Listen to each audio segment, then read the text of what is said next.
What you're trying to say is that you fell here from another world?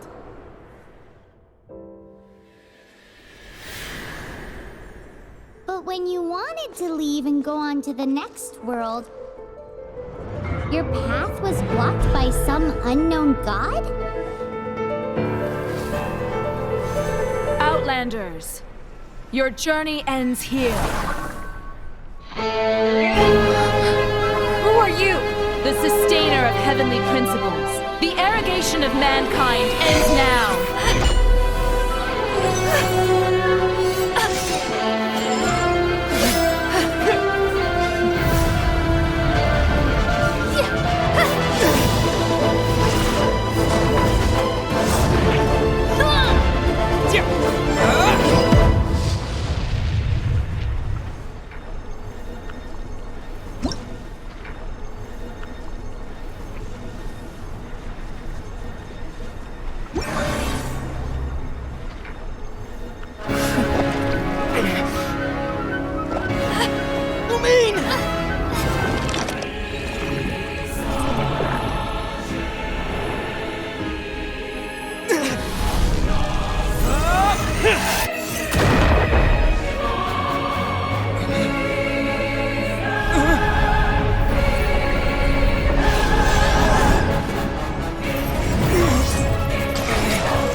Give my sister back! And just like that, the god took away my sister. Some kind of seal was cast upon me, and I lost my power. So while we used to travel from world to world, we are now trapped here. How many years ago was it? I don't know. But I intend to find out. When I woke, I was all alone, until I met you 2 months ago. Yeah, Paimon really owes you for that. Otherwise, Paimon likely would have drowned. So Paimon will do her best to be a great guide.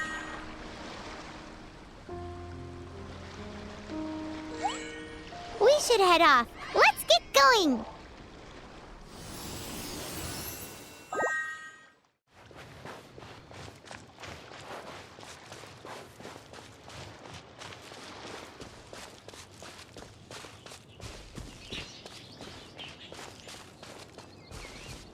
The path ends here! Guess we'll just have to climb! Okay, let's take the route we planned! We're off to a statue of the Seven! Which of the seven are you looking for exactly?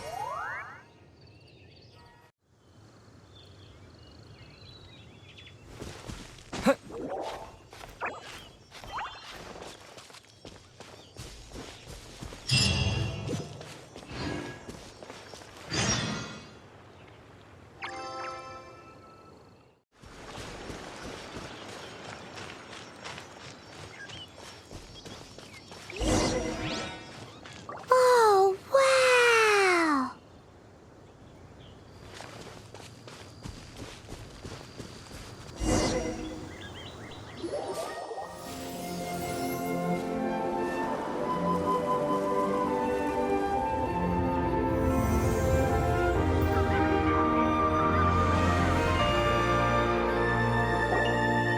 That's a statue of the Seven!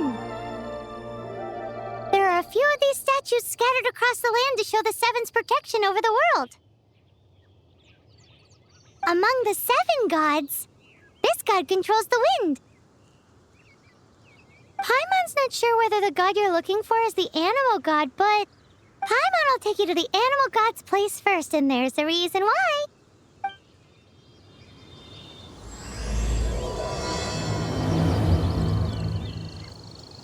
As we all know, poetry and language flow like the wind. There'll definitely be someone there who knows about your sister. At least that's what Paimon thinks. Whether the gods actually answer you is a different story. You never know unless you try. So let's hop to it.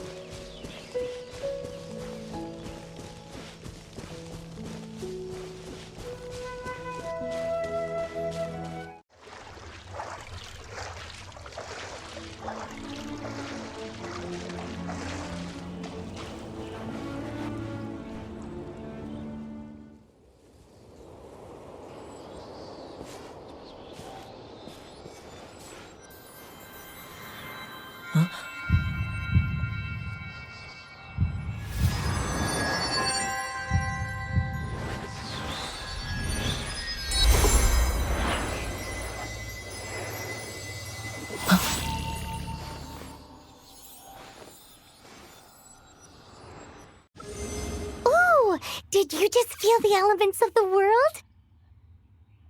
Seems all you had to do was just touch the statue and you got the power of Animo. As much as they may want it, people in this world can never get a hold of powers as easily as you. Uh-huh, it's because you're not from this world to begin with. If we keep heading west from here, we'll eventually reach Mondstadt, the city of freedom. Mondstadt is the city of wind because they worship the god of Animo. So perhaps, because you got power from the god of Animo, you can find some clues there. There are also lots of bards there, so perhaps one of them has heard news of your sister. Let's move then. The elements in this world responded to your prayers, and Paimon thinks that's a lovely sign.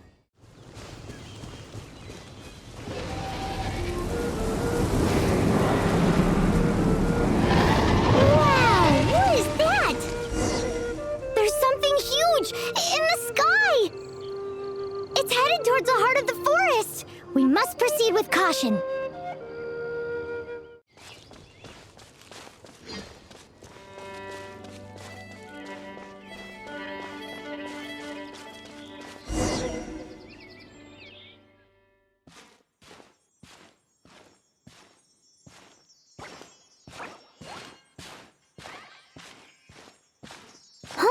Look at that!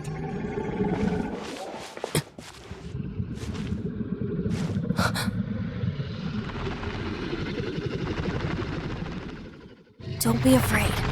It's all right now. I'm back. Is he talking to a dragon?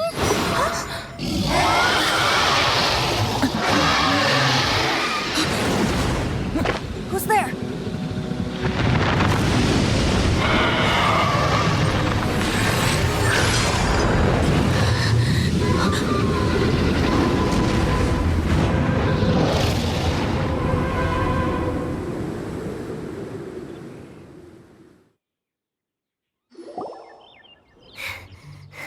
That was close. Paimon almost got blown away. Luckily, Paimon managed to grab hold of your hair. Thanks. Just what was that? Paimon thought we were gonna get eaten. It definitely has something to do with that weirdo who was talking to the dragon. Yeah, Paimon gets why you're worried. Oh, what's that? There's some kind of shiny red thingy on the big rock over there. Let's go take a closer look. Be careful! Paimon doesn't have a good feeling about this.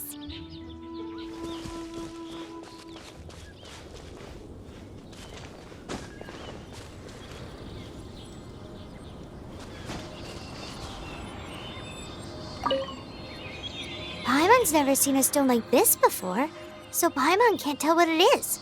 All Paimon knows is that it's dangerous. Best we put it away for now. Okay, we've got it. Now let's get out of here.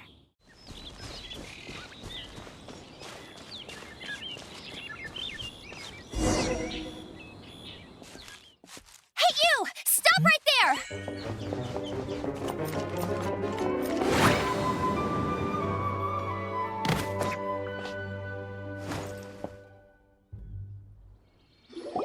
May the Animo God protect you, stranger. I am Amber, outrider for the Knights of Favonius. You don't look like citizens of Mondstadt. Explain yourselves. Well, we're not looking for trouble. That's what all the troublemakers say. Doesn't sound like a local name to me. And this mascot, what's the deal with it? I mean, we've only been traveling partners for 2 months, but we've already become the very best of friends. So to sum it up, you're traveling partners, right?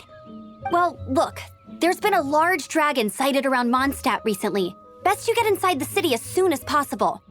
It's not far from here. I'll escort you there. Oh, aren't you out here for some other reason? I am, but not to worry. I can keep you both safe while doing that too. Besides, I'm still not sure if I can trust you two just yet. Oh, I'm sorry. Probably not something I should say as a knight. I give you my apologies, strange yet respectable travelers. That sounded so fake. Do you have something against the type of language usage prescribed by the Knights of Favonius Handbook?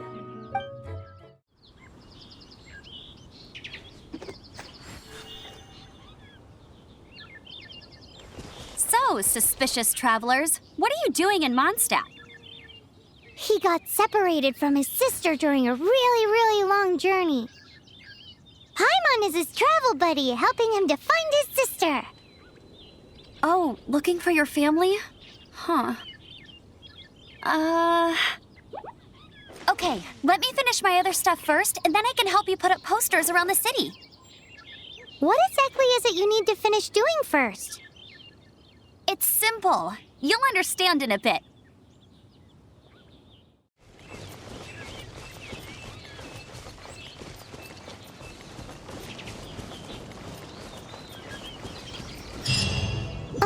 A hilichurl. Quick, get it!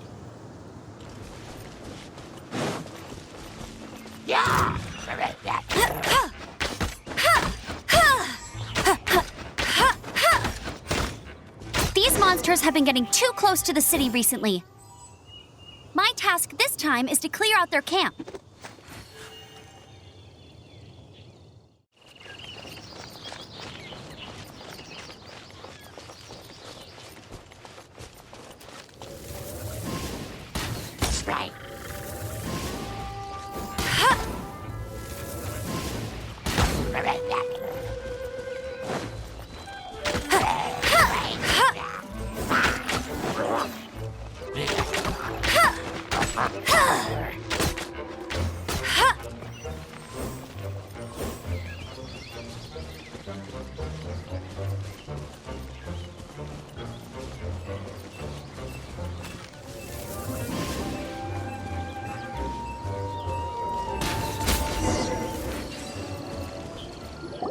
Nothing to it. Though I've gotta say, you surprised me a little with your moves there. Thanks for the backup. How'd it feel?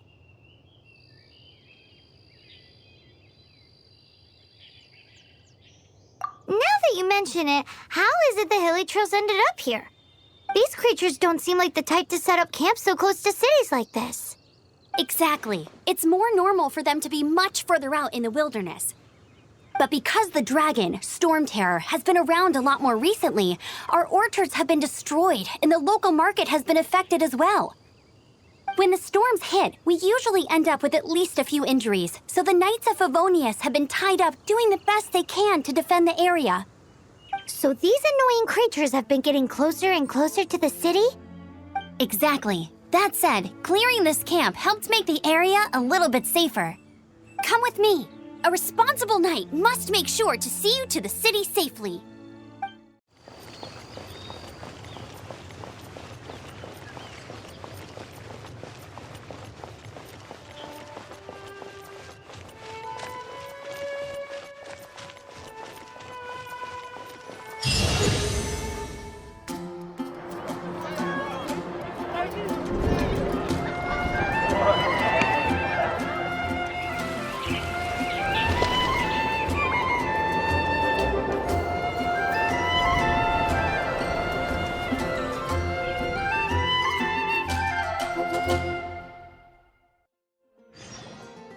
Let me officially introduce the city of wind, dandelions, and freedom.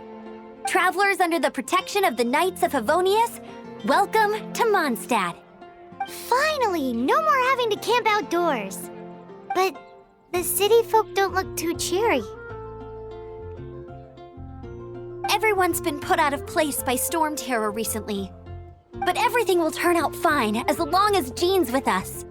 Jean? Acting Grand Master of the Knights of Favonius, Jean, Defender of Mondstadt. With Jean on our side, surely even the vicious Storm Terror will be no match for us. Before I take you guys to the Knights of Favonius headquarters, I have a present for you, Traveler. It's a reward for helping me clear out that Hilichurl camp. Hey! Why doesn't Paimon get a reward? Because this reward is useless to you, Paimon. But I'll treat you to a traditional Mondstadt delicacy, sticky honey roast. Sticky honey roast! Come with me. We'll head to the city's, high ground.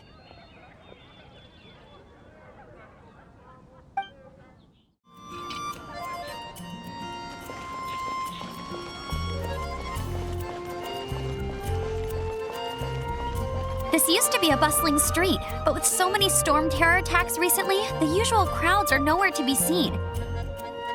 Except for the local tavern near the city wall over there. They haven't been affected. If anything, their business is better than ever.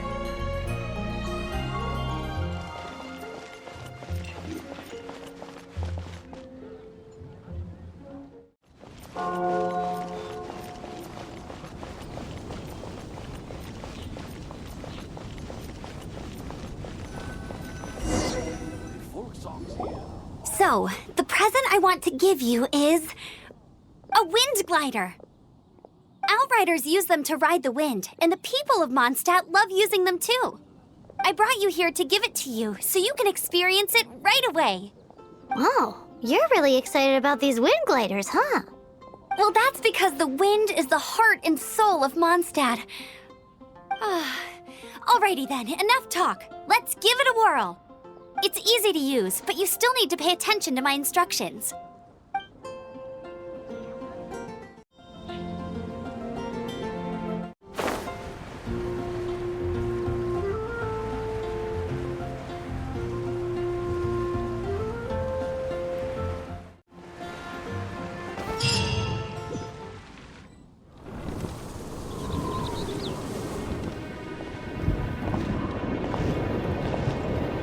The sky.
With the power of 1,000 winds.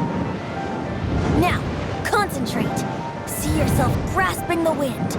Harness its energy. Who said that?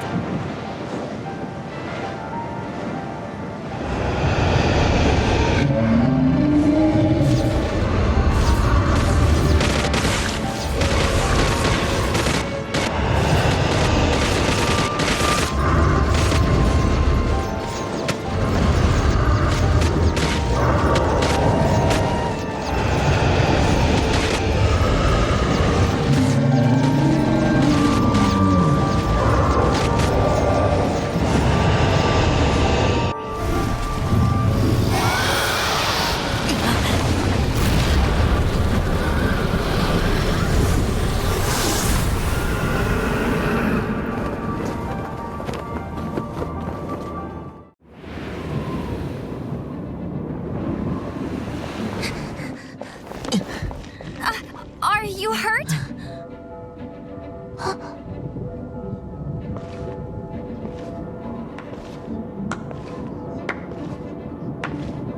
You've actually got the power to go up against the dragon. Are you a new ally?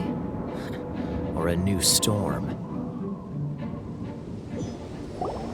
Storm Terror is attacking Mondstadt itself! Kaya, Traveler, you've come at the right time. We must... Hold on, Amber. Are you perhaps forgetting to introduce us? Oh, Oh, right. This is Kaya, our cavalry captain. These two are travelers from afar. From afar? Is that all we know of them? Long story short,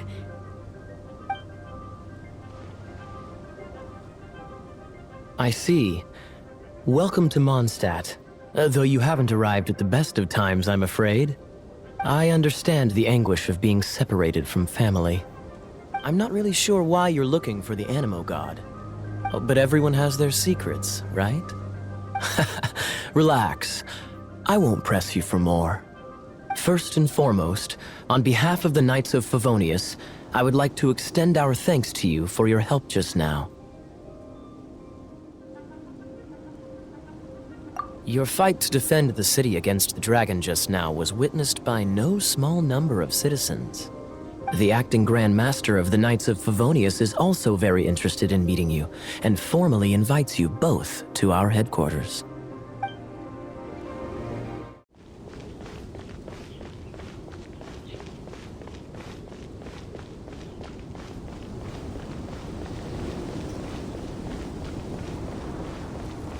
This seems to be the Knights of Favonius headquarters.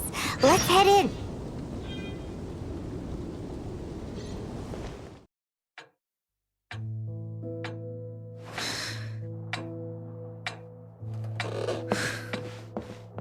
Jean, what's the hurry? I thought we agreed to meet them here. There have been sightings of storm terror outside the city. Once we meet, we must... Relax. I'll lend a hand when the time comes. Jean, I've brought them.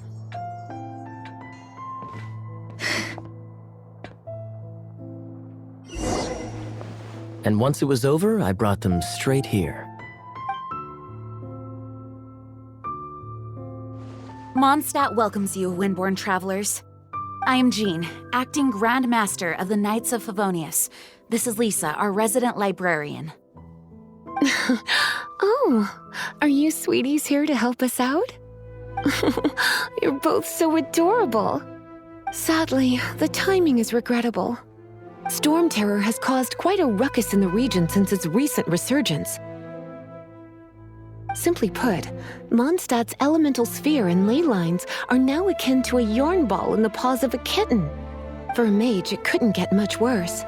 My skin is one elemental particle away from a full-blown breakout. If it weren't for this interference, the Knights of Favonius would have better ways to help you than just putting up missing person posters. We simply ask that you repose in Mondstadt while we help you seek out your sister. Paimon will help too. Good. In that case, we need a plan. With Storm Terror now directly attacking Mondstadt, we may have an opportunity to cut this problem off at the source. Lisa has revealed the sources of Storm Terror's power with her detection magic. Is that so? They're located in the abandoned Four Winds temples. Storm Terror's ability to whip up these kinds of storms can be attributed to it drawing power from the temples. Our objective is to deal with 3 of the 4 temples. I trust everyone understands why we are only dealing with 3. Paimon doesn't. Knights of Favonius, time is against us.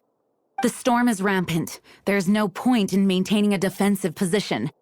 All right, we need to take initiative and act before the situation escalates.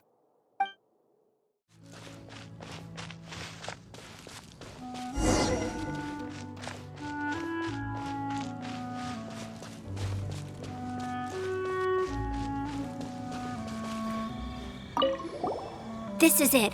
One of the deserted temples of the Four Winds. These temples have been left to waste for years now. The people of Mondstadt almost never come here.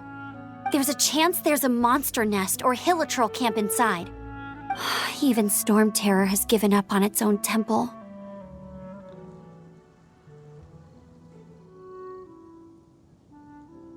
Yes. I also find it hard to accept, but Storm Terror was once one of the Four Winds. Huh? Wait! Did you just feel that? The wind here, Something's off. Let's go in and take a look. Be careful. The dragon's power is disturbing this area.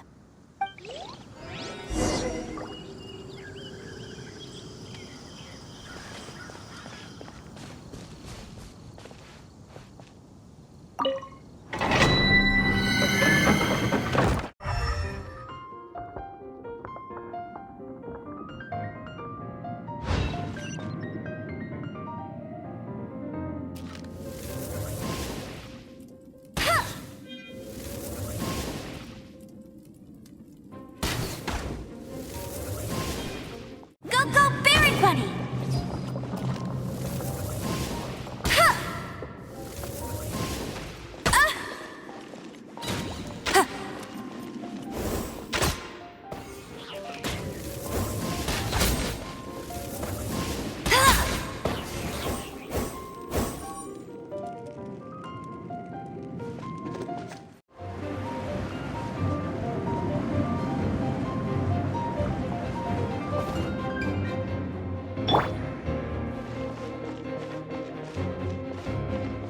Dragon's breath! Is that where the power's coming from? Great, let's smash it!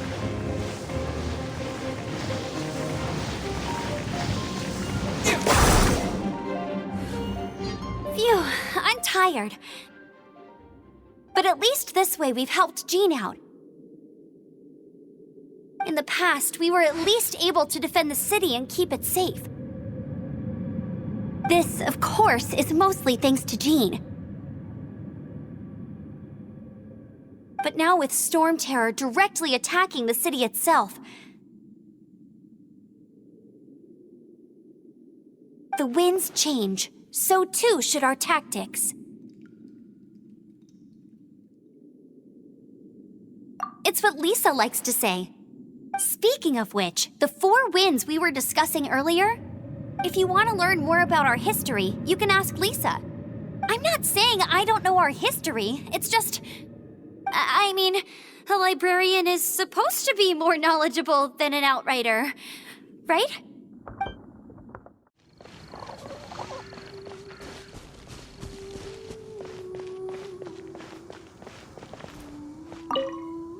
You've arrived.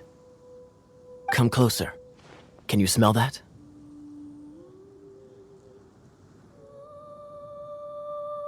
Something must have happened in the temple. I imagine there will be slimes, hilly churls, and whatever's giving Storm Terror extra power. Oh yes, it is going to be lively in there indeed.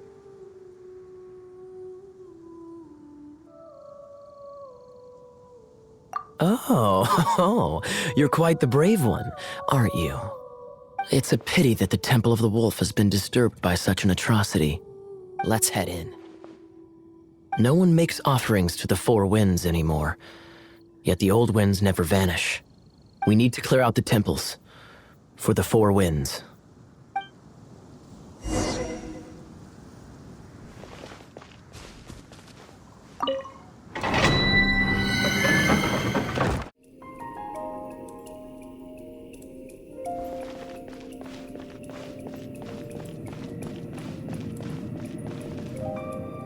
Let me show you how the Knights of Favonius conquer our adversaries.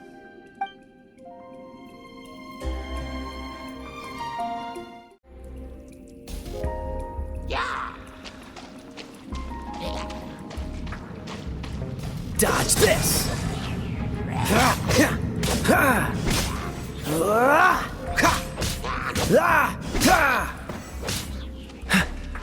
Freeze! Traveler, unless I'm mistaken, you don't seem to have a vision.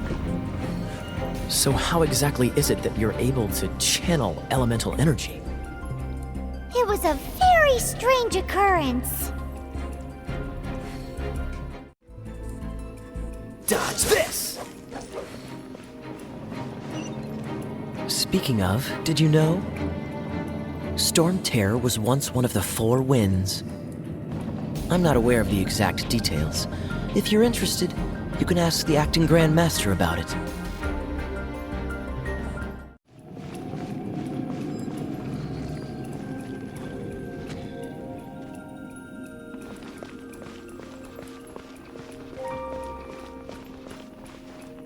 Is that the thing that Storm Terror is using to gain its power? Seems probable. Let's deal with it.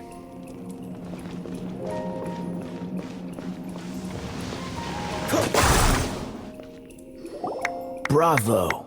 What a performance! You are, to my surprise, a well-trained knight. The battles you just fought were sights to behold.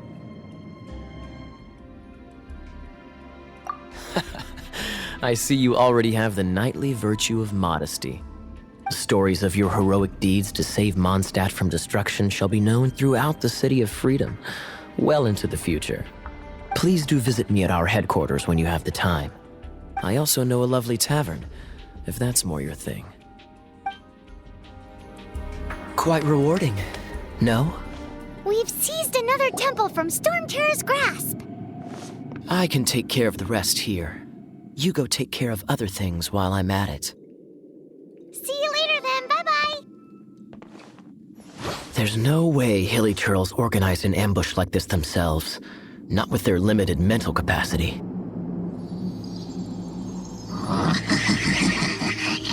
Thus you were behind this.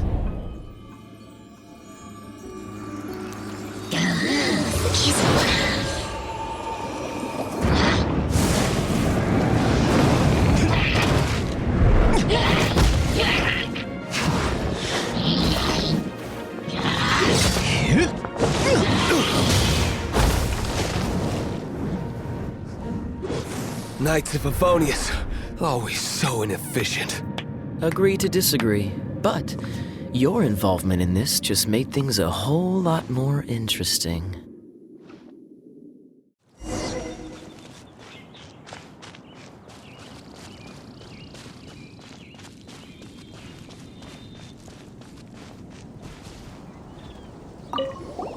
Hey, cutie. You're going to help me out, too? How kind of you. Don't hesitate to come to me if you need anything.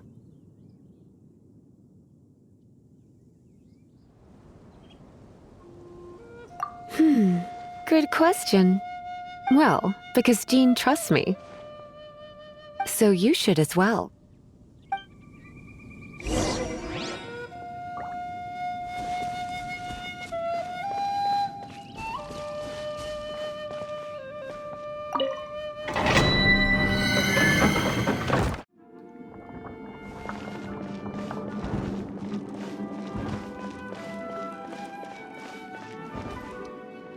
I guess I could give this a go.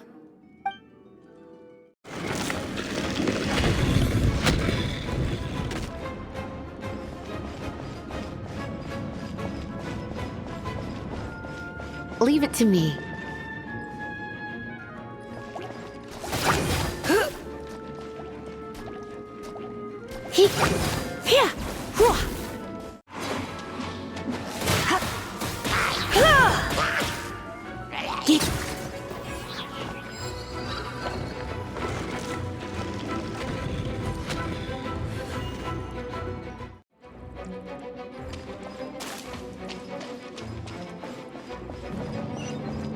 Oh, you want to know about this gem?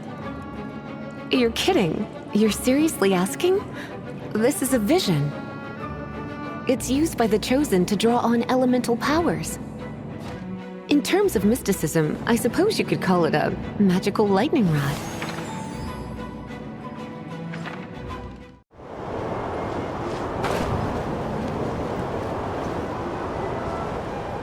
What? You've never seen a vision? Just where exactly are you from? Are you a hilly churl with some level of reasonable intelligence? No, I doubt it. After all, hilly churls aren't exactly known for their smarts. And you'd more or less qualify to be a magister's apprentice.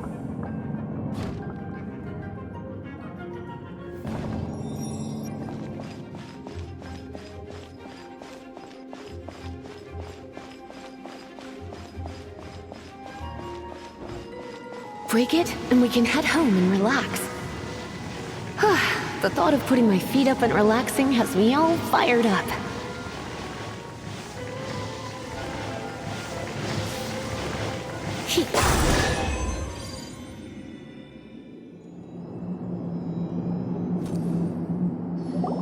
Dragon of the East, Lion of the South, Wolf of the North, Falcon of the West. They are the four winds of Mondstadt, affiliated with Barbados, the god of Anemo. The Dragon of the East, Storm Terror, its real name is Dvalin. Though most in Mondstadt seem to have forgotten that in all this Storm Terror business. So now you know why Dvalin is only able to channel 3 of the four winds' power. Because it has been consuming itself from the beginning. Because of hatred, I presume. Hatred? Hatred for Mondstadt. Hatred drove it to become something more powerful than the wind itself. To become Storm Terror. But why would one of the four winds hate the city it was supposed to protect? As a child of Mondstadt, it's something that's really hard to say aloud. Here, take this. It's a very old story from more than a century ago.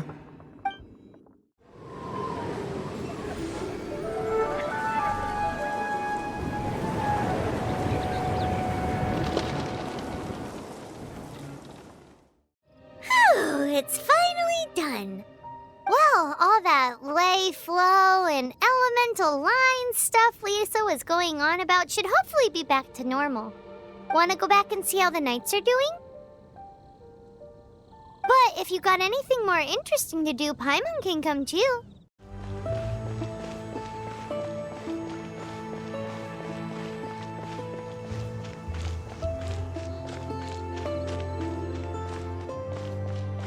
Mondstadt welcomes you.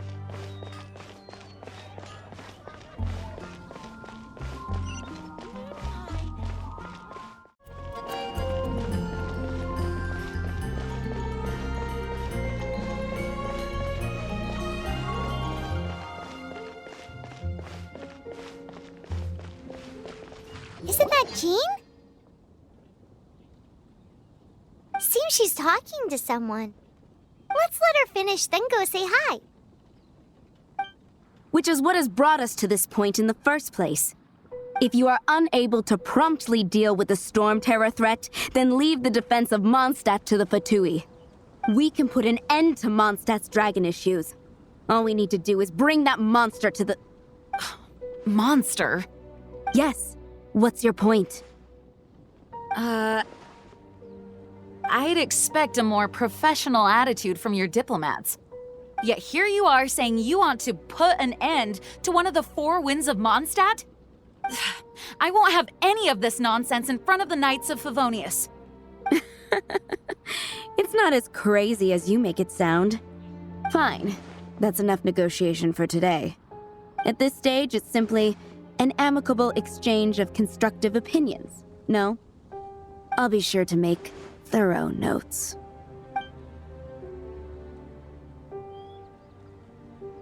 Oh, you're back. Thanks for your help. The elemental flow is finally stable.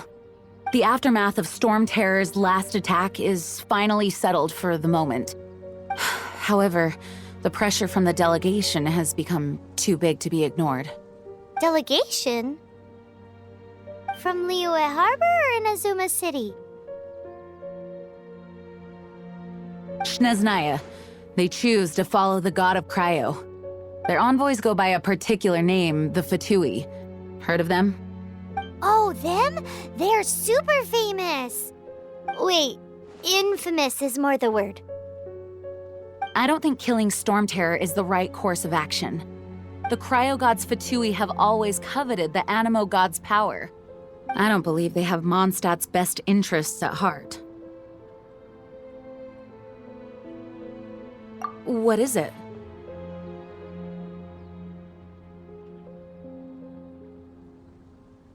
Oh, let us head back to headquarters then. We shouldn't discuss important matters out in the open.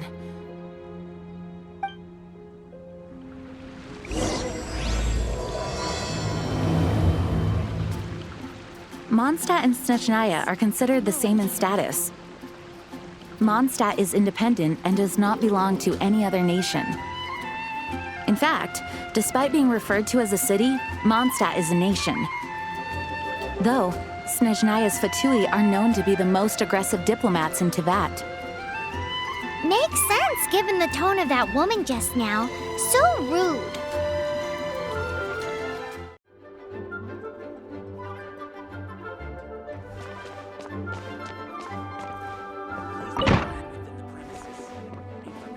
It's a crystal embedded with some kind of power.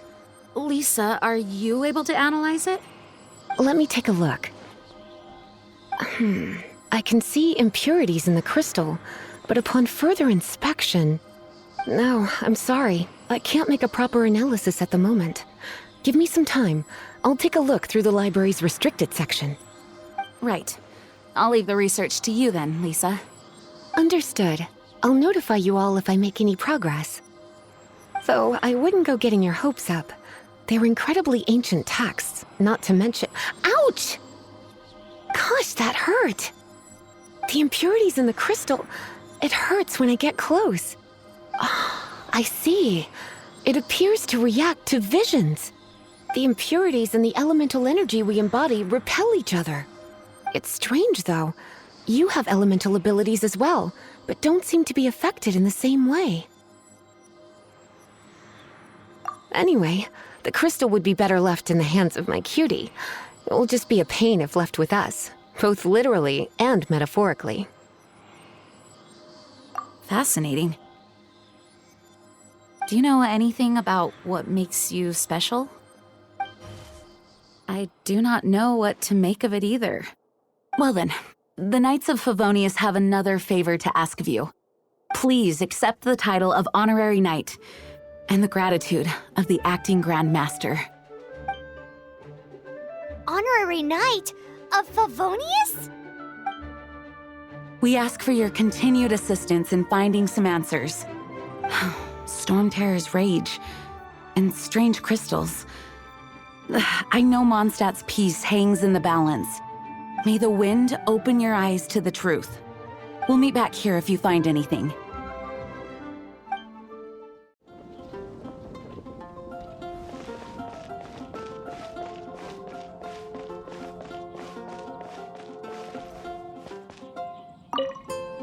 There's something you didn't tell them. The dragon and the crystal weren't the only things we saw. So you do remember him, that green guy. He looked just like that guy down there.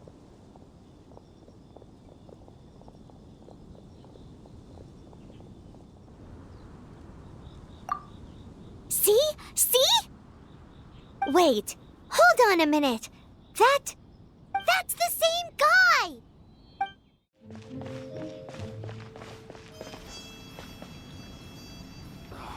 Where am I going to get the more? That green guy disappeared! Use Elemental Sight to track him down. It's all for my daughter.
What is to be sung transpired in days of yore, when the divine Archon still walked the earth. A dragon cast his curious gaze on the world below, as he parted from the heavens that gave his birth. The dragon sought truth amongst common folk, but mortal trifles only fogged his mind. The wind-born bard strummed his strings dolce, and the Holy Lyre answered his questions kind. The dragon was but a child full of wonder, and soared the heavens free from care. The bard's songs invited him to sing along, for he yearned to let all perceive him fair. Enchanting legends the bard and dragon were, but the tides of despair soon engulfed the land.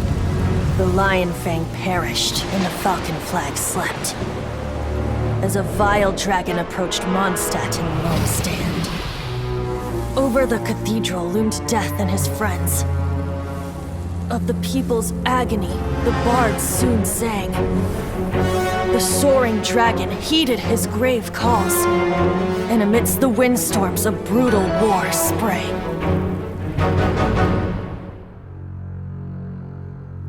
Blood of venom sent the sky dragon into slumber, only to awake to be expelled in abhor. Why do people in this age loathe me so? But the Holy Lyre replied no more. Wrath and woe, vigor and venom, poured from the dragon's bitter eyes. The dragon's curse sprawled in silence, but the lyre could no longer soothe his cries.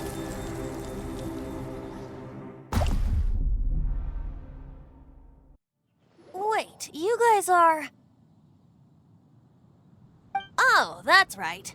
You're the ones that scared Dvalin away. Dvalin? Who's that? Huh? Oh, right! Most people seem to call him Storm Terror. Why do you call him that? Are you two meant to be close or something? Oh, so close. Hey, so... Paimon thinks this guy has a screw loose.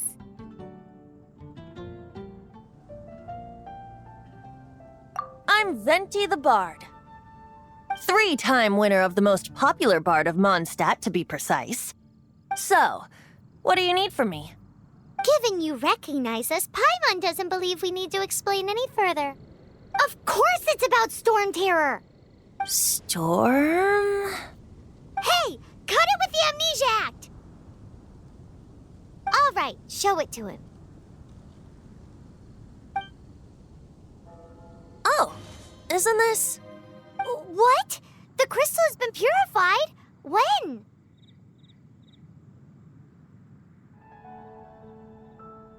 Dvalin, the anguish he feels has brought him to tears.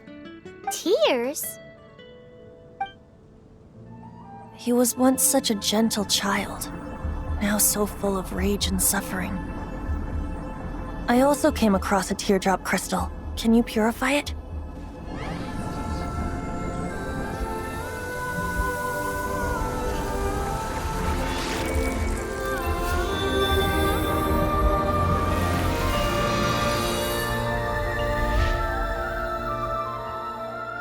Huh? You really do have some wonderful abilities. Someone like you is going to end up getting written into a bard's poem. Oh, a hero so bright should she stand in the light, though stand in the shade, and you'll be met by a blade. Alas, I've really not the time to compose a melody for you at this moment. Anyway, even if Dvalin is not taken down, his life will still wither away in the breeze. He'll burn himself out in the flames of anger.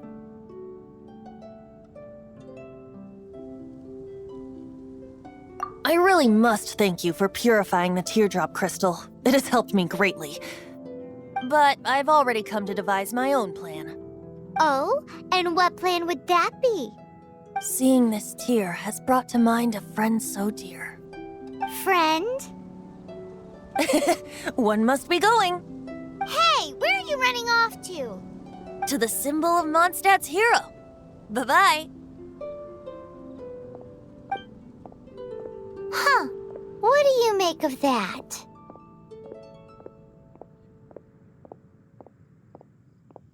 As far as he's concerned, you're a weirdo too, you know. Know what?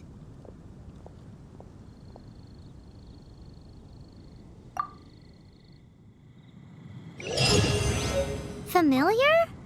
I don't know. You're alone on that one. But did he just say symbol of Mondstadt's hero? Oh, Paimon knows! It's that huge tree! You know, the gigantic one. You can't miss it. Surely you still remember.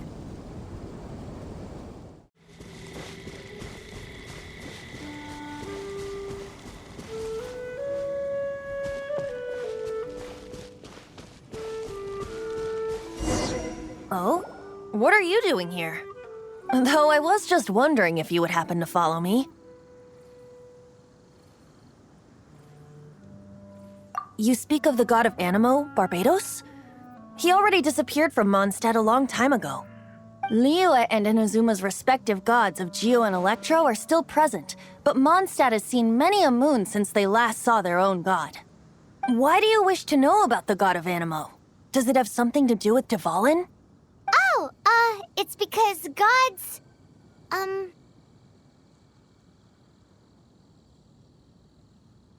Just how is it that everyone sees Storm Terror? I'm quite curious. That said, there's no need to rush.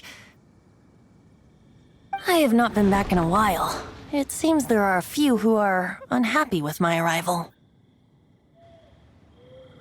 The wind! I can't open my eyes!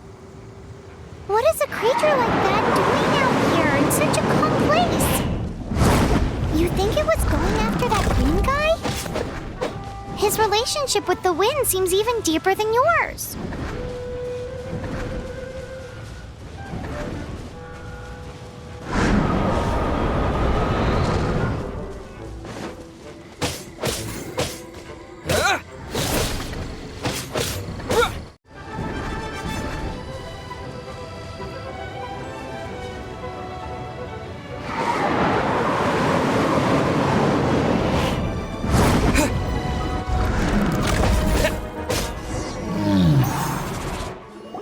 The dragon wasn't the only thing affected by this change in the wind. Now then, you were saying someone had told you about the dragon? Is that so? Quite the scholar, I must say that, Lisa. She's not wrong. The conflict has reached this point only because both sides have resorted to the use of force. His hate, however, did not arise from the people not making tribute to the Four Winds. Nor was it born from his own nature, but instead came about as a product of his degradation. Degradation? The black blood flowing through his heart has been torturing him for years. That's what has allowed him to be led astray by the lies of the Abyss Mage. They are from the Abyss Order, an organization comprised of non-human beings. They despise mankind. I don't know where they come from. All I know is that they hold deep hatred toward the human world. Many hilly trolls out in the wild take orders from them and act as their weapons. Before arriving here, I too was like Dvalin, cursed and left to waste. But now, before us stands the symbol of Mondstadt's hero, the place from which Mondstadt rose. The wind amongst the branches is good. I love the way it smells. Being here with you beneath this great tree feels like when the tear was purified earlier. Like the poison is leaving my body.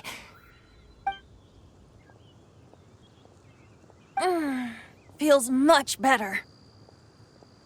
So, how exactly did you get poisoned? That would be because I tried to communicate with Dvalin earlier, but was interrupted. As a result, not only did I not manage to help Dvalin break his curse, but instead was also infected myself. Yes, it was you. So to make up for it, you're coming with me to the cathedral. The Mondstadt Cathedral? To do what exactly? To claim a certain holy lyre de Himmel.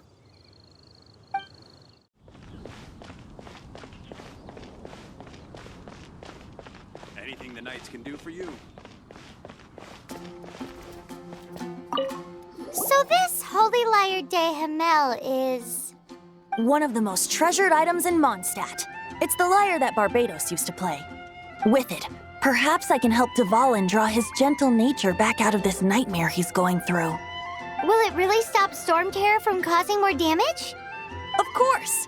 I'm the best bard in the world. There's not a single song I do not know, no matter if it's from the past, present, or future. Look me in the eyes. Do you not find me trustworthy?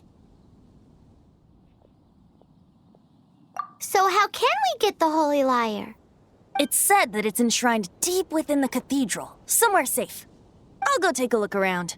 You can come if you want.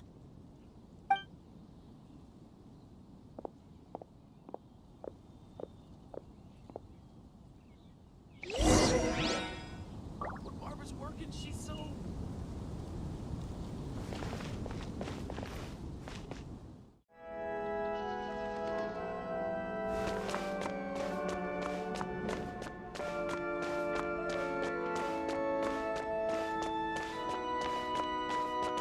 Let me handle this.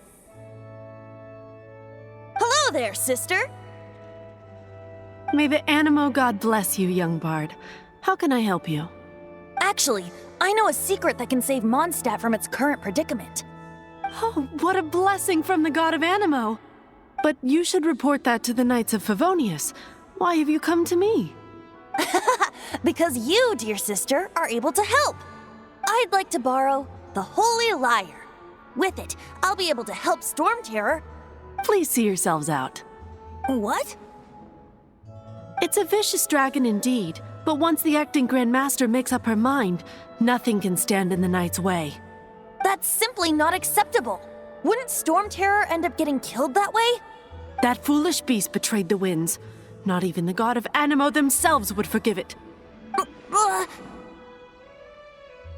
Please, I beg of you.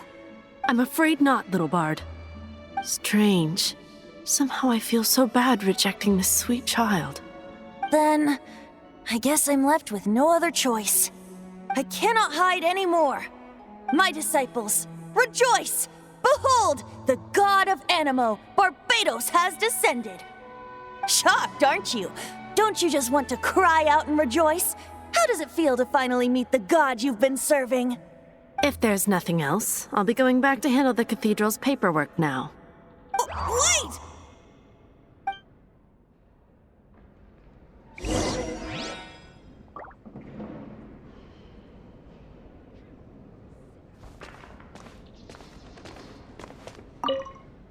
Huh? She didn't even bat an eyelid. But I have at least learned what I wanted to know. She didn't deny that the cathedral is enshrining the Holy Lyre. Now, since you're the hotshot of the Knights of Favonius, maybe you can give it a shot.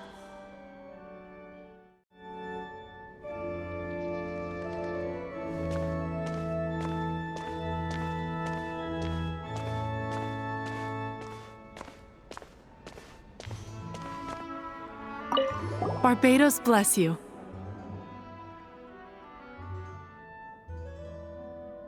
I know you. You and Amber saved Mondstadt that day. So what brings you here? Tasks from the acting Grand Master.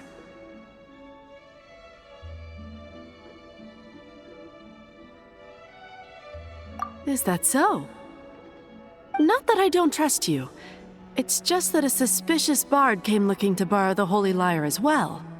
He's full of nonsense and even called himself Barbados. He must be up to something.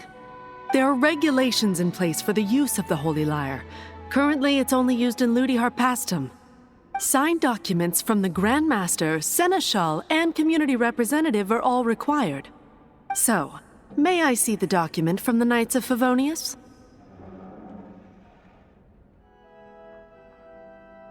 A signed document is required. Without it, there's not much I can do. Now, if you'll excuse me, I really am quite busy as of late.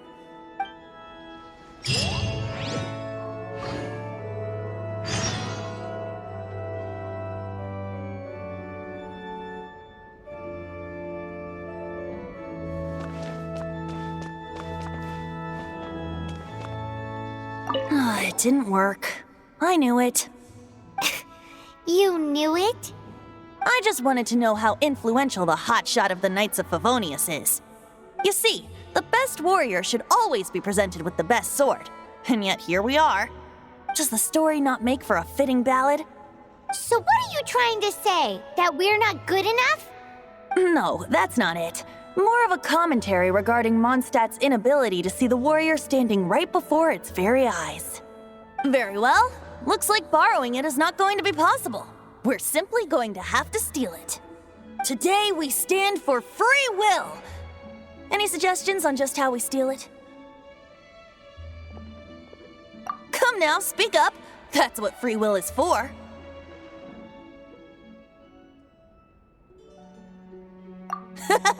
Look at you, sidetracked from the start.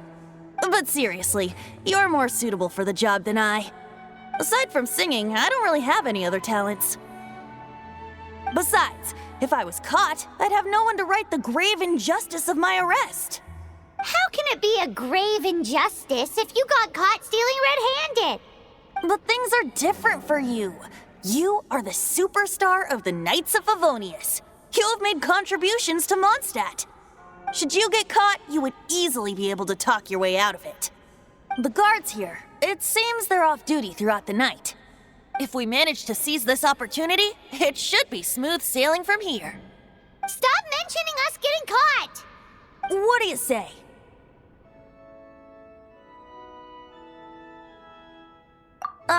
Yes. Seems I did mention that. Your point being?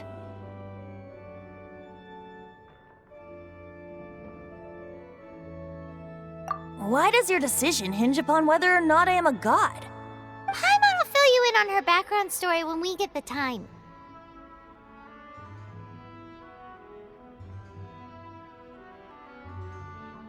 Huh?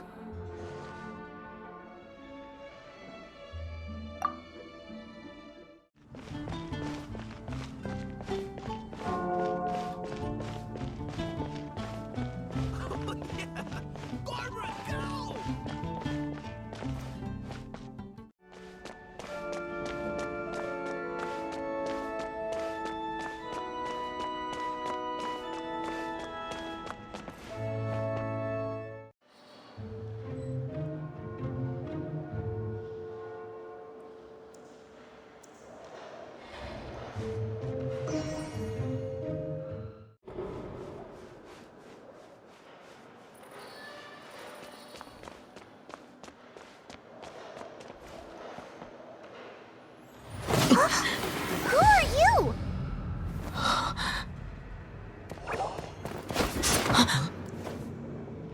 She disappeared!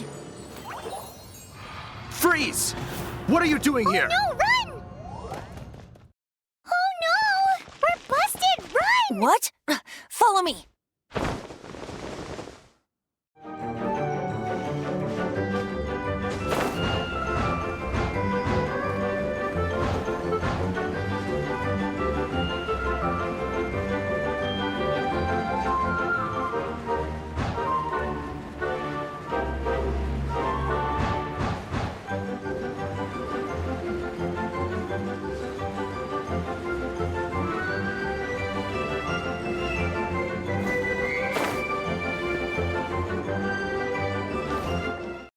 Master D-Luke, this is this week's accounts. The disaster has greatly affected business. Well, let's hope it all ends soon.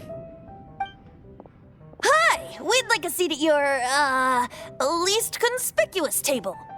The second floor has fewer customers. You'd be less conspicuous up there. But aren't you a bard? Why not sit front and center? Let's save the paid performance for next time. We'll be heading up now. See you in a bit. Hey, keep an eye on them. There's something strange about that bard. I'll go ask around. Ask who exactly? The protectors of Mondstadt.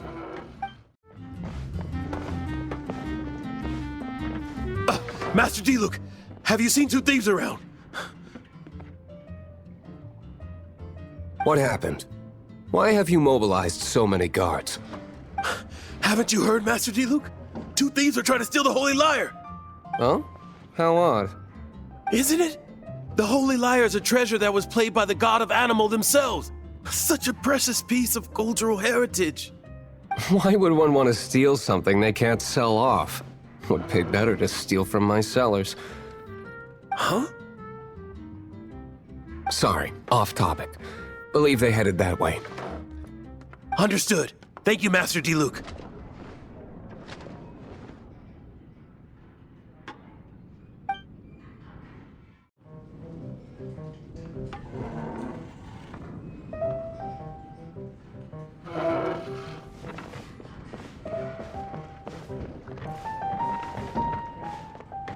Today, I think I'll have a glass of... You can put down that bottle you stole from behind the counter. something cold. Right. I want answers. Let me finish my drink first. I'll pay you. Well, with a performance. It's not about money. You seem too young to be drinking. No need to worry. When I started drinking, you were still...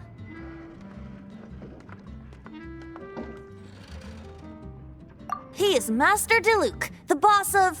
the owner of this tavern. He's very famous. By the way, his dandelion wine is one of my favorites. Although most of the time I can only afford a bottle or two. I just heard about some thieves from the guards. For the record, I like your guts for trying to steal the Holy Lyre de Hamel. Even if you are fools. But we don't often get to see people like you. It wasn't us that stole it. The real thief is still out there. This is the hotshot of the Knights of Favonius. Why would someone so aspiring steal Mondstadt's sacred treasure? Hotshot? Oh, so it's you. So, you and the Bard are close friends?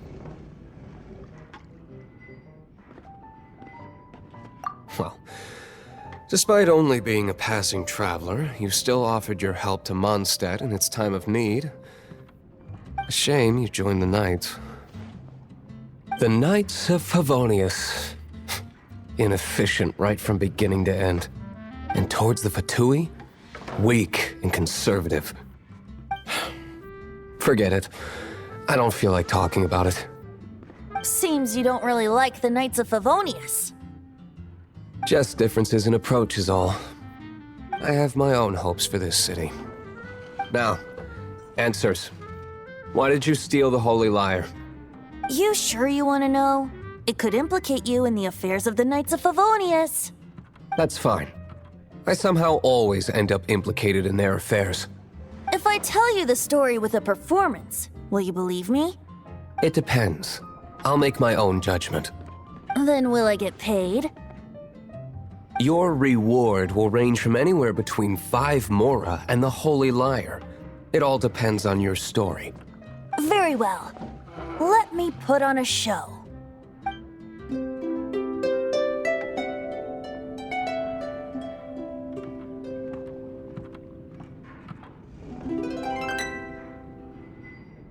What did I just witness? This is confidential information. Why did you let me know? Why? Perhaps the winds are changing. What say you, Master Diluc? Interesting. Give me some time. I'll organize some contacts. Outlander, as one of the knights, it seems you're not a suspect. Blonde is the only description on the wanted poster. You should be safe. As for the Bard, however, it'd be better if you stayed in the tavern. No problem. I like taverns. Okay. Let's meet here tonight after the tavern closes.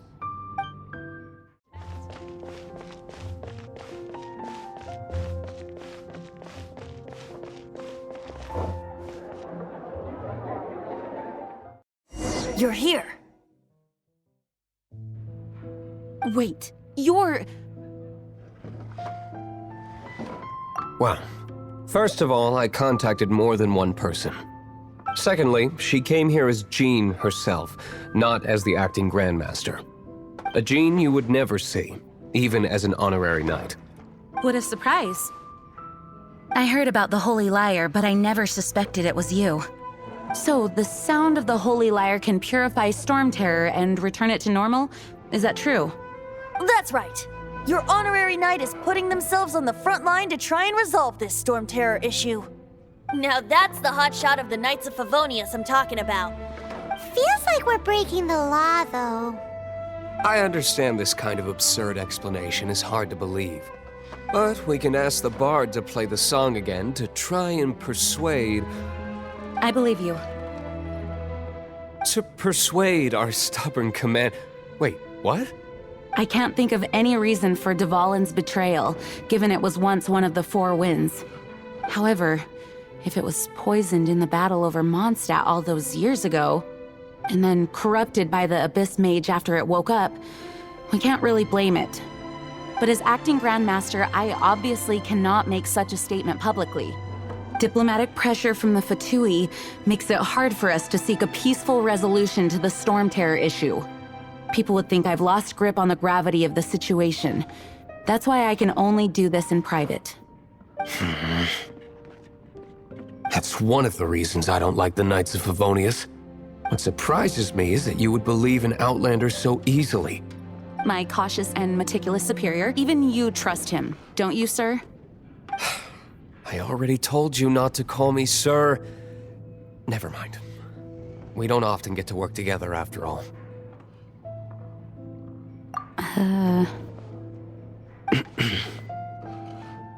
Wow, this is really awkward.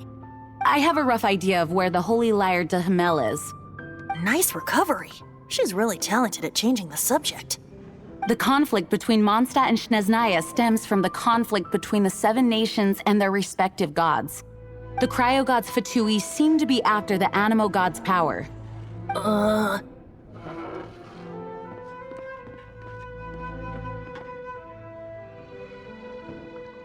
Right. If the Knights of Favonius publicly prevented an attempt on Dvalin's head, then the only other way to affect the Animo god's power is to take the Holy Lyre. The number of Fatui that have come to Mondstadt is far from limited. I've already managed to coerce a few reports out of them. Diluc has determined that the Holy Lyre is not being held in the Goth Grand Hotel. I imagine they don't want to leave something stolen in a place where it could be so easily found. Paimon gets it. If too much of a scene gets made, then it becomes a big diplomatic issue. Such is the diplomacy between the Seven Nations. Outlander, ready to go?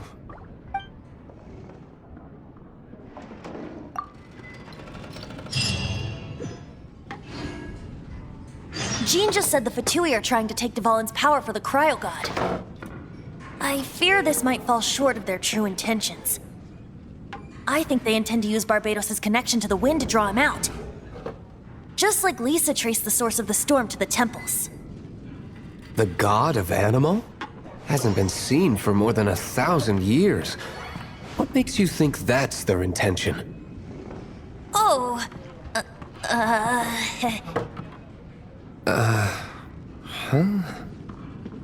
Forget it. I don't like having to pry. Here, take this. What is it? A disguise to protect your identity. Put it on before you run into the Fatui. Unfortunately, there's still one of Mondstadt's allies. At least that's the facade we're maintaining. Our actions are going to get them stirred up. Better to not implicate yourself on a personal level.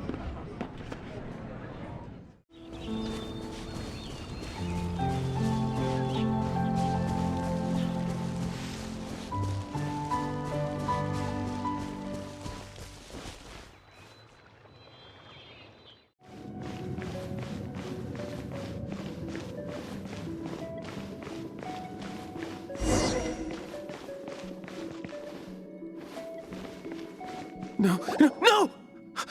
Don't eat me! You're human? The entire floor's defenses have been broken. I thought it was the Abyss Order attacking. How did you guys know the Lyre's here? The place it's being kept is locked up tight. If you're after the key, keep going further into the ruins, but don't come after me. I don't know which one of the guards has it, but I'm sure you can find the guards and find out for yourselves. This guy looks like he's about to wet himself. You just worry about yourselves. One of the 11 is already in Mondstadt. Signora, when she gets her hands on you, she's gonna string you up and torture you. When that time comes, don't you dare say a word about me.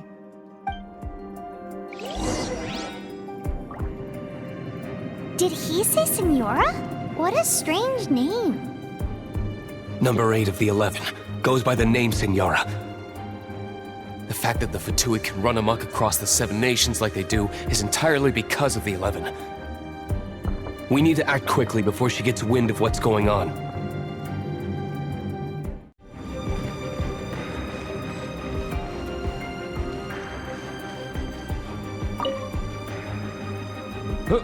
Who are you?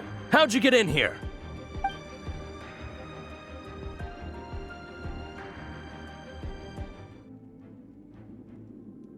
Never heard of that association before. What are you lot doing here?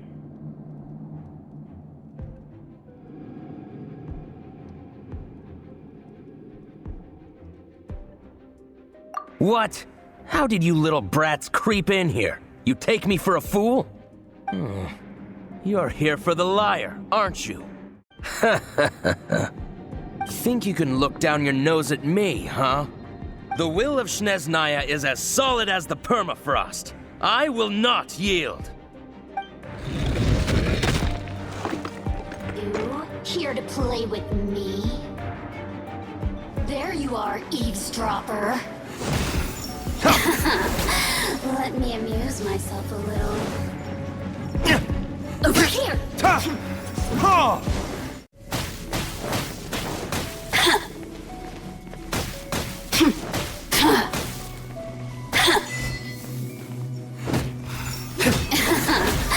Let me amuse myself a little. He says the key isn't here. Shall we try another room?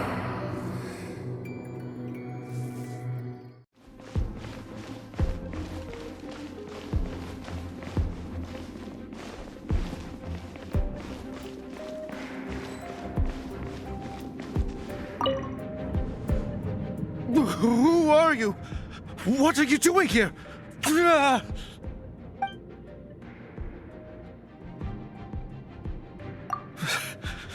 Did you already beat all the other guards?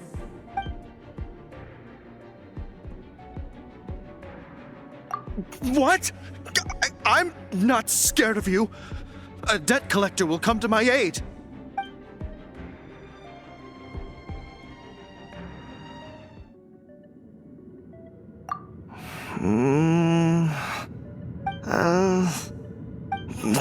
Fine.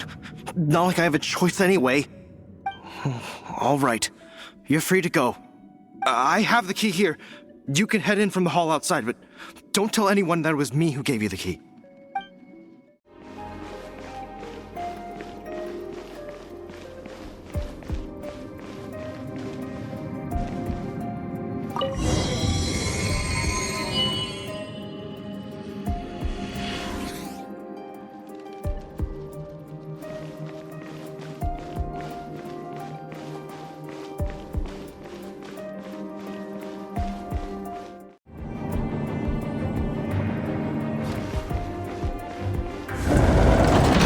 You rats scurry out from?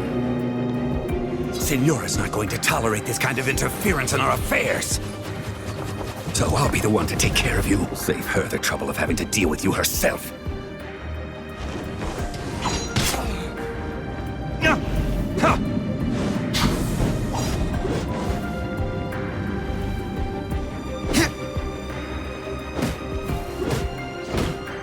No escape!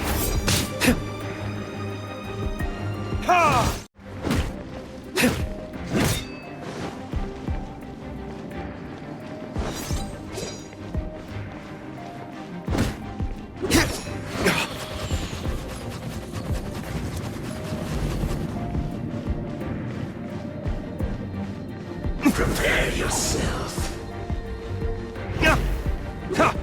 No escape.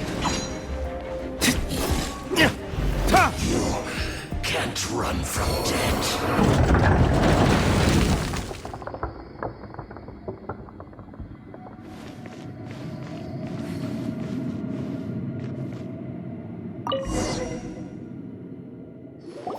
The lyre is back in safe hands! Where did that guy go, though? He was here a second ago. Senora is going to end you. The songs bards sing of your demise will be so terrifying. The people of Mondstadt will never sleep again for the nightmares they give them. Big talk for a guy who still ran off in the end. Chicken.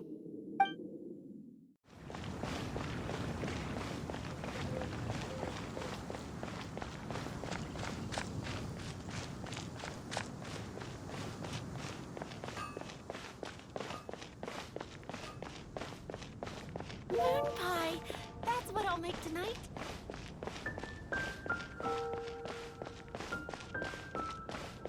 Jules from Liyue. Come take a look. Welcome back! Oh, this is the Holy Lyre! You managed to retrieve it! The pattern of flowing wind carved on the rosewood, and the strings still feel cool to the touch, too! Ah, the memories. What do you think, Venti? Can you summon Dvalin? Although this lyre is the real thing, I doubt that it's going to work. As you can see, the lyre has been through 1,000 years of history. Its animal power has run dry. In this condition, you couldn't play music fit for even Diluc's tavern with it. Bards fight to get on the stage of my tavern. Don't make assumptions. Is that really important right now, Master Diluc? And you! Did you just borrow the Holy Lyre to play music for drunkards to hear? What do you mean? Anyway, we won't be able to call Dvalin with it. The lyre itself is fine, but the strings... You're up, Outlander.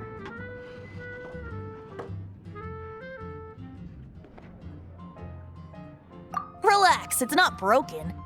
It's just that the intensity of its animo power has greatly diminished. Do you still have Dvalin's teardrop crystal with you? Great! Try to use it on the Holy Lyre.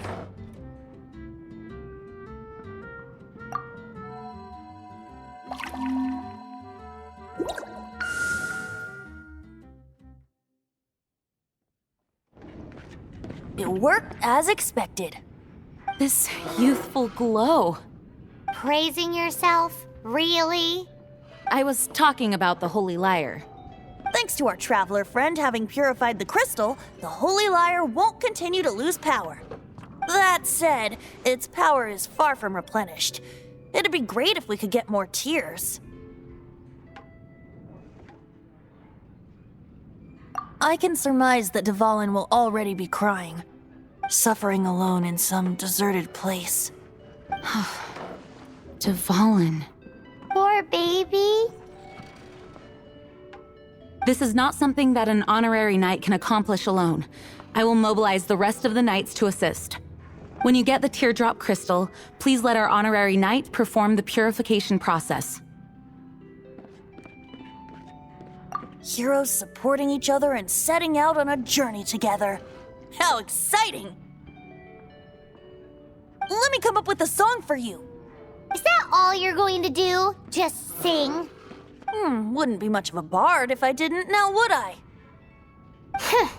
You're so cheeky. You deserve an ugly nickname. Oh, Paimon knows. From now on, you'll be known as Tone Deaf Bard.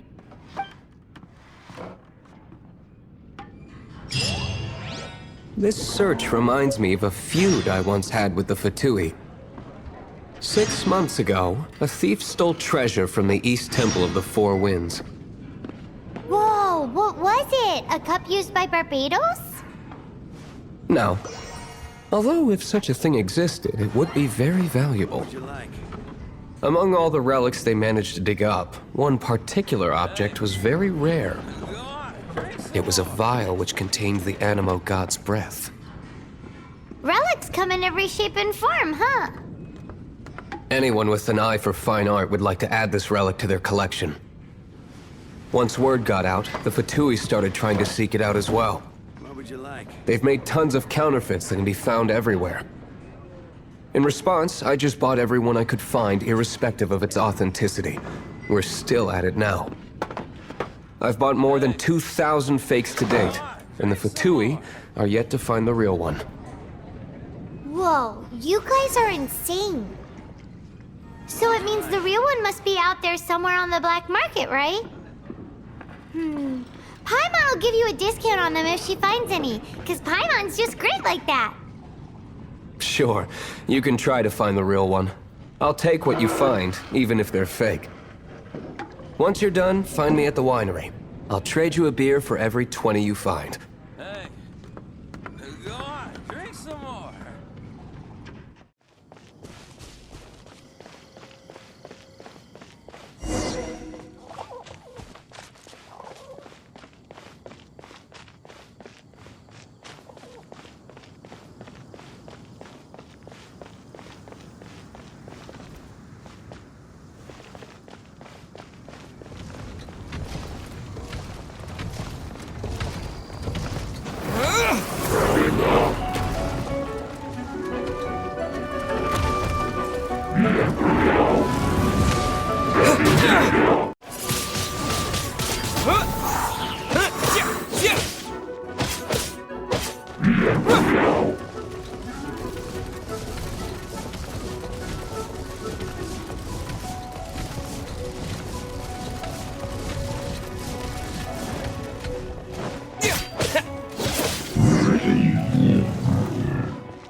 A reward on the road. Paimon didn't think we'd find the volunteers in a place like this.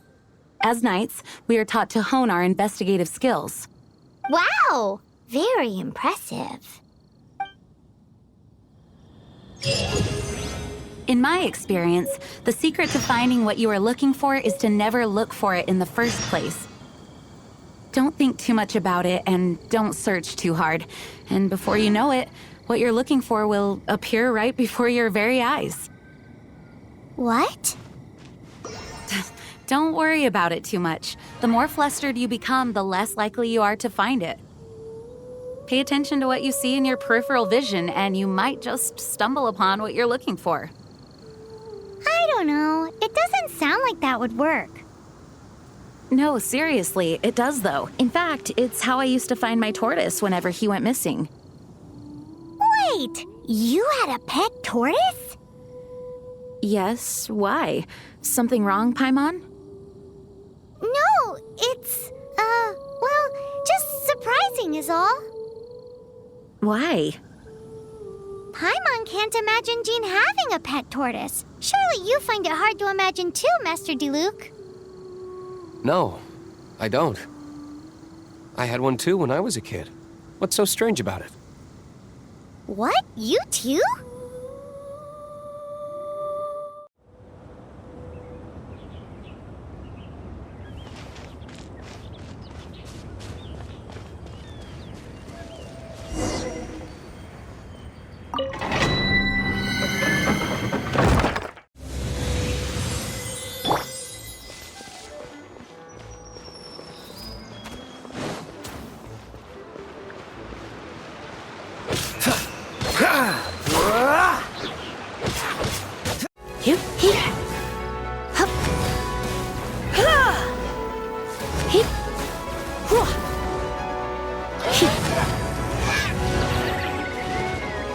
You're in for a little shock.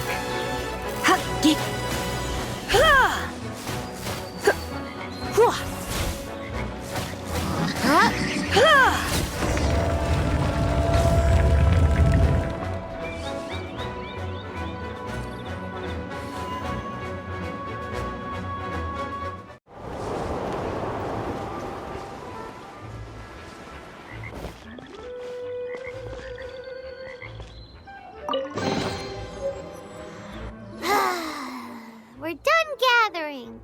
That was hard. It's too early to relax. We're still not done with Storm Terror.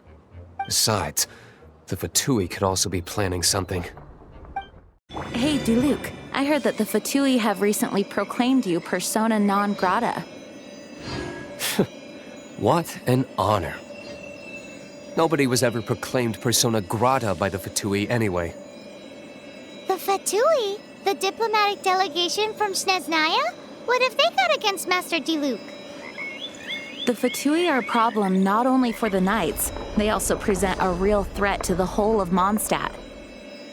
And when it comes to threats against Mondstadt, Diluc is... That's enough, Jean. You Knights are subject to too many restrictions. You can't directly confront this so-called diplomatic scum. Personally, I despise them. If I were to choose between eating a cryo slime alive or joining the Fatui, I'd prefer to be crushed to death by a meteorite. Jeez, your wording is so very dramatic.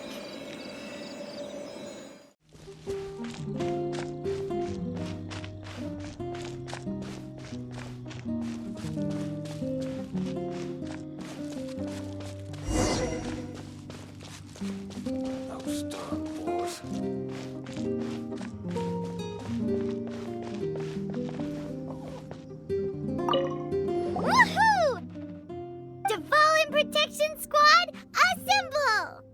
Let's put our crystals together. Oh. The color of these crystals looks muddy. Dvalin, you're going through so much pain. Let's start purifying these crystals first. Please, Traveler. It is hard to believe such a thing is possible until you've seen it with your own eyes. Interesting. It's like filtering wine.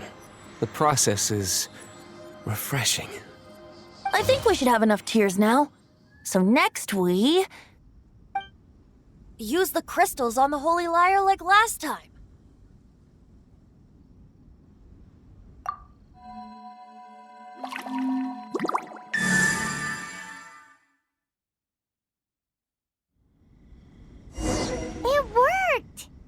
It seems completely different from before. The Lyre's animo power seems fully restored. We should be able to use it now. It's all thanks to you. Now, where should we summon Storm Terror? It must be away from the city, else there will be casualties should we fail.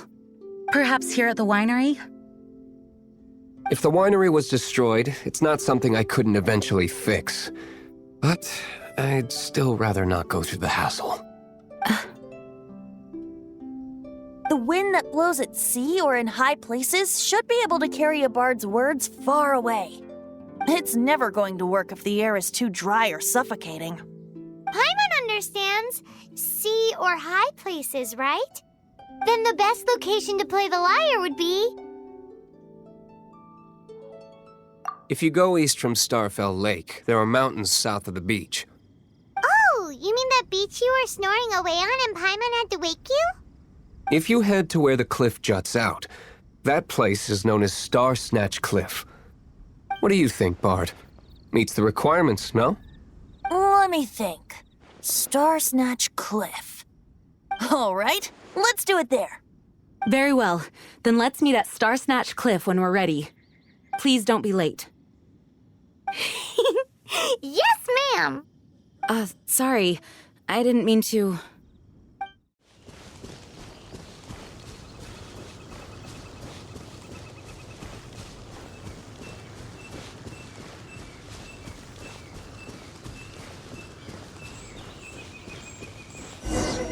Everyone is finally here.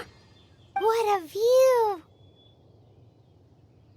Lovely for a fated reunion, isn't it? Well, we must be prepared for a fight. Regardless of the outcome, things finally seem to be taking a turn for the better. Mondstadt has really been going through so much recently. Huh. In the end, the solution to our problem was as simple as a traveler in a song. I suppose the Knights of Favonius may have played a part in it too. Oh, we get it, Master Diluc. Everyone, please step aside. I, the best wandering bard of the mortal world, shall begin my performance with the Holy Lyre.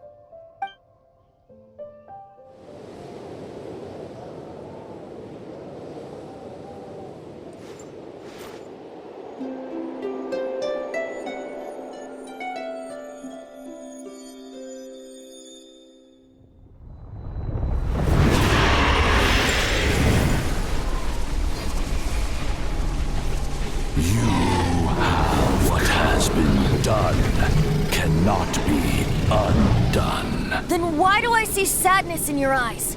Sadness that speaks of your yearning for this song. We are communicating. Huh? No! Don't get bored! Do not be fooled by him, dear dragon. He left you to rot alone. Now he attempts to deceive you once more.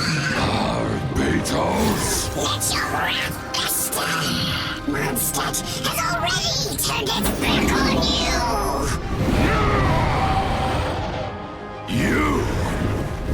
You were planning this all along to have me slain by them? No, listen to me!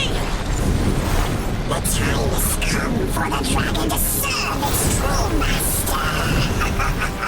While you beware your pathetic selves, watch the world tremble with fear. Dvalin.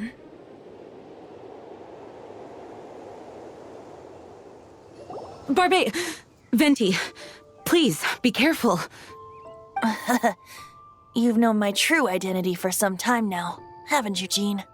Though, I thank you for continuing to use the name Venti. How's the Holy Lyre? Can it still be played, or does it need to be repaired? Unfortunately, I think it's beyond repair. You're right. If we don't fight the evil at its source, then we can't save Dvalin at all. In which case, I shall call upon Outrider Amber to track it down. No need. Why is that? I eradicated one not long ago, in one of the Four Winds temples. What? When? If you want to track those monsters down, then I'll seek answers from my contacts. I've got other means for getting the job done.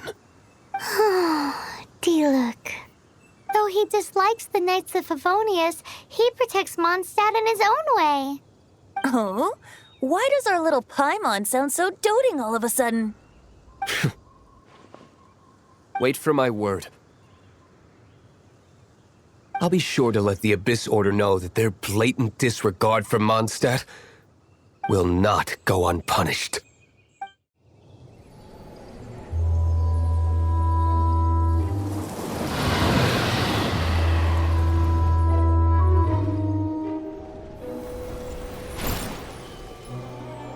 Your Highness, your humble servant returns.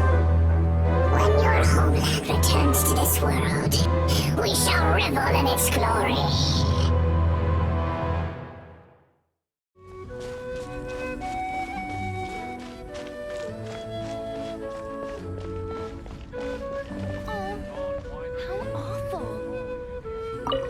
The Abyss Order. Enemies of the human race. Even the underground networks rarely come across any information on them. With that said, it was a bit of a hassle, but I managed to dig up a few clues. Really? That quickly? You really are well connected, Master Diluc. Come to think of it, Mr. Big Animo God Barbatos, why exactly do you need the help of mere humans? How do I put it? The Seven, as people now know them, were once known as the Seven Archons. Each Archon presides over their own part of Teyvat. That is the role the Archons play. Only in performing this duty can we attain power. But I don't like the idea of ruling Mondstadt, and I don't feel Mondstadt would really like it either. Go forth and establish a city of freedom without rule. We have not forgotten Barbatos' wish for Mondstadt. Jean, you're such a devotee. Maybe someone got a little too free and is just too lazy to care. However it may have come to be, I haven't been back to Mondstadt for an extended period of time. Without a doubt, I am now the weakest Archon among the Seven. Aw, you flatter me. Oh, such a humble god. Is it a blessing or a curse? But we digress. Let's get back to the topic at hand. the common enemy of all mankind.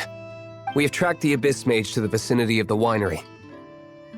I cannot stress enough how important it is to not let it escape.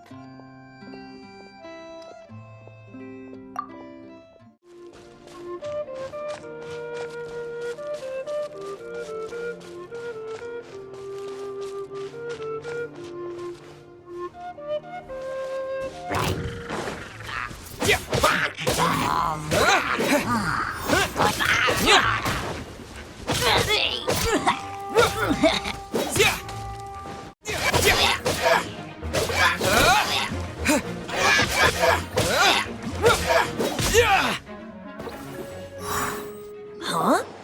What's this? After the Abyss Mage was defeated, a certain energy dispersed from its body. It seems that energy was being used to cut off the connection between me and Dvalin. Huh. Do you know of Storm Terror's But Jean and Master Diluc are no doubt aware of it. After Dvalin woke up, he took the ancient ruins as his lair. As it was with the storms that previously cut Mondstadt off from the outside world, the entrance to the ruins is also sealed by a special barrier. But now, as the energy dispersed from the Abyss Mage, I was able to read the rhythmic flow of how the barrier's magic was woven.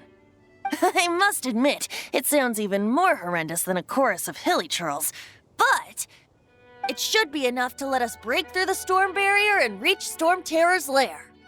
Which means we're going to confront Dvalin? I'm fine with that.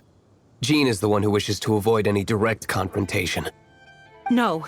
When there are no other options left, it is my responsibility to alter our course of action. If slaying him is our only choice, I will gladly become the knight that leads the charge. Fortunately, we have yet to need to go that far. By that, you mean... I mean that the Holy Liar is not our trump card. Our real trump card? The Traveler, of course. The Traveler? Correct. But you have a much more precious forte. The impurities in the tears and the curse that binds Dvalin belong to the same maleficent power.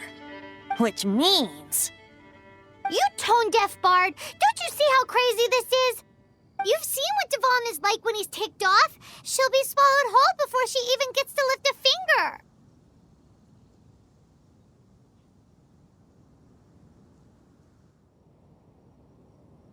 Hey. Nice plan. Worth a shot. I am with you, Honorary Knight. Oh, so we just need to fight monsters from the Abyss and a dragon. No pressure or anything. Humans aren't without their strengths. Let's go. And so, epic actions of brave heroes finally leads to this 11th hour.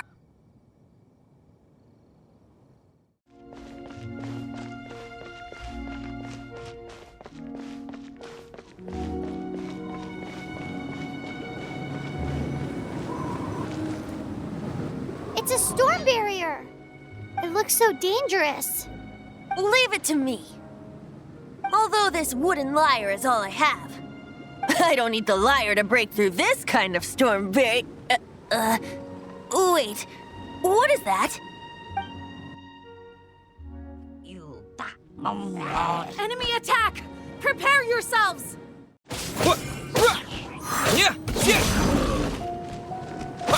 Windblade!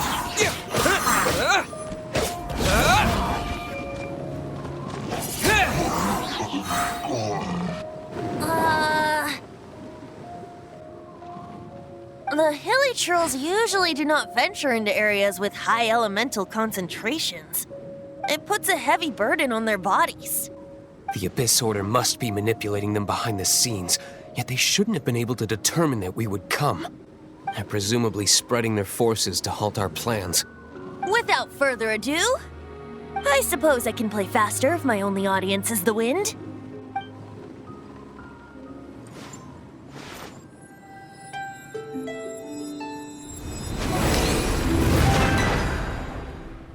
It actually opened. You're not entirely useless, tone-deaf bard. This is it. We are now entering Storm Terror's lair. Watch yourselves. Let's move.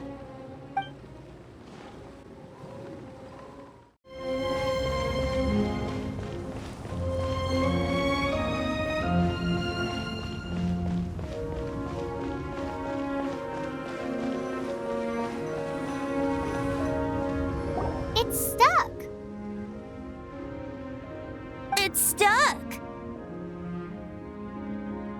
Hey, check out that roof! Is there a giant hole in it?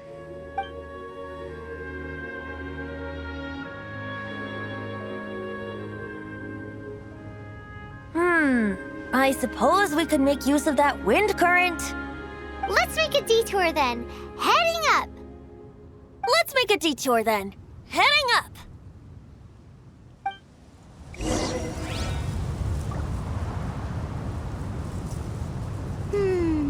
Do you think there will be abyss mages hiding in the ruins? Either way, if we do run into one, we will let the victorious Master Diluc do the... Do not underestimate them just because I have beaten one of them before. I'm not boasting. I'm simply saying there is more to the Abyss Order than a few mages. Correct. That's why I tagged along after all. Well, that and also for your safety. Why am I so diligent? Too diligent for a poet, in fact. So says the person that made zero effort to search for the dragon tears and drank in the tavern all day. Paimon doesn't get it. What part of you is remotely diligent?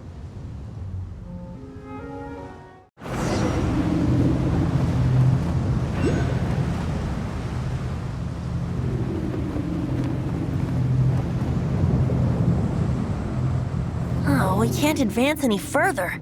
The ruins seem to be guarded by ancient seals. Is this the work of Dvalin? No. These ruins were once part of an ancient city. Dvalin just happens to be nesting in these ruins for now. These ruins even predate the existence of the Four Winds. Mondstadt is a city without a ruler. However, before it was ruled over by a tyrant. Anyway, I'll sing you that story when we have a chance in the future. The markings on this seal.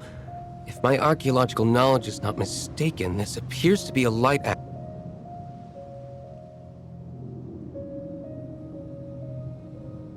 If we retrieve and reintegrate all the parts, we should be able to get it working. We should be close to completing the ceremony for this actuator. Let's put the last part back and see.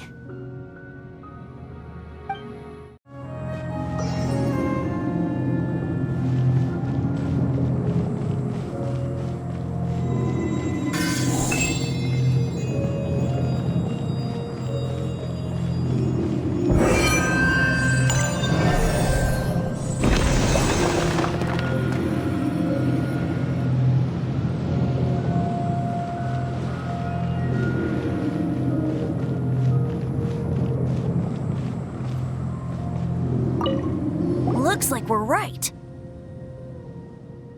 There are 3 more halos circling the tower.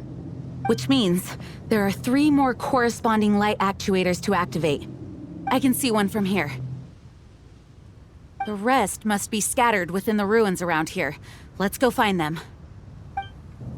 Why did Dvalin pick a place filled with puzzles and seals as his lair? Doesn't he get annoyed coming back home? He doesn't walk in. He flies in. You do have a point.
Wow, this light actuating ceremony does work magic! It It looks like one of the 3 halos above has now become solid ground. Let's start looking for the next puzzle.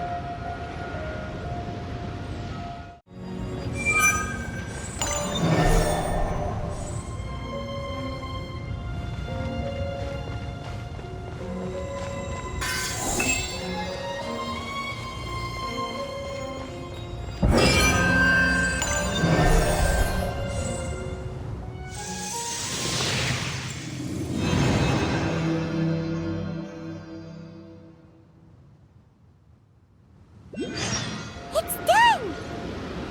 Paimon thinks we should venture onward from here.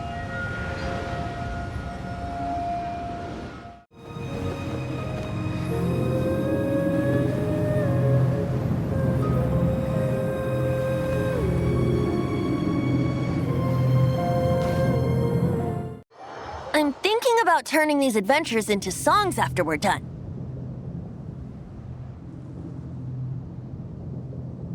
Hopefully, this song will be sung for years to come by the people of Mondstadt, just like the legend of Vanessa. I have loved that song since I was small. How are you feeling today, Honorary Knight? I am completely prepared and fully confident that we can do this. Even Master Diluc accompanied us to the very end, despite only being an accidentally involved bystander. You shared your secret with me, and I only returned your trust to the same extent. As for Master Jean, responsibility perhaps. What about the tone-deaf bard? It's freedom.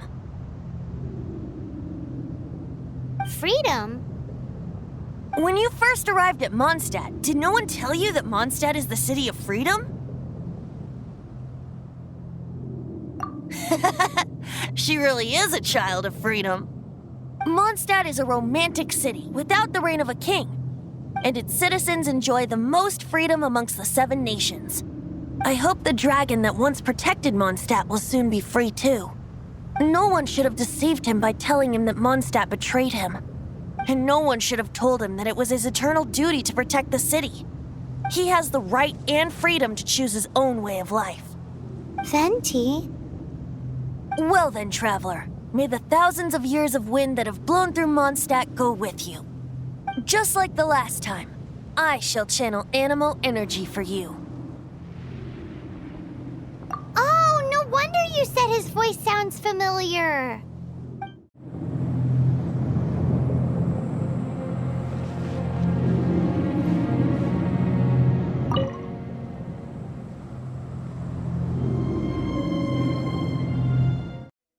Look! There are 2 shiny spots on Dvalin's back! They appear to be poisonous blood clots that have coagulated on his wounds. The Abyss Order must have cursed the wounds. That's what's corrupting Dvalin's mind. To save Dvalin, we're going to have to get rid of those blood clots. Aim for those blood clots!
we can fight Dvalin on equal grounds. The grandest bard is here to help.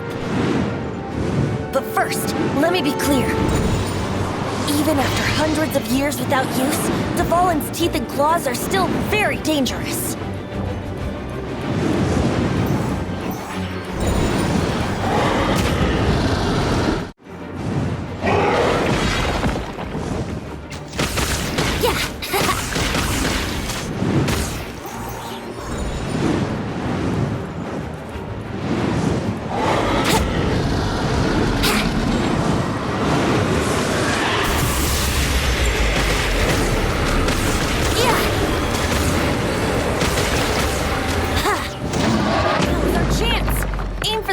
Blood clot on his neck.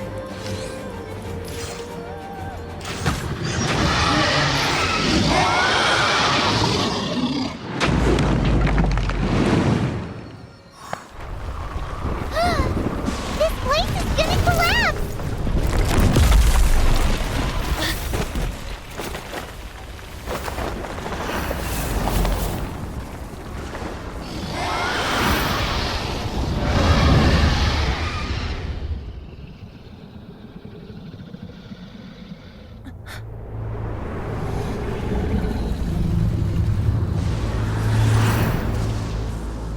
It's been a while since we flew like this together. Huh, Dvalin? Just now. Why? Why did you not ask me to protect you like the last time? Me not wanting you to listen to the Abyss Order doesn't mean that you have to listen to me. Freedom, if demanded of you by an Archon, is really no freedom at all.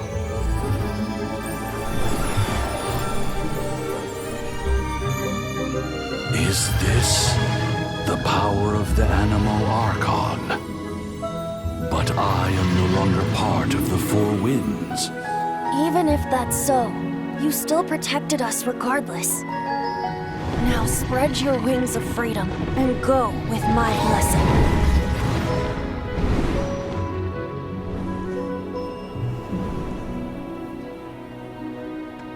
And so, the Storm Terror threat was quelled.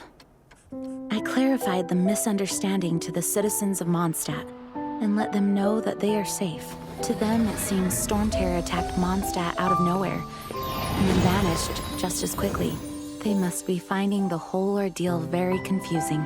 However, winds change their course. Someday, they will blow towards a brighter future.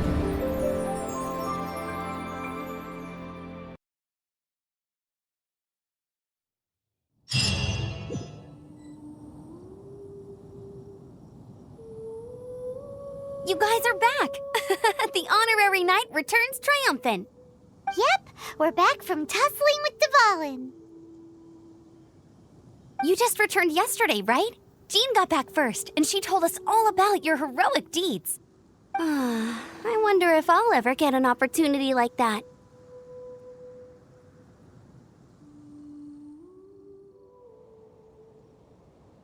You're right, actually. Peace is hard won, and we shouldn't take it for granted. And this time, you're the one we should all be grateful to. You're welcome. But have you been waiting for us here this whole time? Of course not. Just because I'm not out on the front line doesn't mean I don't have work to do. In fact, I'm dealing with the aftermath of the crisis as we speak. Aftermath? Here? What happened in Mondstadt? While Master Jean was away, the monsters lurking nearby made a coordinated attack on the city. Fortunately, we weren't completely taken by surprise. I detected the Hilly Churls were moving closer to the city a while back.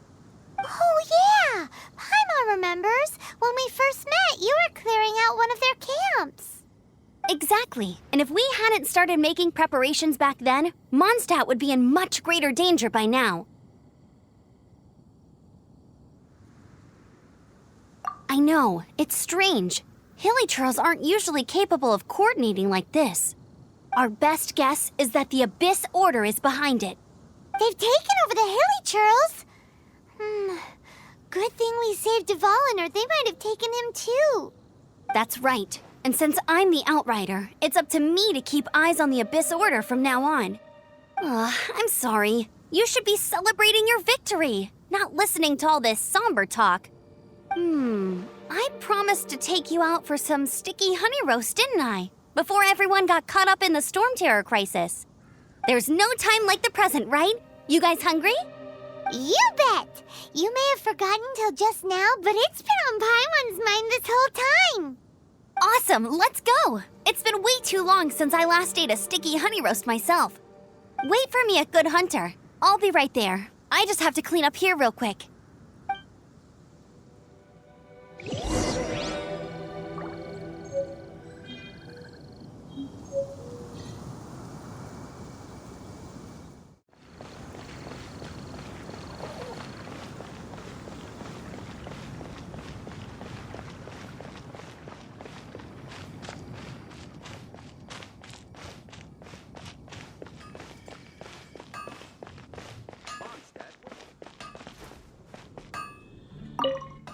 Here we go. This is it.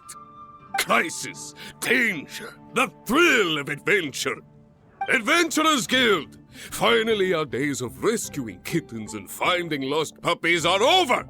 The age of adventure is upon us. Roll up, youngsters. Join the Adventurers Guild today. In this time of great upheaval, we must rally together, take on the dragon, and save our great city of Mondstadt. What? What? The storm terror threat is resolved? I missed the acting clanmaster's speech? Storm terror should have put up more of a fight. We didn't get to join in.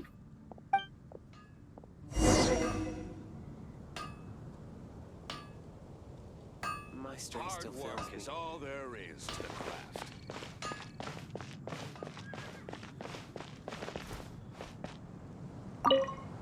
Long live the heroes. Thank you. It's finally over. Many trade routes have closed due to the storm terror incident. We can cope for now without fresh fruit and vegetables. But if the wine supply dries up, we're all doomed. I cannot imagine a world without wine. I hope they get the trade routes back up and running soon.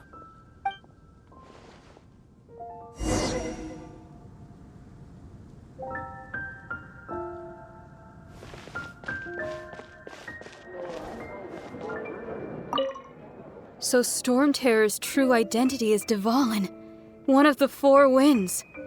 We never should have forgotten his past sacrifice for Mondstadt. Every cloud has a silver lining. We're fortunate that our relationship with the Dragon of the East didn't sour past the point of no return. For that, we have you to thank.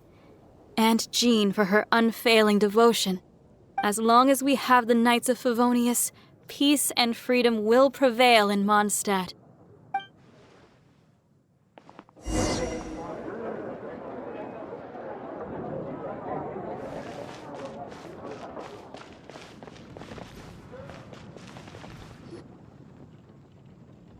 Greetings.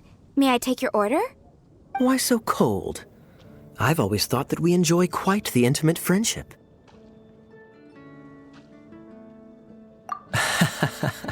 It seems your great battle sharpened not only your combat skills, but your wit as well. A knight after my own heart. To bask in the presence of Mondstadt's new big hero is quite the morale boost. And that's coming from a knight. Sweet-talking, sugar-coated Captain Kaya. Nonsense. I speak from the heart.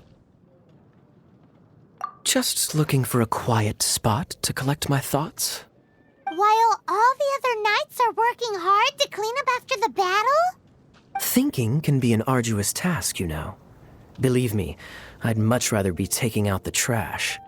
So what you thinking about then? The Abyss Order. A dragon wreaks havoc in Mondstadt, and the acting Grand Master leaves the city to combat the threat. Strategically, that's the perfect moment for the Abyss Order to make their move. If you were the Abyss Order, would you squander this golden opportunity by sending in nothing more than a few hilly churls? To get to the bottom of it, I decided to wait. So I waited. and watched for their next move. Then came the day you made all hell break loose in Storm Terror's lair, just as the Hilly-Churl's cries sounded from the city gates. That same day, I saw shadowy figures lurking in the city itself. Inside the city? Well, all the other knights were outside, fighting the enemy. As you can imagine, that left the inside of the city completely unguarded. Except for me, of course. And so I approached the Abyss Order infiltrators for a bit of, let's call it fraternizing. Through various means, I managed to gather some rather interesting intel. The situation is this. The Abyss Order, they are united under a single leader. The Abyss Order has a leader? Yes. And it was this very leader who devised the plot to turn Dvalin into a weapon of war. What exactly did you have to do to find this out? Let's just say I'm blessed with certain linguistic powers. There's more. The Abyss Order has a name for this leader. They call her the Princess. Now, I'm sorry to cut this intelligence briefing short, but I do believe I spy Amber heading this way. I think she's still angry with me for my absence from the defense effort during the attack. I'd better slip away before she notices me.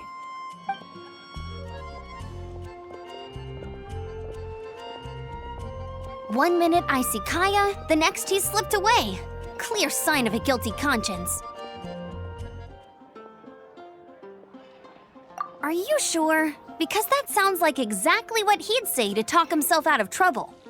But let's forget about him. I worked super hard today, and my tummy's rumbling. Let's order. Hi, Sarah. 1 sticky honey roast, please.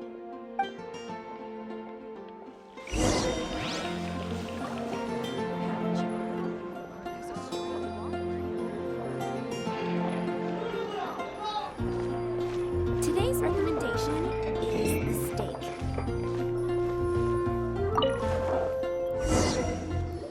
So, now the Storm Terror threat is behind us. What are your plans for the next step?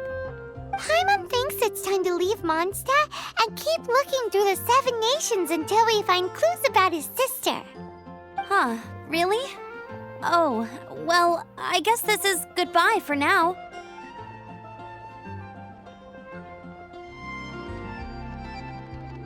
Hey, don't feel down.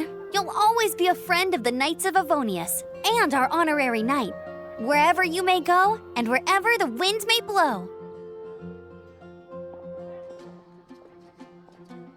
That's the spirit. Remember, Mondstadt will always welcome you. All right, now let's eat before it gets cold.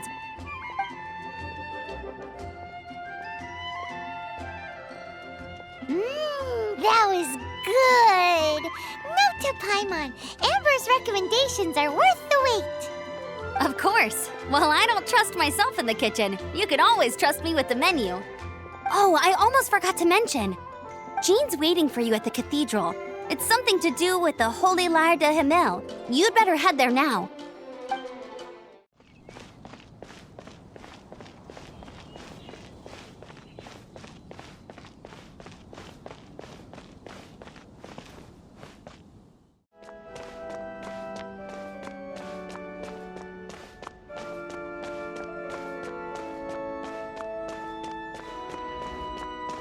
This is Barbara, the deaconess of the church. She is here to retrieve the Holy Lyre de Himmel. May the animal Archon protect you. I'm not really in a position to speak compared to our acting Grand Master, but I still want to thank you all on behalf of all of Mondstadt for your assistance. Fortunately, everything was resolved peacefully. I can't imagine how an all-out war between the military and the dragon would have ended. Now the Fatui have no choice but to keep their mouths shut. They must be annoyed that things didn't turn out as planned for them. This time, they even lost their best excuse to pressure the Knights of Favonius. Diplomatically speaking, they gained nothing, and on the contrary, simply proved just how vexatious they can be. Sounds like quite the story. So, did you bring the Holy Lyre with you? We cannot ask you to keep defending the lyre forever. The Seneschal has been pressing me for a while now. We, did bring it with us. It's a little... Oh, don't worry. I'm not here to collect rent. The church has always received special funding. The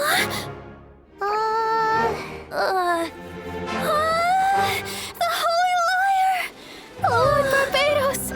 Even if I atone for these sins for the rest of my life, it would still not be enough! Oh, give it here.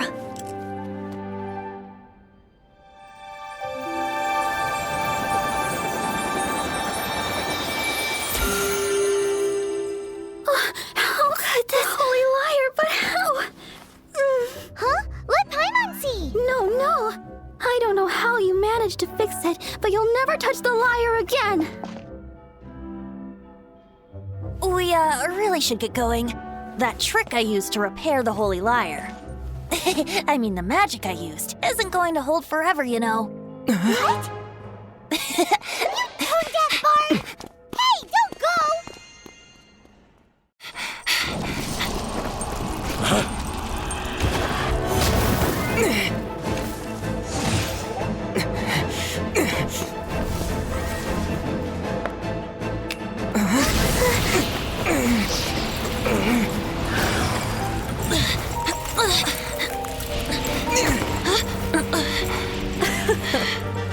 At last, Mondstadt's rodent ruler in the flesh.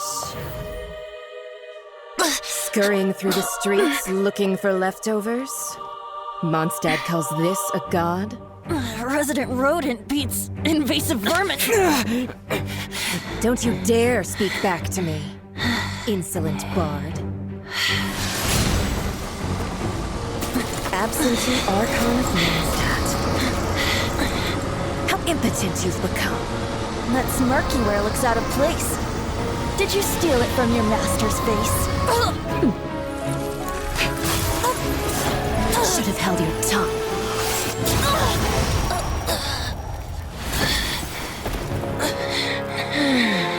So, this is a gnosis. Wouldn't be caught dead wearing this ugly thing in public.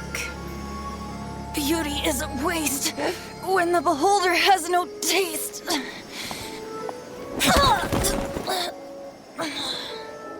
Venti!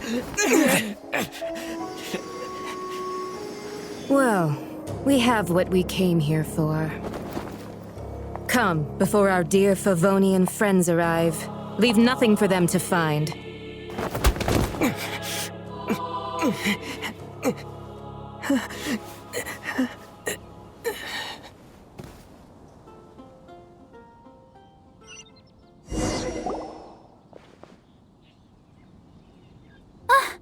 Honorary Knight, you're awake!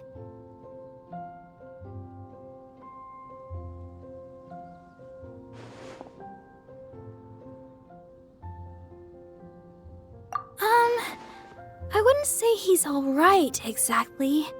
I found you lying unconscious outside the cathedral and used my elemental powers to heal you. That bard awakened first, but strangely, my healing powers had almost no effect on him. This is the first time I've encountered such a patient, but he just said, it's completely normal, and then got up and left the cathedral. He left? Already? Where'd he go? The symbol of Mondstadt's hero. That's what he said. I wanted to stop him, but Master Jean, said to let him leave. How strange.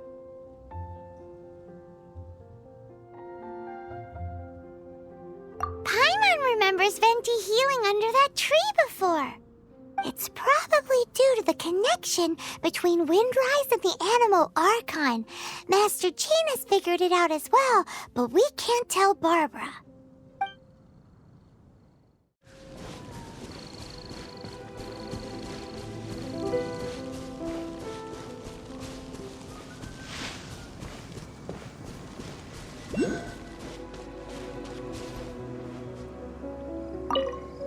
The wind amongst the branches is good. I love the way it smells. I said the exact same thing last time. Why do I only say these things when I'm down on my luck?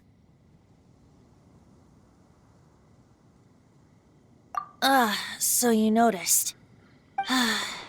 This isn't something I'm meant to discuss with ordinary people, but I suppose I can let you in on the secret. As you know, visions are external magical foci that only a small minority of people possess. They use these visions to channel elemental power. In truth, every wielder of a vision is one who can attain godhood and ascend to Celestia. We call such people allogenes. Allogenes? Paimon's never heard of them before. That's because this is a secret that only Archons are privy to. We don't need primitive tools like visions. Instead, each Archon has an internal magical focus that resonates directly with Celestia itself, known as a gnosis.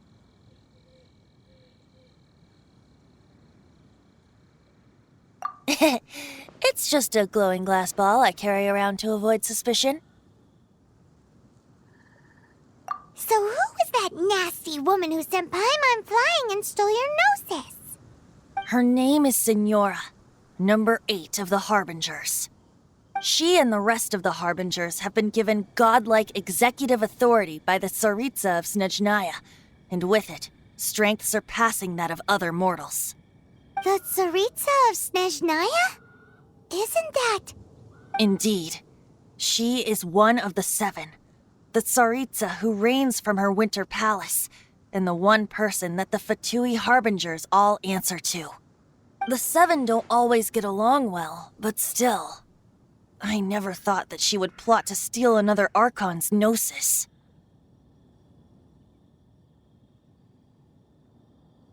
How should I put this? 500 years ago, I knew her well, but I can't say the same is true now. You see, a certain catastrophe happened 500 years ago, and after that, she cut off all ties with me. But we can save discussion of the Cryo-Archon and the Fatui for another day. If you seek the rest of the 7, many difficulties lie ahead of you still. You should head for Mondstadt's neighboring nation of Liyue. The Geo-Archon who reigns there, unlike me, administrates his entire region personally. He only descends once every year to give his divine predictions, which set the direction for Liyue for the rest of that year. Even so, it sounds like he works much harder than a certain someone, In any case, this year's Rite of Descension is soon to begin. If you miss it, you'll just have to wait another year.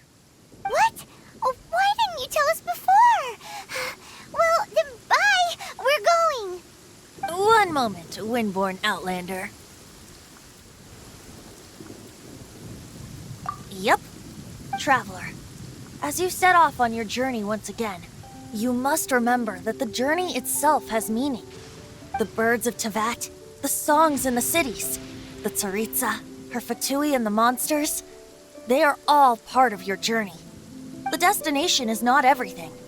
So before you reach the end, keep your eyes open. Use the chance to take in the world around you.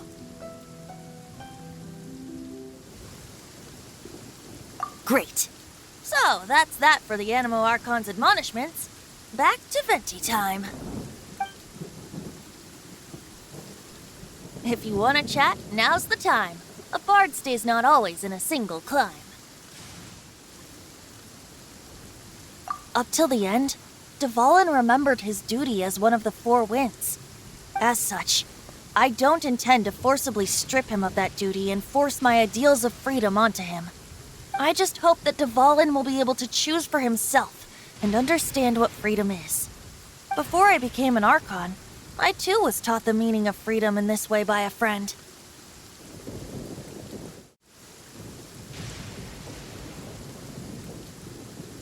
Kaya shared some new intelligence, you say? Oh, I see. So, the Abyss Order has a princess who orchestrated the plan to corrupt Dvalin? They were probably trying to turn Dvalin into a weapon of war for the Abyss. But that said, I have never heard of any such princess of the Abyss Order.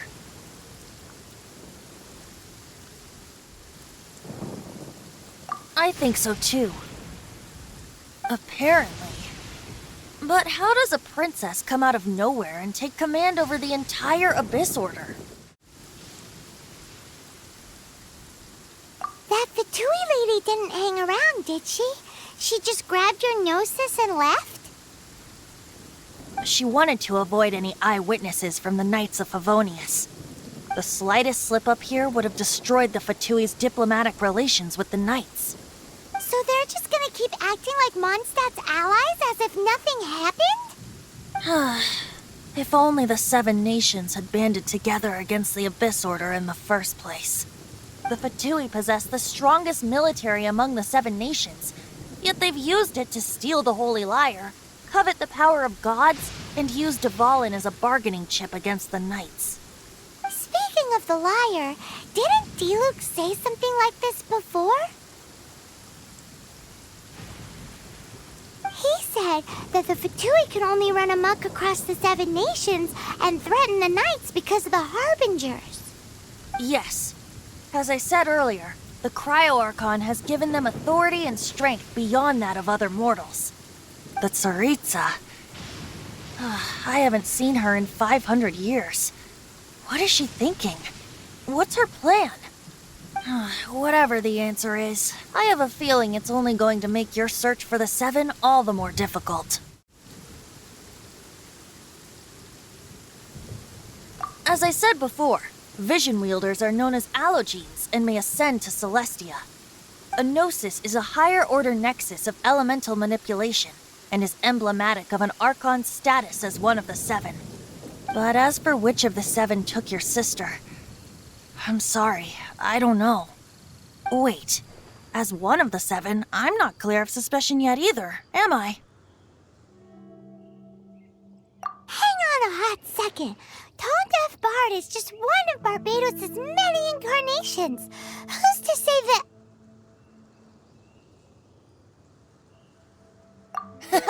We're a great team indeed. Say, once you find your sister, how would you like to become one of the new 4 winds? You don't seem too into it. Hey, Tone Deaf Bard! If being one of the 4 winds means free food, you can consider Paimon.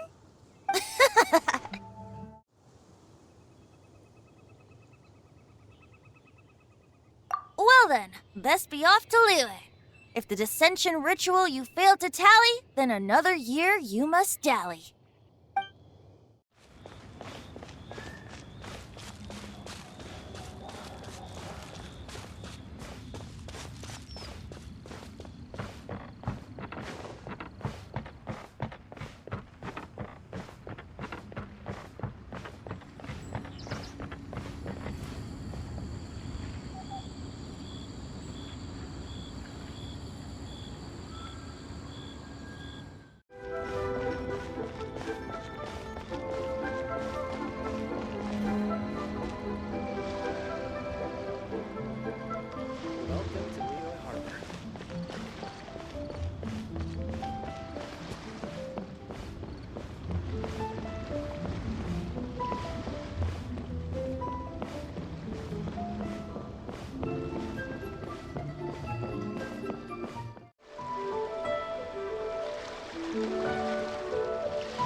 I've got a bunch of interesting gadgets.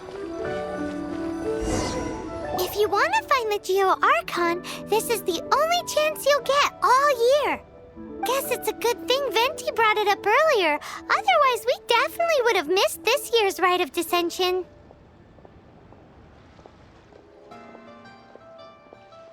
Well, Venti brought up the time, but Paimon knows nothing about where it is. Look, we're already in Liyue, so let's go ask some of the locals. Oh, right. About the Geo-Archon Morax. Did you know the Mora that we use is named after this god? But it's seen as isn't polite for people from outside Liyue to refer to the Geo-Archon by that name. So we should refer to the Geo-Archon by the name Rex Lapis, like the people of Liyue do.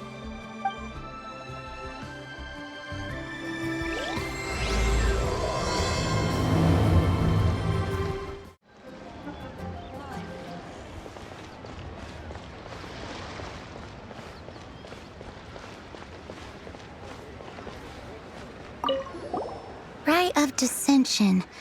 Oh yeah, that reminds me. Isn't that today?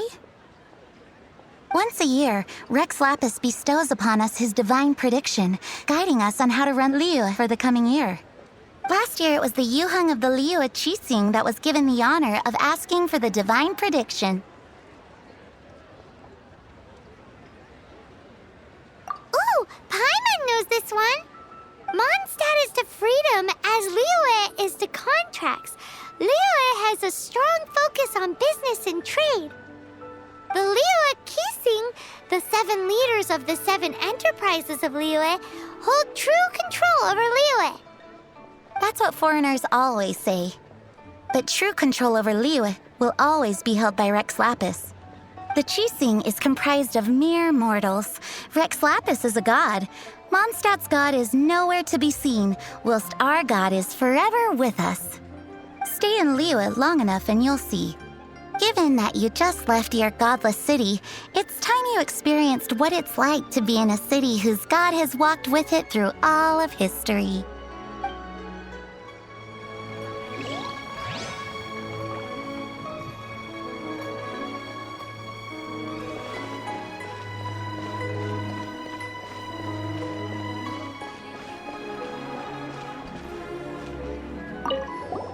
Oh, are you also foreigners here for the Rite of Dissension? To think I've lived in Liyue all these years and never come to see this before. I guess it's like they say, locals never visit the tourist spots. I wish you well on your travels. Liyue always welcomes you.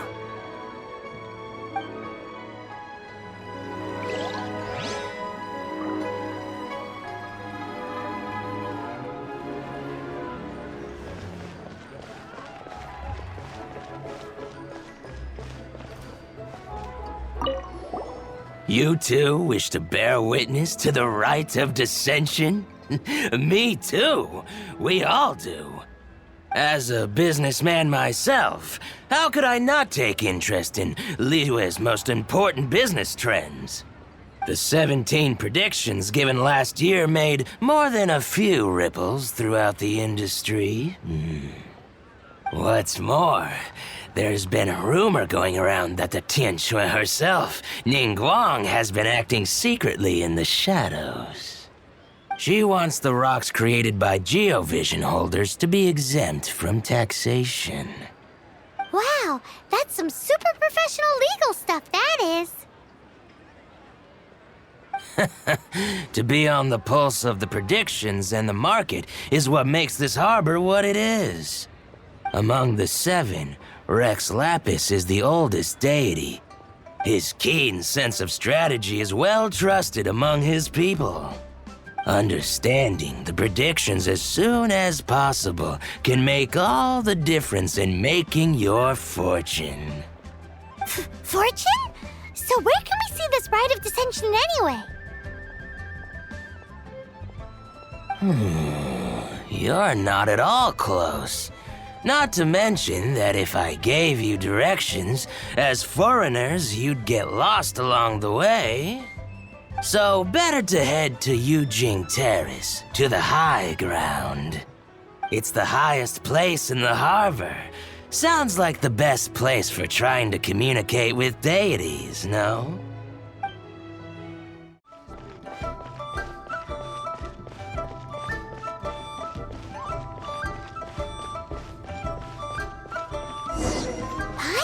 That the best time to make a wish is today, during the Rite of Dissension. Wanna give it a try?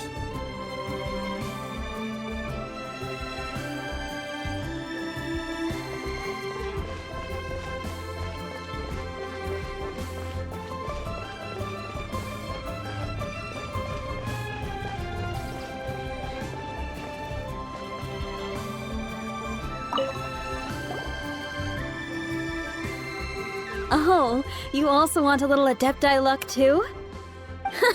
Seems you know a lot.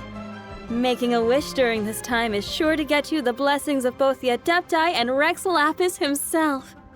I've already made my wish, so you can take this. Great! Thanks!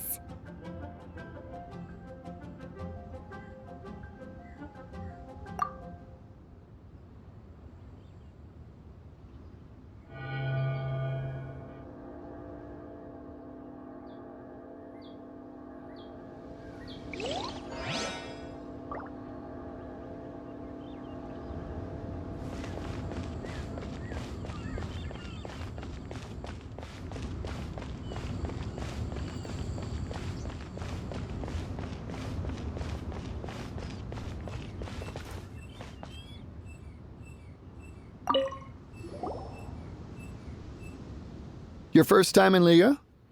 Actually, it's my first time to see the Rite of Dissension, too. Ah, look, that's Miss Ningguang of the Liu Xixing. Only those who have control in Liyue can preside over the Rite of Dissension. Oh yeah, not sure if you knew, but most of the Adepti appear in the form of various beasts. I heard that when attending these kinds of formal occasions, Rex Lapis himself appears as a celestial cross between two of Liyue's ancient mythical creatures. Ah, sorry, I shouldn't interrupt your wish. Please, take this.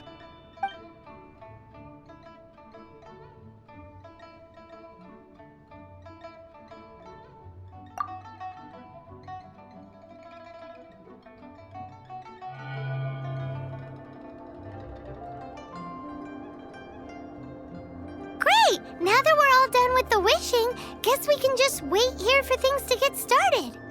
Who knows how long that Miss Ningguang lady is gonna take?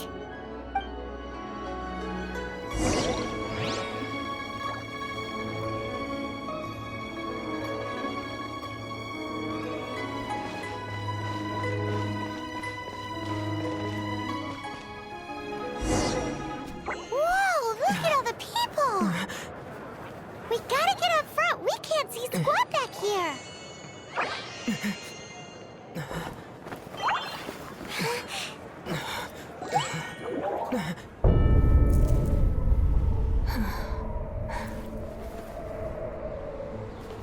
The hour is upon us.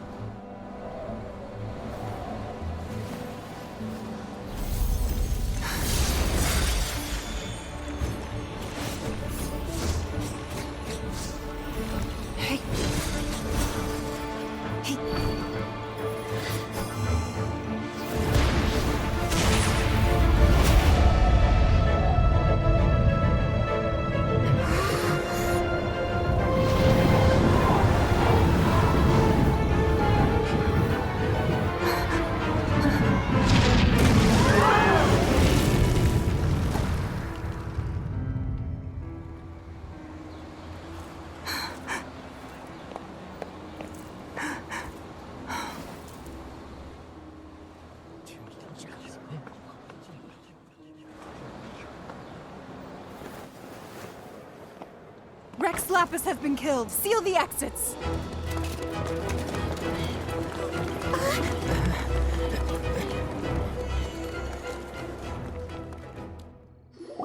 What? What's going on? Did she just say Rex Lapis is... The Geo-Archon is... dead? Oh no! The Millilith! Looks like they're nabbing suspects who got too close. Paimon's freaking out! The killer is amongst us! Wait, we got close. Are we suspects? Wait, where are you going?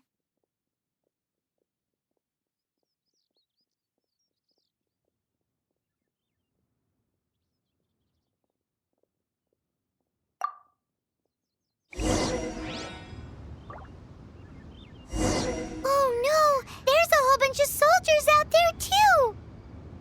Your identity! You may not be the killer, but we can't let them get you! But can we even get out of here safely?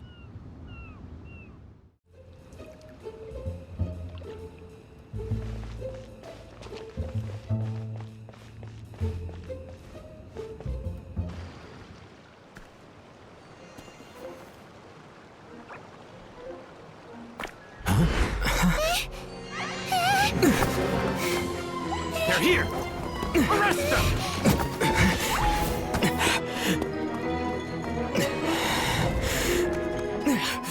There's nowhere to run! Hey, buddy. Hold still.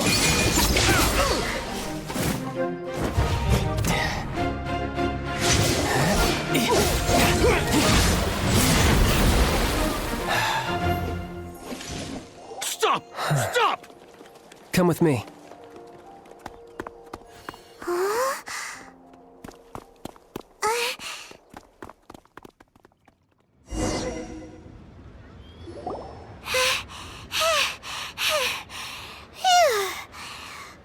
Paimon's exhausted.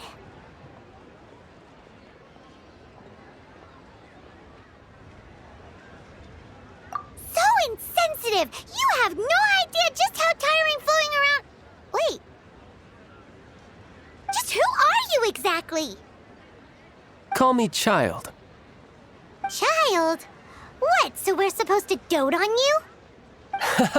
No, not at all. It's an alias of sorts. In Mondstadt, I don't suppose you came across a Senora by any chance. Senora? Child? You're Fatui, one of the Harbingers! Oh, no. Don't worry. I'm not looking for a fight. Senora gave you quite the bad impression, huh? Pfft, that woman. Can't say I'm a fan either. Right. Let's forget all about her, shall we? I'm here to help you. Come now. Don't be like that. I'm not a bad guy. Oh, okay, perhaps I'm kind of a bad guy, but I'm not here to give you any trouble. Would it be too much to ask for you to keep the sword sheathed? I thank you for your knightly nobility. I heard of your deeds in Mondstadt, so I couldn't help but notice you during the proceedings back there. And because I had my eye on you the whole time, I know it wasn't you. Someone else was clearly behind it. But, regrettably, given I'm a Fatui envoy from Snezhnaya, there's no way I'd be trusted after something of this magnitude. The ruling Qixing of Liyue has always been overly suspicious of us. Well, can you honestly blame them? Guess I shouldn't try to deny that. Okay, sure. Maintaining a distance between strangers is probably a good idea. Either way, I'm already used to it at this stage. But right now, if you want to clear yourselves of any suspicion, you need to get yourselves to Northland Bank. Staying here isn't an option. As the old Liyue saying goes, the walls have ears.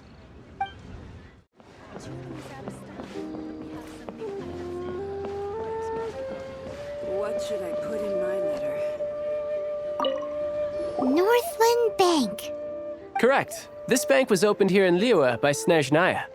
Though everyone knows Liyue is the most enterprising in Teyvat, Snezhnaya is not short of change either. Yeah, well, poorer nations don't seem the type to have diplomats that come around acting the way yours do towards the Knights of Favonius. Here, let me give you this. This is a... I'm not sure exactly. Sometimes all money can buy is things, and not a name for oneself. All I know is that it's a sigil. A sigil to keep the mighty and illuminated Adepti from bringing harm to you. Adepti? If you head north from the harbor, then west from Guili Plains, you will eventually reach a stone forest known as Jueyun Karst. The people of Liyue believe it to be the abode of the Adepti. Legend or not, they believe it. As such, offerings to the Adepti are made at its borders. Nobody dares venture in. But I have no need for believing, not when I know for a fact that the Adepti truly exist. Hate to admit it, but your Fatui intel seems all right. But why would we go looking for Adepti anyway? Oh, my little friend. There are plenty of reasons mortals seek the blessings of Adepti. Money, health, love. But you will go for justice. Justice? The Qixing will already have dispatched the Millelith. They'll be seeking out the assassin from amongst the onlookers. But how could a mere mortal kill a god that can sweep aside entire armies? Rex Lapis never gave up his power as a god. This level of crude response is beyond what is called for. How suspicious.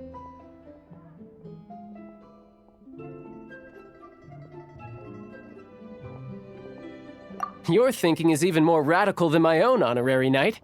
Even now, the Northland Bank wouldn't be able to hold the Millilith off for long, but the Adepti can clear you of any wrongdoing. Liyue was founded by the Geo-Archon and the Adepti. Of course, it was built by force. Look for them, and be faster than the Qixing's messengers, so you may give your version of events first. If there is anyone that can help you in Liyue now, it can only be the mighty and illuminated Adepti.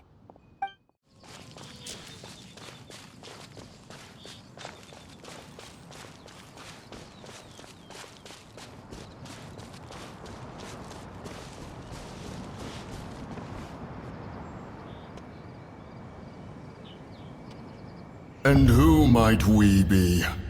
Those that dare enter Jueyun Karst.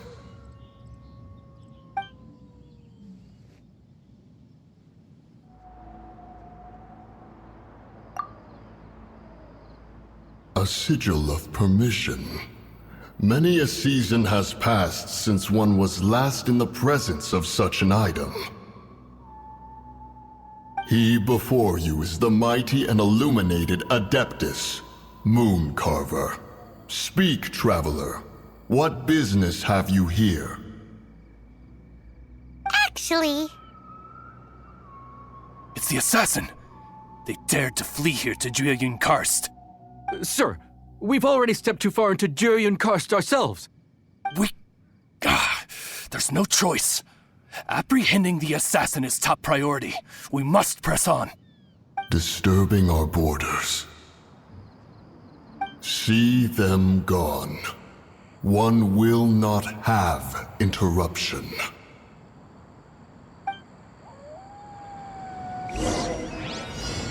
Who goes there? Take the target alive!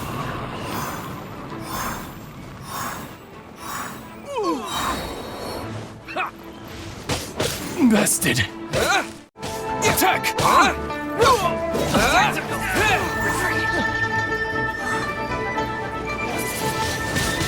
Wind blade!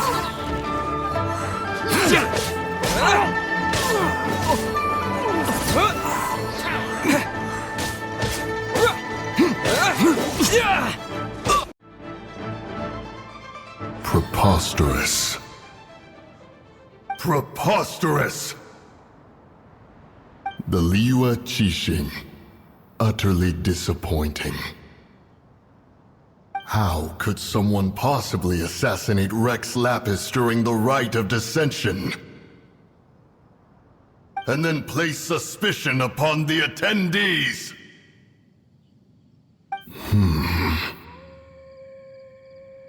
Traveler, of the unjust accusations placed upon you, one has become aware. The mind knows its answer, though one must consult with one's fellows, lest the mind be misguided. Go, take your sigil of permission. Carry with you a message. Mountain Shaper and Cloud Retainer can be found here. Only fate will decide if you shall find them. Only fate. There exists a conqueror of demons, a guardian Yaksha. Go to Wangshu Inn. There you shall seek him.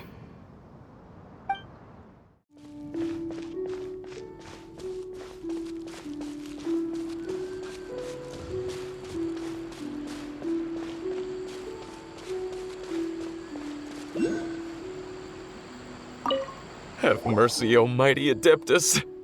I beg you, show mercy upon me and my brother. Spare our lives.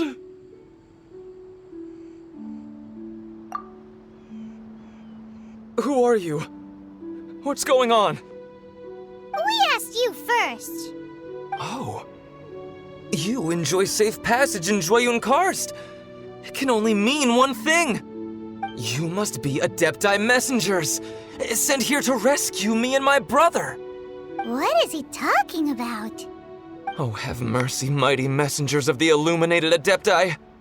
I beg you to save us. My brother and I, we only came here because our family is poor, and we heard tell of treasures hidden in the amber of Mount Hulao. It was stupid of us. But all we wanted to do was find enough treasure to sell and support our family. We followed the path up the mountain, but suddenly, the amber, it swallowed up my brother Li Dang. I ran away and made it this far before it dawned on me. We were trespassers in the abode of the Adepti, and this was our punishment. I had no idea how to rescue my brother, so I just started praying for the Adepti to have mercy, right here on the spot. And now, at long last, 2 messengers come to my aid. What? We're not Adepti messengers. We just want to find the Adepti like everyone else. No, you must be messengers. You have to be. I have no idea which amber trapped him. Please, you have to rescue him. I beg you, show me some Adepti mercy. Thank you. Oh, mighty messengers of the illuminated Adepti. I promise that we will never be so foolish again.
What happened?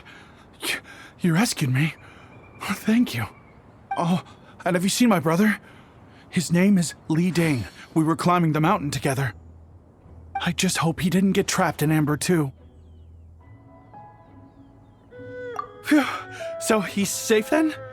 Oh, thank you. I will head up to find my brother now. Here's hoping I don't run into any more Amber on the way.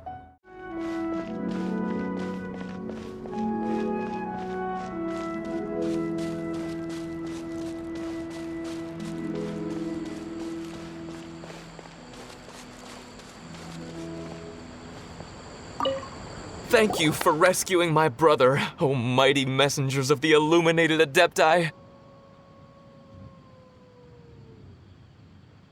What? No. I mean, like everyone else, we've heard that there's an Adeptus living in Mount Hulao. But regular folks like us would never have the chance to meet them. No way. Unlike you guys, you're Adepti messengers, so it's a whole different story. Anyway, we have trespassed in the realm of the Adeptus for long enough. We should get going. Thank you, mighty Adepti messengers. Boy, it'd be super helpful if we actually were Adepti messengers. 'Cause it seems like this Adeptus has got a real temper problem.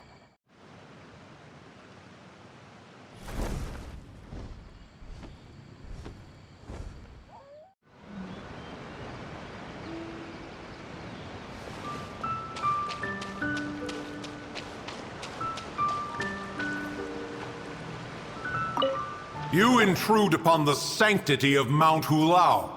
You destroy the amber of my mountain. And you free a thief whose freedom is not yours to give. The thief's ignorance was an affront to the Adepti, but your actions are an abomination of the highest order. Wait! We can explain!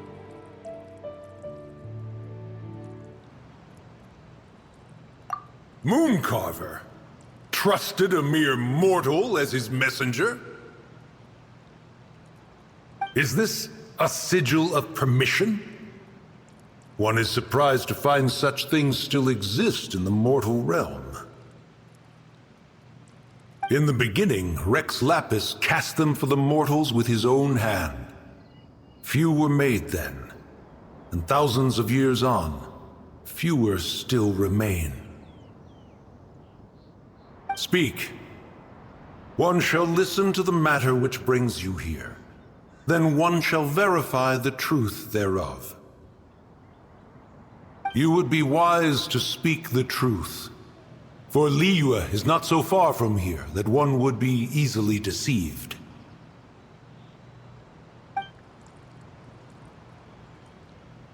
Rex Lapis, assassinated? At the rite of dissension? What mortal in Liyue, nay, in all the world, would conspire to commit such foul treason? Or perhaps the more pertinent question is, what power in this world could aspire to achieve it? Rex Lapis charged the Adepti with the protection of Liyue, and we have always honored this duty. As the people have prospered, so have we gradually withdrawn into the mountains. Indeed, this was a gesture of goodwill towards humanity. But now, alas, Rex Lapis, gone. Traveler, of the matter you have relayed, one has become aware. One now knows why Mooncarver has sent for us. Once one has dealt with certain matters here that require my attention, one shall convene with the other Adepti.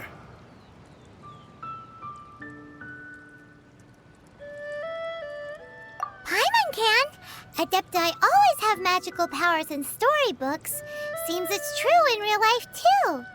You know, like how grass is actually Adepti hair, and rivers are actually Adepti saliva. There must be something similar going on with the amber.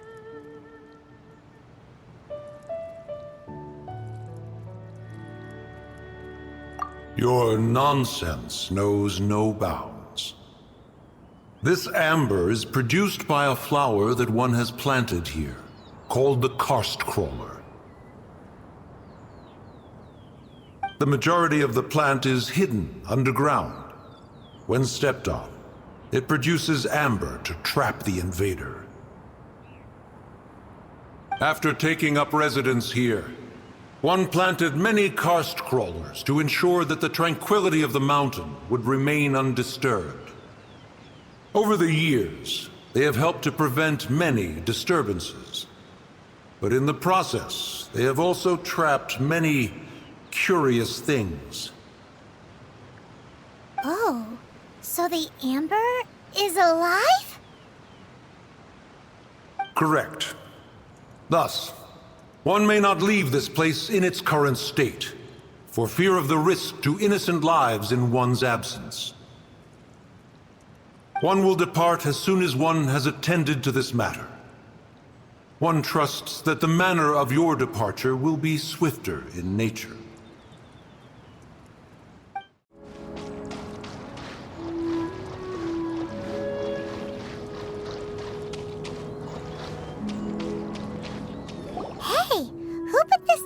Here. They've even set it ready for dinner. There's a wine jug and everything. Ooh, they even have the guests' names carved into the seats. Here sits Retainer. Here sits Guizhong.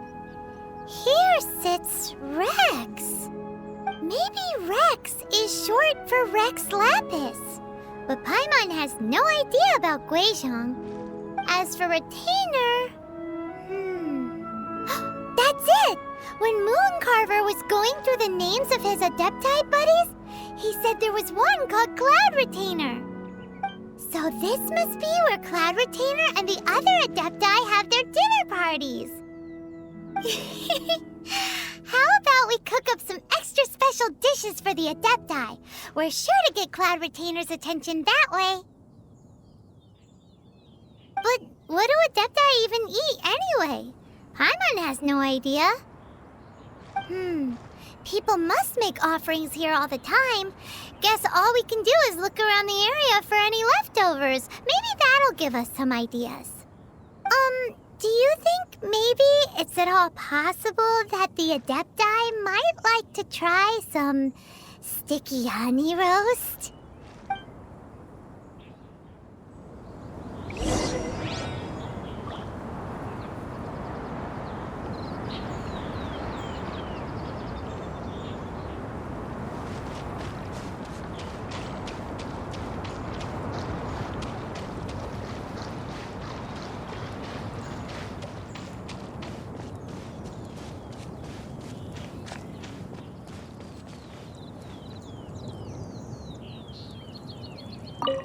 It's very clean here. Whoever cooked here last obviously likes to keep things neat and tidy. Paimon bets they were making an offering to the Adepti. Looks like we got us some matsutake and some raw meat. And what do you know? The recipe is right here. This chef was a super organized person.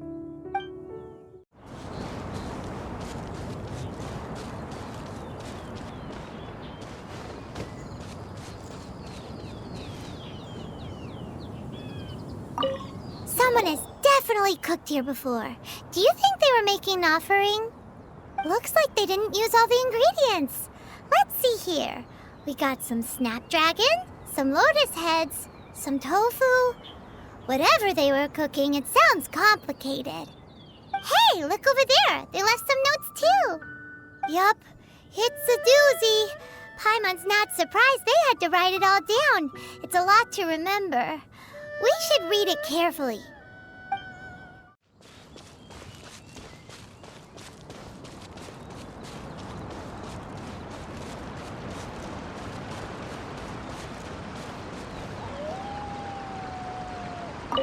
Whoa, the ground is covered in flour. What a messy chef. Seems there's meat in this pot, but Paimon can't tell which kind. Do you think whoever cooked this made it as an offering to the Adepti? Paimon can't quite imagine an offering made of flour and meat. Huh?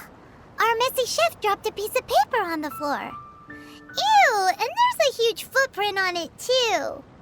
But footprint aside, maybe it has something to do with this mystery dish.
One senses the presence of a sigil of permission. One knows not why you have come, though the sincerity of your offering is clear. Hence, you shall be granted an opportunity. Find your way through mine abode, and you shall receive an audience with the Adeptus whom you seek.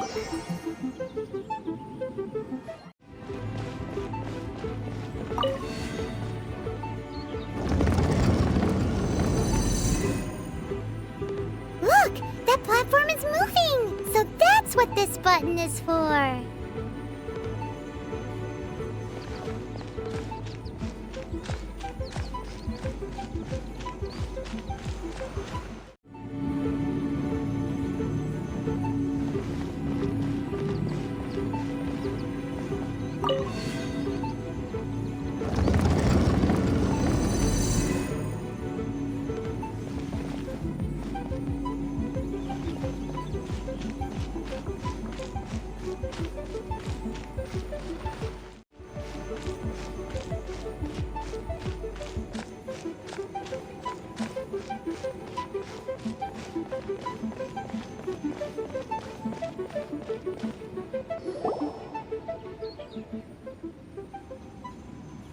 One is most impressed.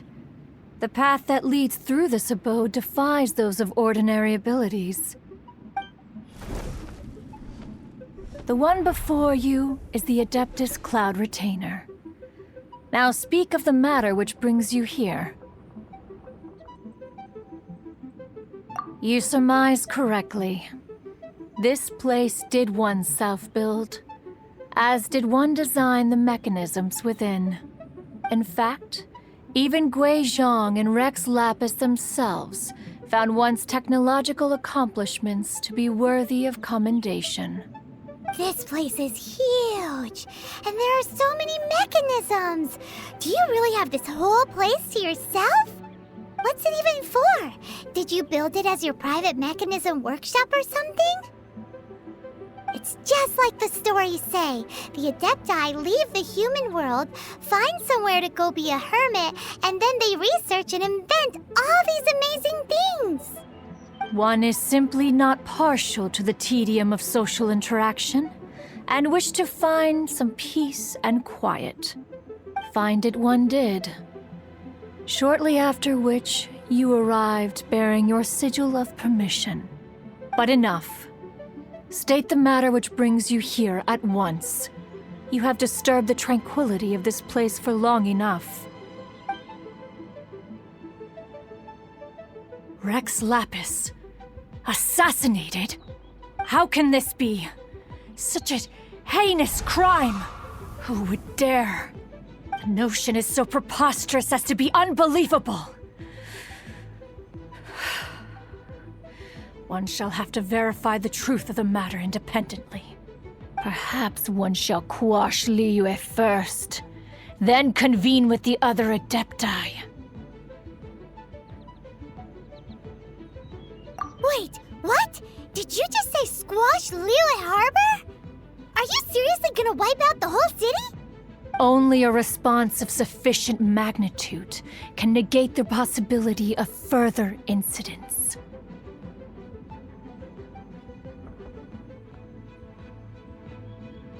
It is as you say, but if Rex Lapis has indeed been murdered, then Liyue is in great peril. To delay in quashing the threat is to invite further disaster. It is precisely because one does not wish to see further suffering that exceptional measures are deemed necessary at this exceptional time. Yikes! Quick, you gotta think of something. She wants to squash Liyue flat, and it doesn't seem like she's bluffing.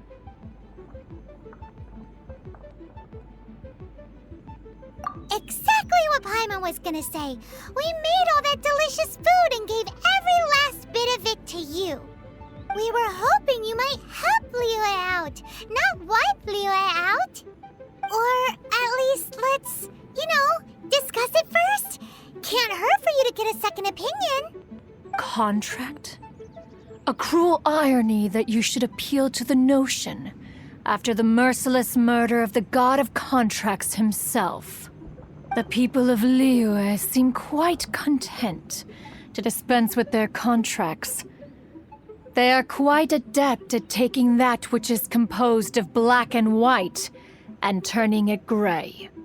Nevertheless, since you come here in the name of contracts, far be it from one to abandon one's own contractual obligations. Least of all when you come bearing a sigil of permission. Rex Lapis infused these sigils with adeptal power when he first cast them. That power once aided humans in battle.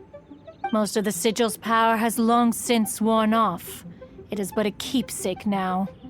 This keepsake cannot be taken as proof of your trustworthiness. One must investigate the claims that you make independently. This, no doubt, is Mooncarver's very reason for summoning us.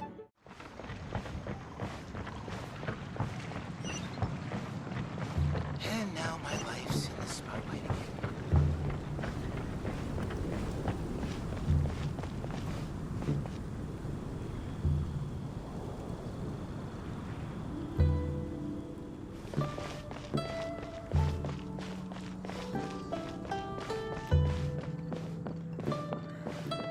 Keeping this crane secure is crucial.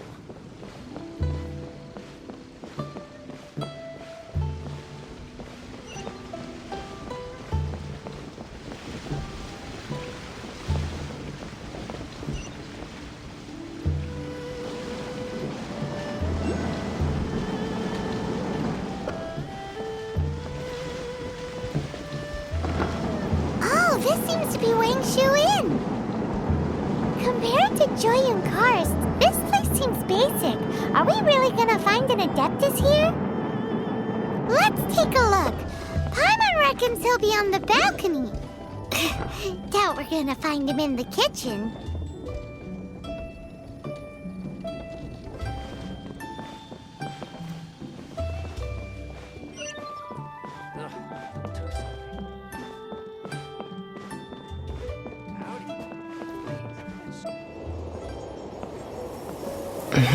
Oh, he's not here?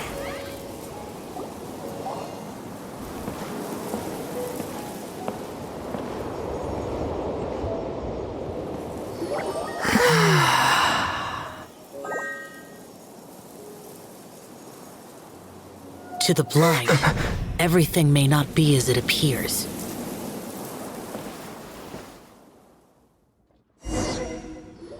A sigil of permission? You came prepared. Though this only prevents me from hurting you myself, doesn't stop you from getting hurt in other ways. Paimon doesn't get it. Too much contact with our world is breaking the rules. Mortal souls are not as robust as those of Adepti, nor can your blood carry this level of adeptal energy. It's for your own good. Leave. Now. Wait a sec, we came here to... Paimon's peeved. All he does is think about himself. Paimon wants to give him an ugly nickname. But if you tick off an Adeptus, the only thing you'll probably ever find in treasure chests is cabbages. Blech.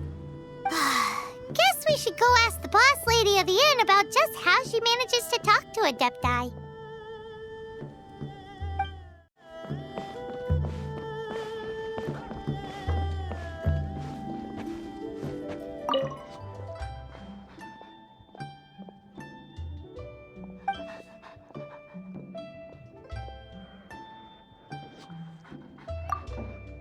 Oh, you've already met Xiao. Not bad. Not often he's in a good enough mood to agree to see people. That's his good mood? Oh yes, the Adepti are very hard to come by. Many people go their whole lives praying to them, never once actually getting to see one. When the Geo-Archon built Liyue, he borrowed power from the Adepti. But most of them only know how to protect Liyue by fighting. You really know a lot, huh, boss lady? It's not boss lady, it's just boss. Anyway, seeing as you have the favor of the Adepti, things should be a lot easier. Well, if you want to know my opinion, if you keep Xiao in a good mood, things should be okay. Good mood? Can't really imagine what a good mood looks like for that vigilant yaksha. Will be interesting, won't it? Come to think of it, I've never seen him smile either. How about this? You go see the chef for a bowl of almond tofu and a plate of whatever it is you're best at making. Almond tofu is one of the few human foods Xiao likes. The other dish is up to you. Up to us, eh? What do you think you're the best at cooking? Really hard to screw that one up, right?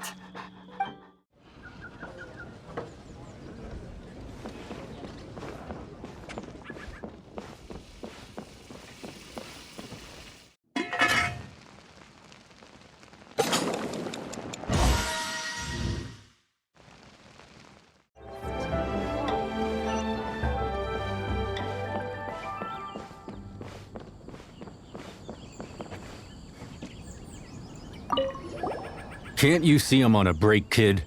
Scram! Scram! Whoa, this chef guy's service is about as good as that Wagner guy's back in Mondstadt.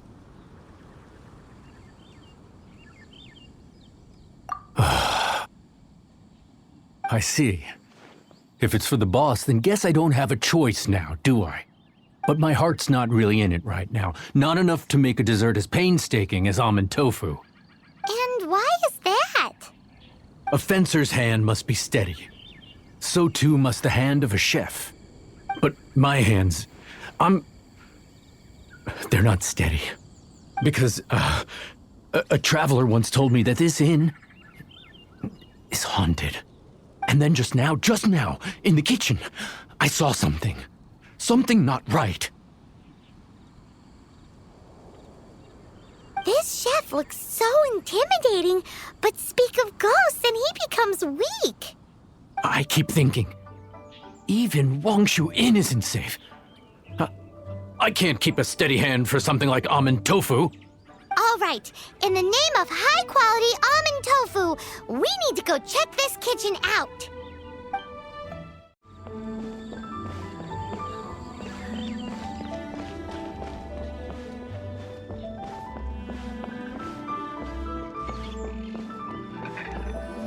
Doesn't seem to be anything.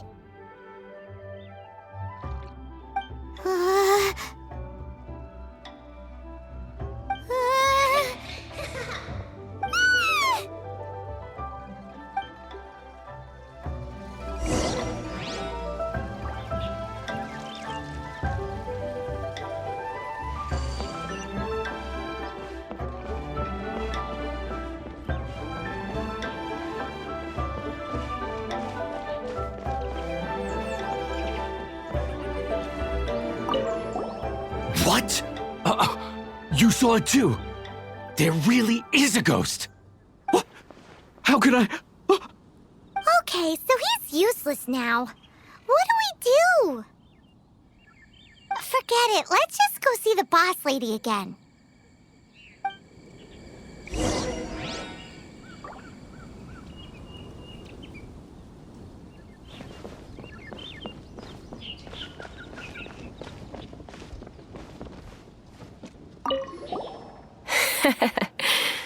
Scared of something so insignificant.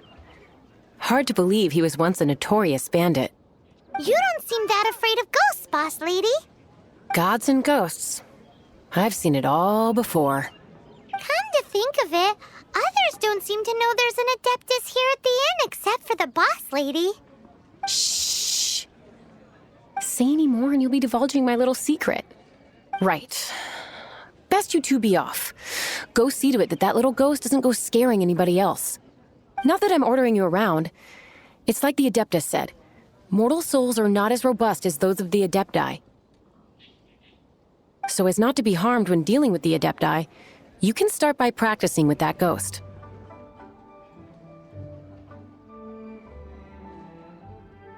There is a calligraphy painting in the inn known as the Witness Sigil.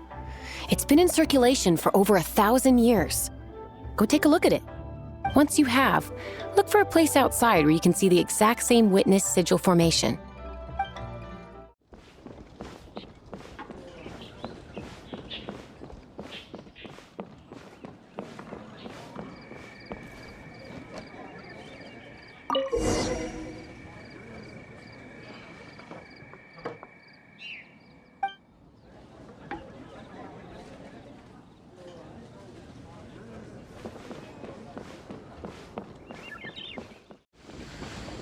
Keeping this crane secure is crucial.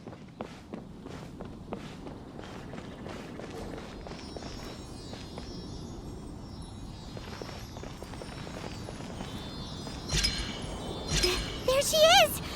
So scary! Quick, you grab her!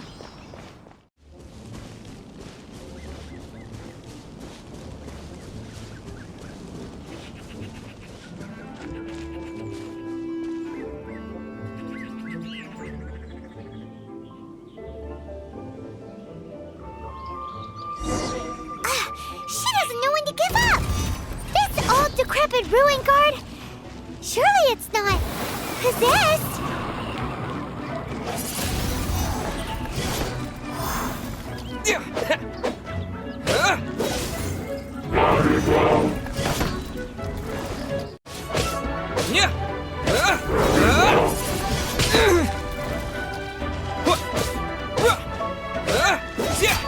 Spin blade!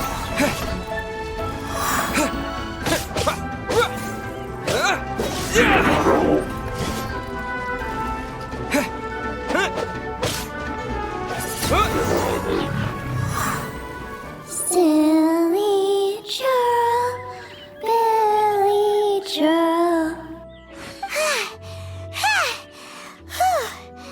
Finally caught you! Paimon's pooped. Silly Billy, Billy churl. Haunting things isn't nice. Little girl, are you listening?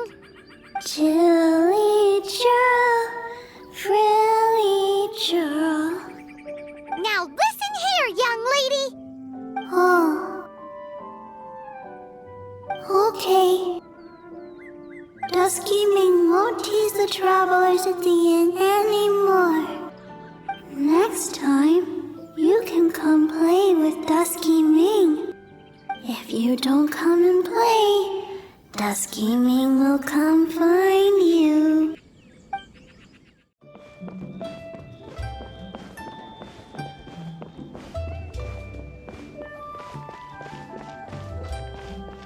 Let me guess where you're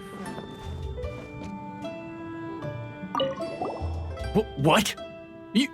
You really got the ghost to promise to stop haunting the inn? Wow. You really are something. I am in your debt. Please, wait a moment. I'll make you the smoothest, silkiest bowl of almond tofu. Haha, my hands are steadier than ever now that she's gone.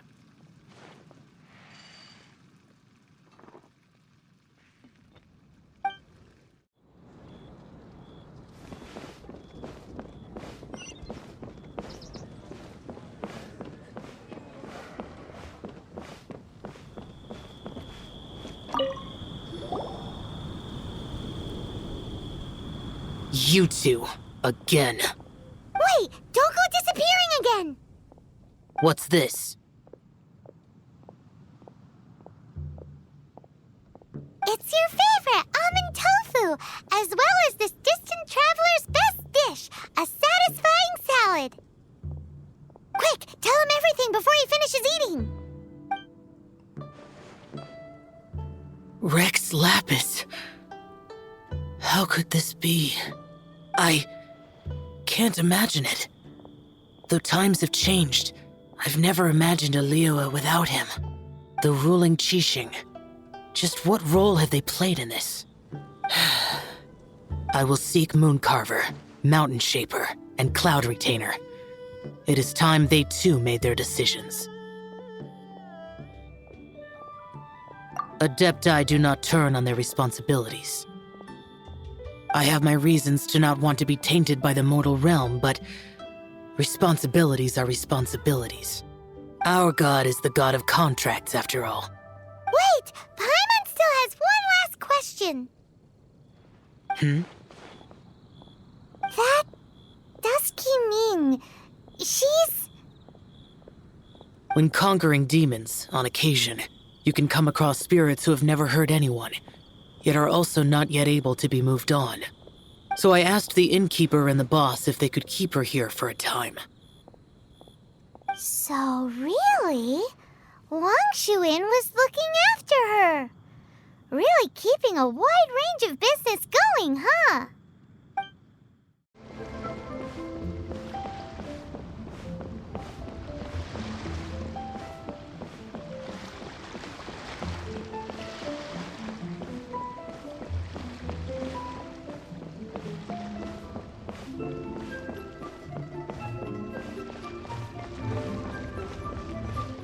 But we have some new items in.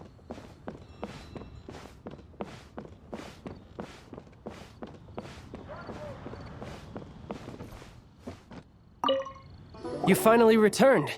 How was your journey to Jueyun Karst? I see. Huh. Moon Carver, Mountain Shaper, Cloud Retainer, Conqueror of Demons. Some of these names have never come up in the intel the Fatui gets hold of. As a returning gift, I too have information for you. Regarding the Archon's passing, the Liyue Qixing's response really has given me food for thought. They've announced that, as the true killer has not yet been found, they are not allowing anyone to pay their respects to the Exuvia. They've even gone so far as to try and cut off information. But with the right of dissension and all, even the Qixing isn't able to keep a lid on things. Exuvia? It's common knowledge in Liyue that Rex Lapis is also an Adeptus. The Geo-Archon is also the god of contracts, and is also known as the Exuvia, prime of the Adepti.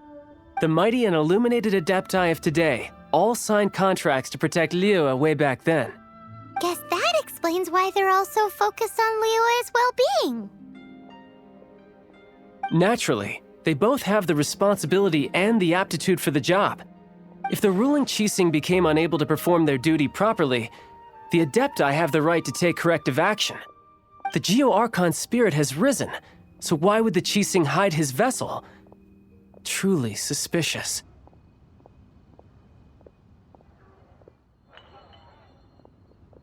Oh, right! He's the whole reason we came here! If the Liyue Qixing has locked up Exuvia and won't let anyone near, then our quest to find the Seven is already over. Oh, you're trying to find the Seven? And just why might that be, pray tell? Nice answer. A knight that gets duped by the Fatui would really be no knight at all now, would they? But I can help you with that too, you know. Really? Give me some time. Time to find someone. Someone who can help you break through this stalemate. Truly fascinating. The harder they try to silence the situation, the greater the chaos that erupts. If you want to be around to see it all come crashing down, best you stay alive until we next meet, yes?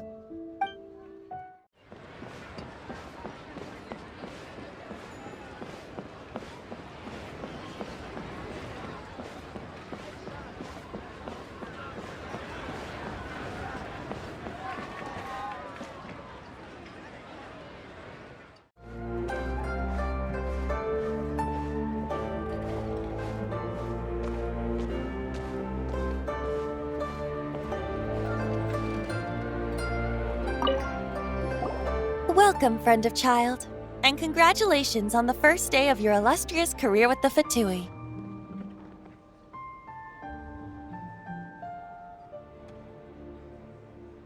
You sound remarkably sure of yourself. Remember, we are mere mortals. Our ideas are fluid like water. Only the Tsaritsa truly has a will as solid as the permafrost. But back to the matter at hand. Child tells me that he has upheld his end of your agreement. What agreement? Oh, the thing about him helping us find a guy? Correct. Child promised he would find someone to break the stalemate. And the Harbingers do not break their promises lightly. Ah, where is that guy anyway? Child is currently at Lioli Pavilion. Oh, Paimon knows this one! Ahem. There are two styles of cooking in Liyue, known as Li style and Yue style. They have been competing for centuries, but neither has emerged as the clear winner. The flagship restaurant of the Li style is the Lioli Pavilion. The owner especially chose to open the restaurant at Feiyuan Slope so they could compete face-to-face with the Xinyue Kiosk, which is the flagship restaurant of the Yue style.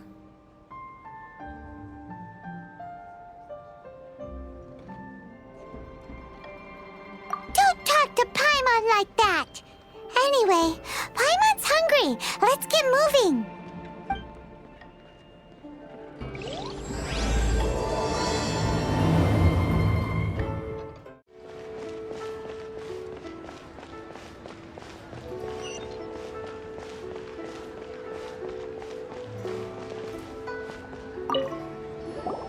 Aha, you made it. As promised, I have found someone who can help you. Someone who can solve the mystery of why the Liyue Qixing would hide the Geo-Archon's vessel. So, where is he? In Lioli Pavilion? He certainly is. Come, I'll introduce you. I took the liberty of setting up a business dinner, as per the Liyue custom.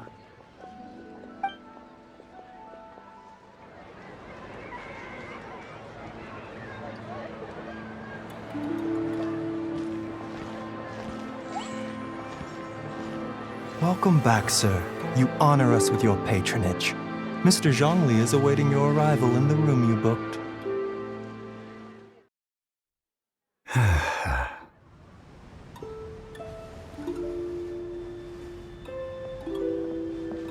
Hi.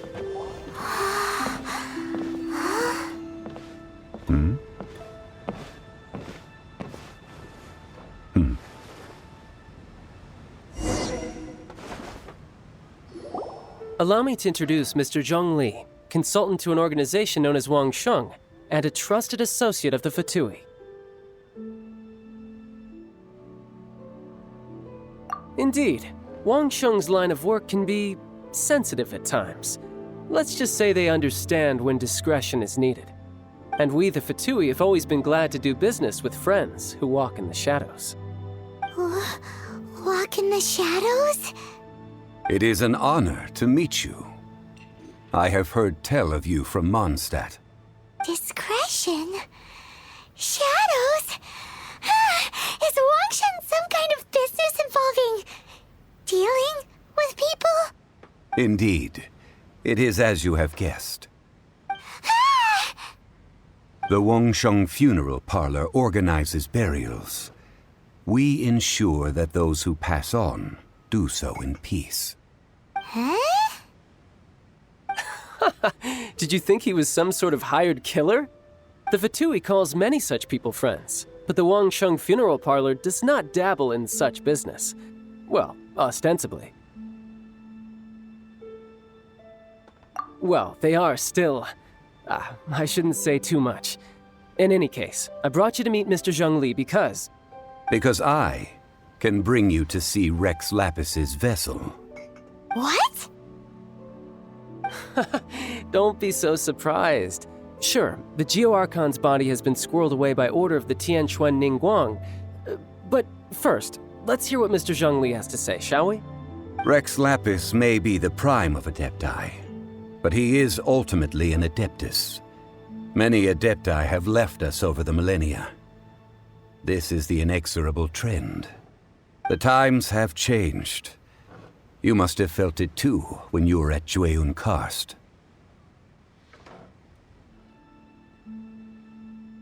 As you have seen, the time of the Adepti is ending, and the time of mankind is slowly dawning. In years past, Liyue's tradition was that a huge memorial service be held to mark the passing of every Adeptus. But this time, the Qixing have made no attempt whatsoever to respect this tradition. It is sacrilege.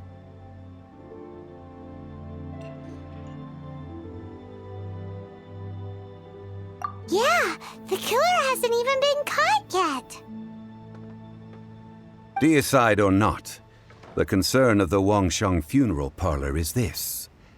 When the ritual to receive this god is so kingly, it is all the more egregious for his final send-off to go unattended to. Traveler, Child has told me a lot about you. Since you have had dealings with the Animo Archon, could I ask you to help me prepare the Geo-Archon's last rites? Well, if you really think about it, we don't have any other choice. Indeed, no amount of consideration can change this outcome. The Tianquan Ningguang has forbidden anyone from accessing Rex Lapis's vessel, which of course you would need to access if you were to achieve your goal of meeting all of the 7. Precisely. Only by participating in the rite of parting will you be able to see the form of Rex Lapis again.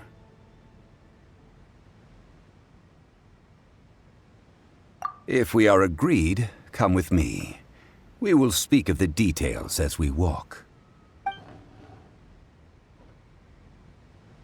All right, my bridge building work here is done. Turned out well, didn't it? You can go if you want to. Don't worry about me. I might just have a few more drinks and get acquainted with these things they call chopsticks in the meantime.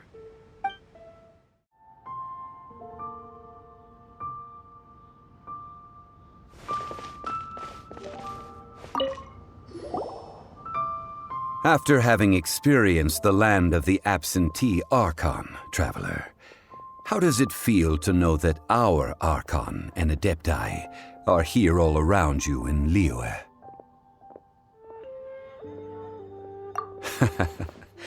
I see. So you're that sort of person. It's not a bad thing.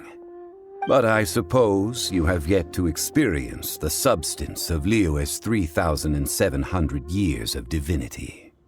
Organizing the rite of parting should prove to be an enlightening part of your travels.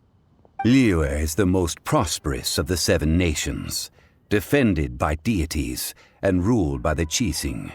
As such, the diplomatic maneuverings of the Fatui have gained no purchase here. Ningguang of the Qixing has always been on her guard against the Fatui. That is in all likelihood why Child wants to make use of the Wangsheng funeral parlor's connections. Huh. What would Child get out of us doing the rite of parting anyway? I neither know nor do I wish to know. As far as I am concerned, the Fatui are merely financial sponsors. I only wish for Liyue's traditions to endure. These are the advance funds that Child has provided. If you use them up, you can go to him to apply for any subsequent funding. Wow! Well then, let us be off. The first step in our preparations shall be to obtain some prized Noctilucous jade worthy of a deity. What are you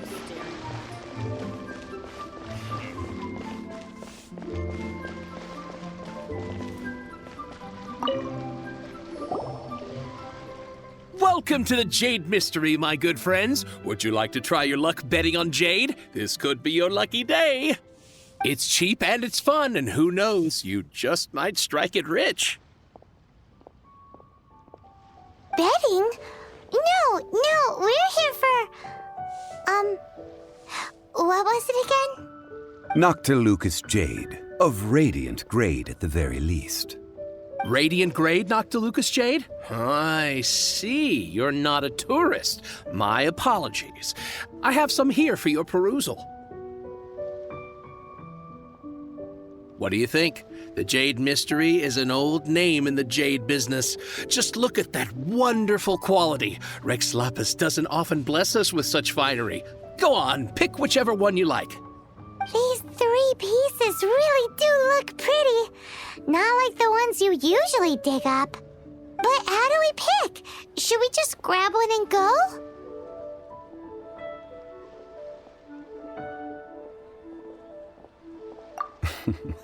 Very good. It seems you have learned some tricks of the trade. What do you think, Mr. Zhongli? How should we pick from these pieces of Noctilucous jade? Oh?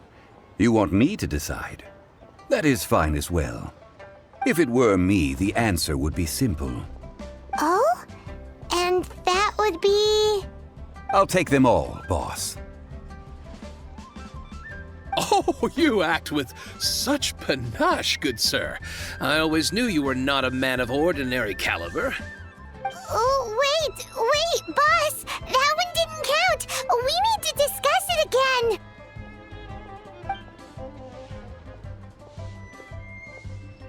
Hey! If we only need 1 for the ritual, aren't we wasting 3 times the more if we buy them all?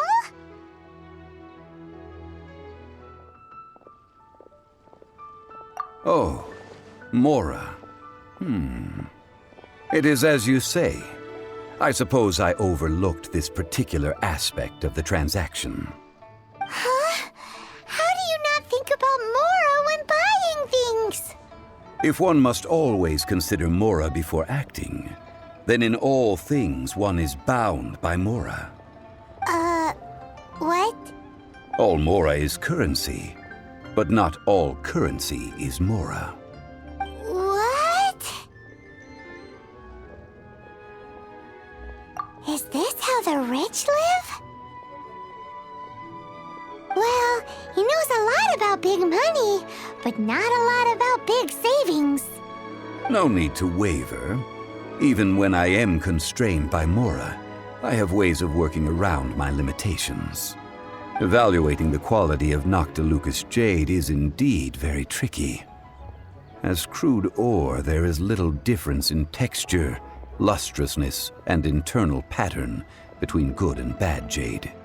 Only after the item made using Noctilucous jade has taken shape will you be able to see whether it is up to par or not.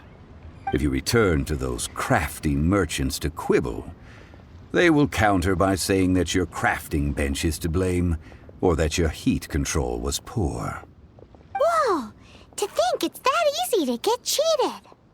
But there is a way to truly evaluate this jade, and a true insider would know it. A fool sees the pointer and misses the moon. What does that mean? If you point at the moon with your finger, a wise man knows that you are pointing at the moon, while a fool will only see the finger. The patterns, the facade, these are all the finger. Noctilucous jade is a mystical stone used to light up the darkness, and so its brightness is the important thing. It is the moon. Noctilucous jade of excellent quality would have superior pyroaffinity. In other words, the bluer and brighter the luster of the ore under high temperature, the higher its quality. I have imparted the priceless secrets of the jade trade to you. Now, all that's left is to put it into practice. Priceless, huh? Hyman's just said that we might never be able to use it again. We're back to buy some rocks, boss. But can you let us burn them first? Burn them? You can't do that, my friends. If you were to do so, what would I have to sell? That would... well... fine. As you wish, then. How about this? I can take a small sample of all 3. I'll take a bit of a loss. We'll count it as a friendly gesture. Don't worry. I know the rules. As long as we can prove that it is good jade, you will not take a loss. All right, take these as samples. I've carved them off with a knife and tagged them to boot.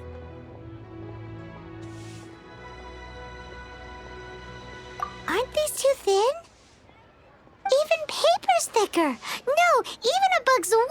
thicker. These are almost see-through. Stingy? I've already been very generous. Any more and you may as well have my neck. But wouldn't something this thin go poof if we held it to the fire? It can't be helped. Trying to deprive a merchant of his profits would be like forcing a ravenous wolf to vomit up the food in its stomach. Nonetheless, under the right conditions, these thin slices will serve. What sort of conditions? While we add the high temperatures using pyro, we can use hydro to reinforce it from within. This way, the samples will not disintegrate immediately. Oh! Oh, sir, to think you were this learned. Thank you for your understanding. Strictly speaking, asking for samples when we have not yet agreed to purchase the goods is unfair.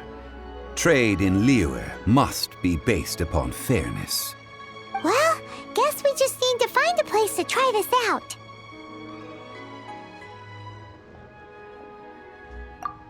Ooh, Paimon remembers! We once saw this big pot down at the Dada Upa Gorge in the camp of the hilly churls from the Meaty tribe. It's real sturdy and should be able to take the elemental reactions. Now, let's pack those samples up and make a move!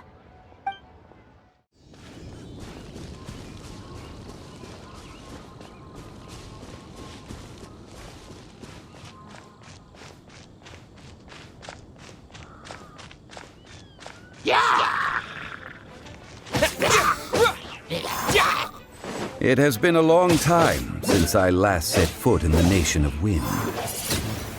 A friend of mine from Mondstadt would always bring a few bottles of locally brewed dandelion wine whenever he came to visit me in Liyue. It must be said that the famed liquor of the land of pastorals is far better than Sumeru's frigid snake wine.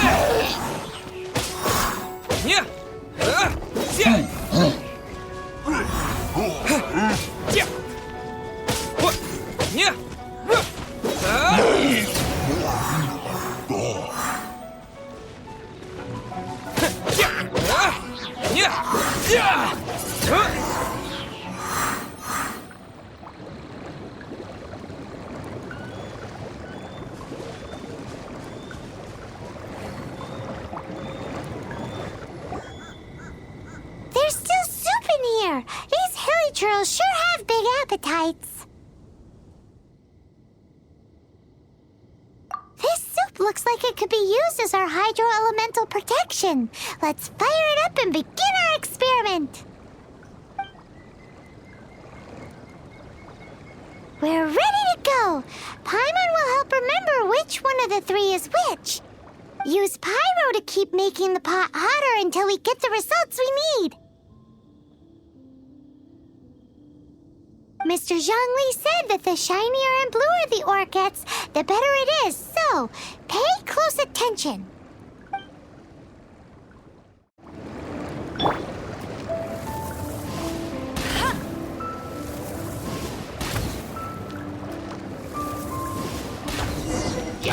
Whoa! That light came from the first Noctilucous Jade! Hilly Trolls are surrounding us again! Were they attracted by the light? Such nosy neighbors! Let's take care of them and continue again after.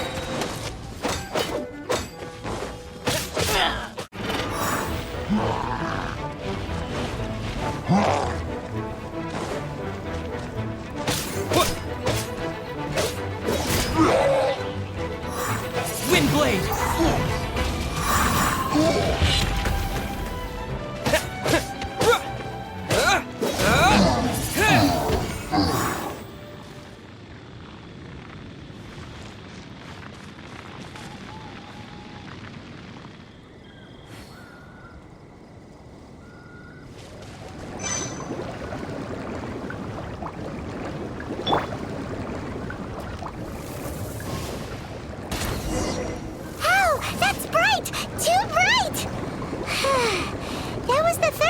Lucas Jade, wasn't it?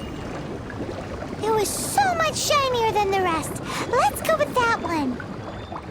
Let's head back to the Jade Mystery to buy some jade, shall we?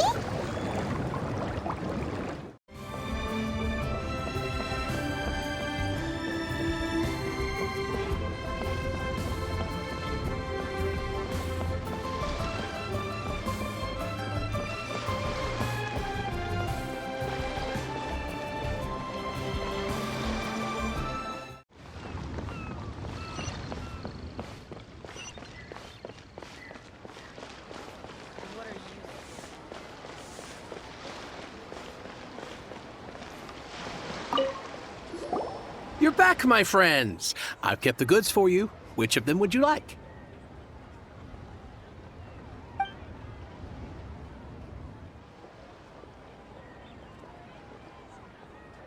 Exactly! That's the one Paimon remembers too! No problem. If you have your eye on this one, you can have it. Then we'll take a box of the third type of jade. Done. All the same, and pardon me for asking, but I'm curious. Whatever do you need this much top-quality Noctilucous jade for? I suppose it would not hurt to tell you. We need them to make implements for the rite of parting. Parting? Oh, dear. I'd heard the rumors, but had given much thought to them.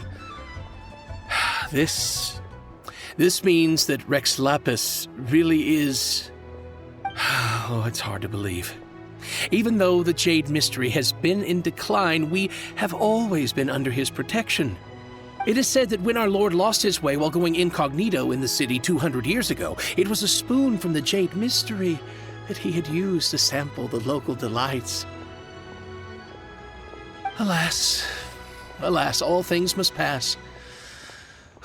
Well, if this is to be used to say farewell to Rex Lapis, then I shall sell this to you at half the price. Are you sure?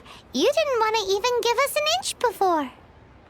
If not for our Lord's protection, this city wouldn't exist as it does now. No proprietor could earn money off such a thing.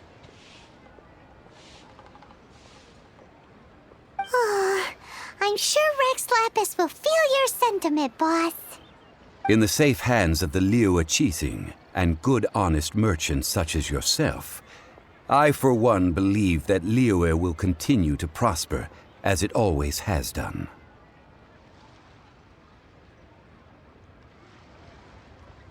All right. Thank you, my friends. What's with me getting all sentimental like this? I'll practically be giving away all my fortune at this rate. Now that we've made our choice, let's take this Noctilucous jade back. Hey, wait a minute. He said it was half price, not that we could leave without paying. Oh, right. I'm sorry. I must have forgotten to do that too. Let me see. As I thought, I didn't bring any. Any what? Mora, my apologies. Another oversight on my part.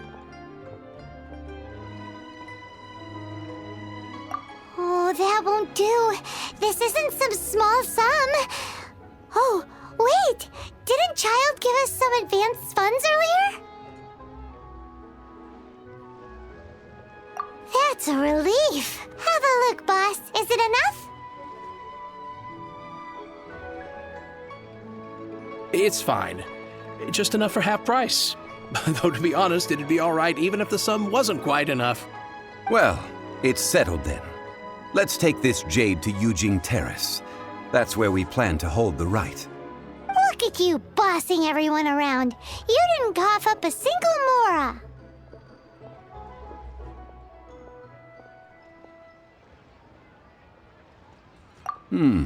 It seems that we must.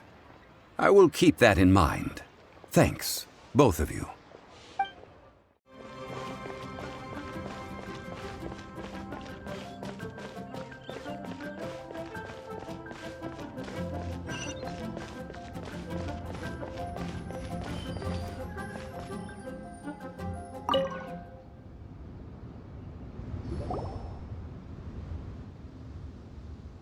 We can leave the jade here. I have already called for a jewelsmith to shape them into the implements that we will need. Ah, yes. I have yet to go and see Child. So, as for the jewelsmith's remuneration...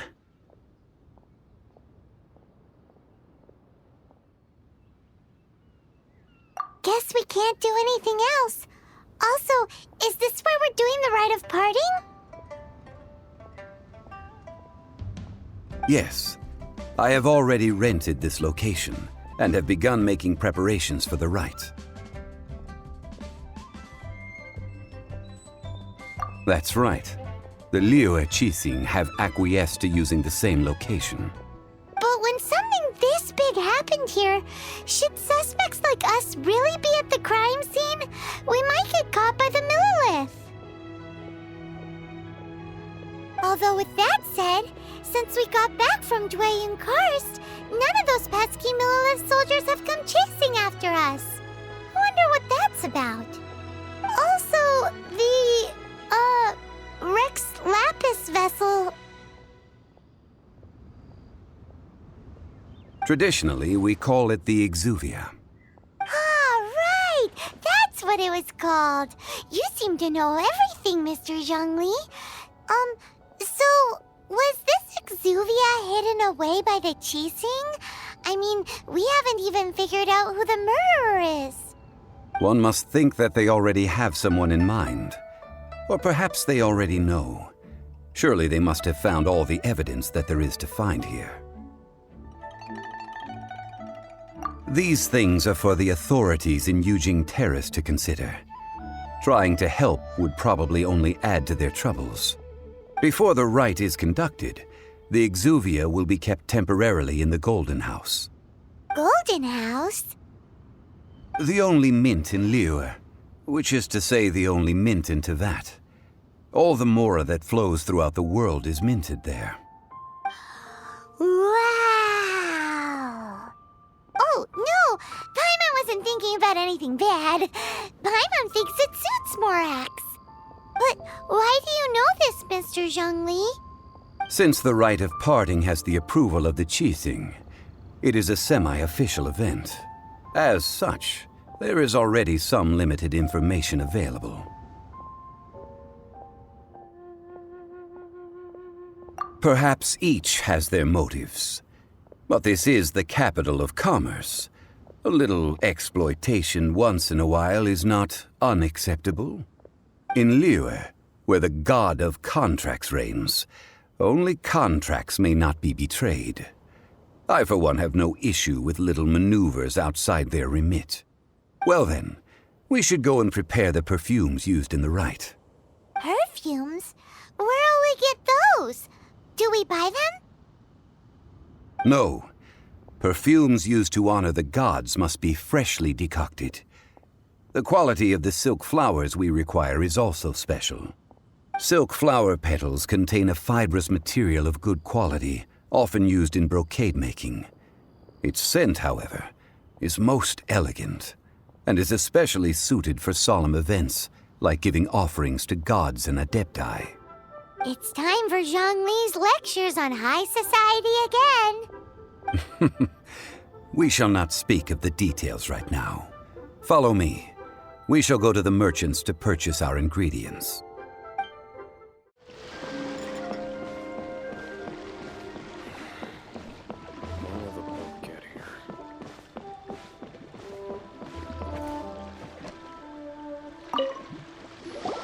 Hey, boss, do you sell silk flowers here?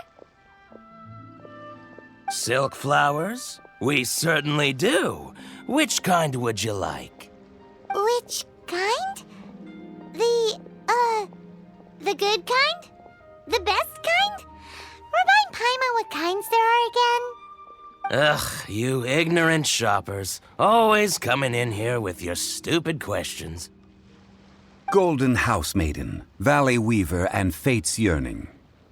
One of each to start with, if you don't mind. My goodness, this gentleman is quite the connoisseur. You two must be his servants. Please refrain from any further attempts to contribute.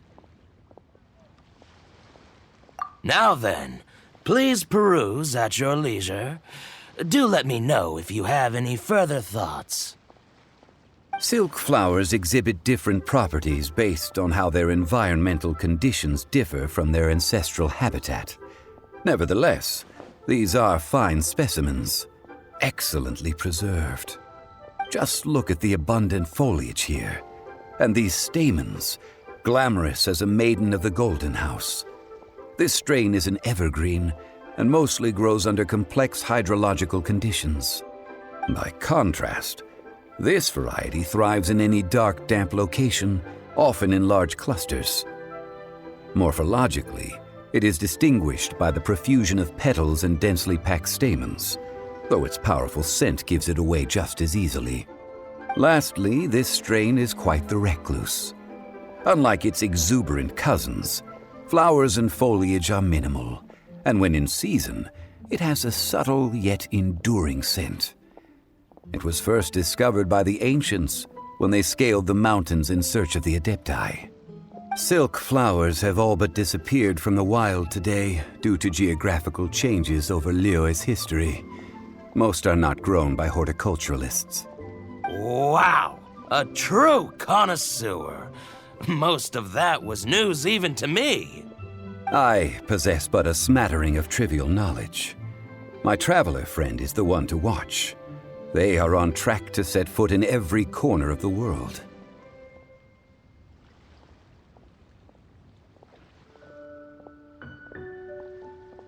Oh, Mr. Zhongli, you're way too humble. So, which silk flower did you want anyway? I'll take them all, boss. Again? How can I put this? When purchasing opera tickets, it is natural to decide based on which singer has the most melodious voice. The same logic applies when purchasing a pet bird. But this silk flower purchase is not an analogous case. The same logic does not apply. Perhaps you don't know. Tradition states that we should decoct perfume from different subspecies of silk flower when making an offering to a statue of the Seven.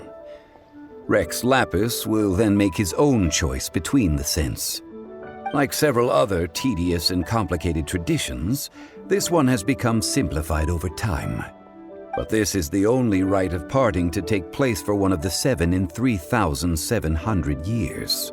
As such, I do think we should honor tradition down to the last detail in this case. Now that's settled, a question. Do you have any mora on you? You forgot to bring money again? Zhongli.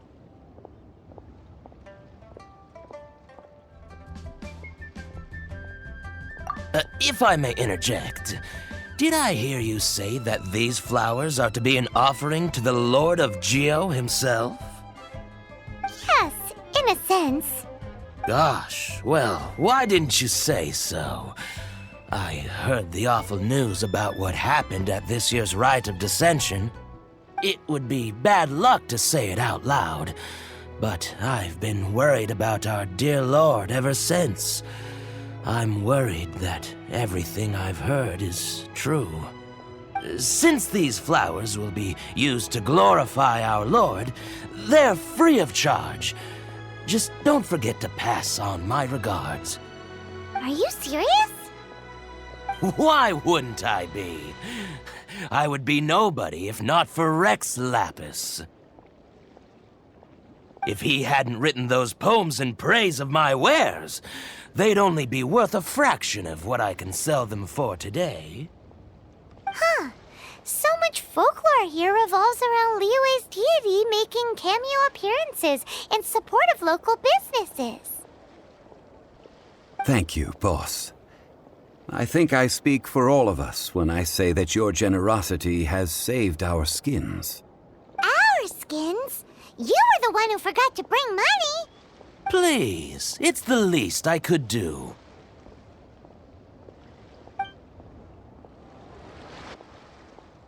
So, now that we've got the flowers, how do we make the perfume? Ideally with the help of an expert. Unfortunately, None of my acquaintances have personal experience in the art of decoction. Talk about first world problems. Hence, I need you to help by asking around in the city. Try the common folk, especially women. So this time we get to go around town looking for nice-smelling ladies to talk to? Paimon likes this job. I will wait for you near the statue of the Seven. Meet me there when the perfume is ready. Maybe we can find some good candidates at the Adventurers Guild. Let's ask Lan! She's master of the Liyue branch, right?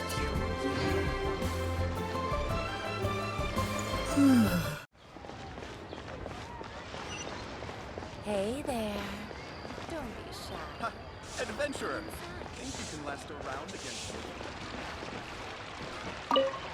Lan, we need to ask you for a favor. I stopped accepting commissions a long time ago. Sorry, you two, but you'll just have to ask another adventurer. Oh, it's not that kind of favor. It's just a teeny tiny thing.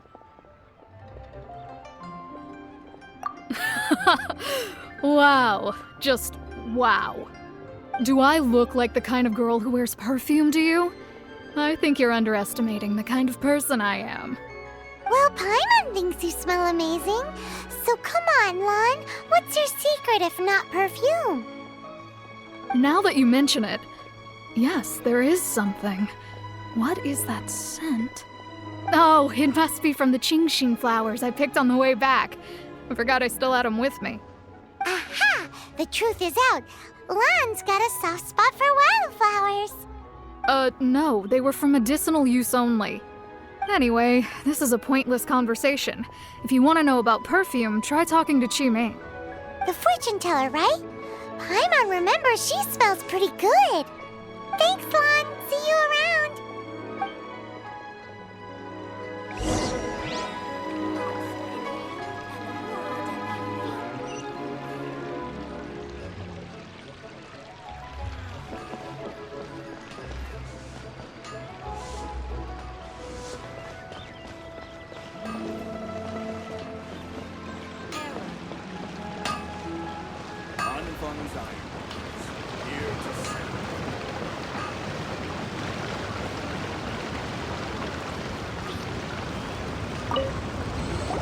Hello. How may I help? We've come to ask you a question. Perfume? I rarely think to use it, let alone about how to make it myself. That said, some of the cosmetics I use are scented. Perhaps that's the cause of this confusion. Since I usually set up my stall by the docks, I avoid perfume like the plague, because Celestia forbid those lusty sailors catch a whiff and come hunting for the source. That's the worst thing Paimon's heard all day. While we're on the subject, have you never heard anyone mention Yingar's homemade perfume? Yingar?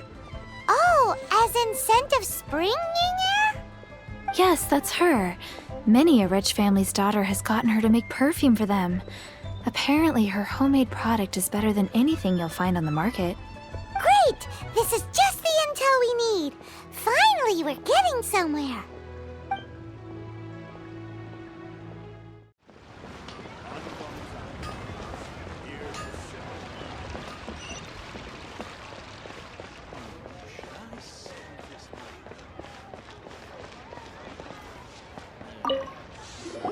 Well, hello. You found me at last. I've been waiting for you. What? How did you know we were coming? Oh, I heard a rumor about a couple who were snooping around town looking for a sweet-smelling lady. Actually, I was starting to worry you wouldn't find me. This is the ultimate test of my appeal, after all. Snooping around? Why are you making it out like we're bad people? What can I say? People love to talk. Maybe you ought to be more discreet in the future if you don't want word to get around. Relax. I know why you're here. You want to get your hand on my homemade perfume, don't you? What kind would you like? 3 in one go. My goodness. You have extreme tastes for someone your age. Maybe the rumors I heard were true after all. You're on the prowl and need some sweet-smelling ammunition? Is that it? Is that the best you could come up with? Even if you were genuinely offering perfume to a deity, that doesn't explain why you'd need 3 kinds. Sorry, your story just doesn't hold water. Zhongli was right. People don't remember this tradition anymore. As one of my favorite poems goes, "O cherry tree, begrudge not thy blossoms as they are deflowered in the spring, for come winter, even thy sturdiest wood shall wither." That went over Paimon's head a little. In short, I'm happy to help. Traveler, you can be my assistant, but you'd better make sure I'm the only person on your mind while you're hanging around with me. So, where is a good place for making sweet, sweet perfume?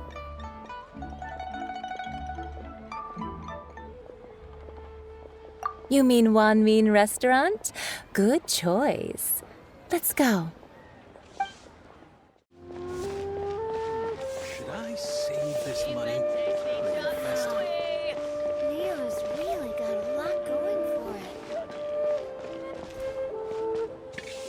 it. I've had a word with Chef Mao. We can start work now. Are you ready to please me? What did you say? I meant make me proud, as my assistant, obviously. While I'm setting up, you can go and fetch some water. Try something new at the Wanmin Restaurant.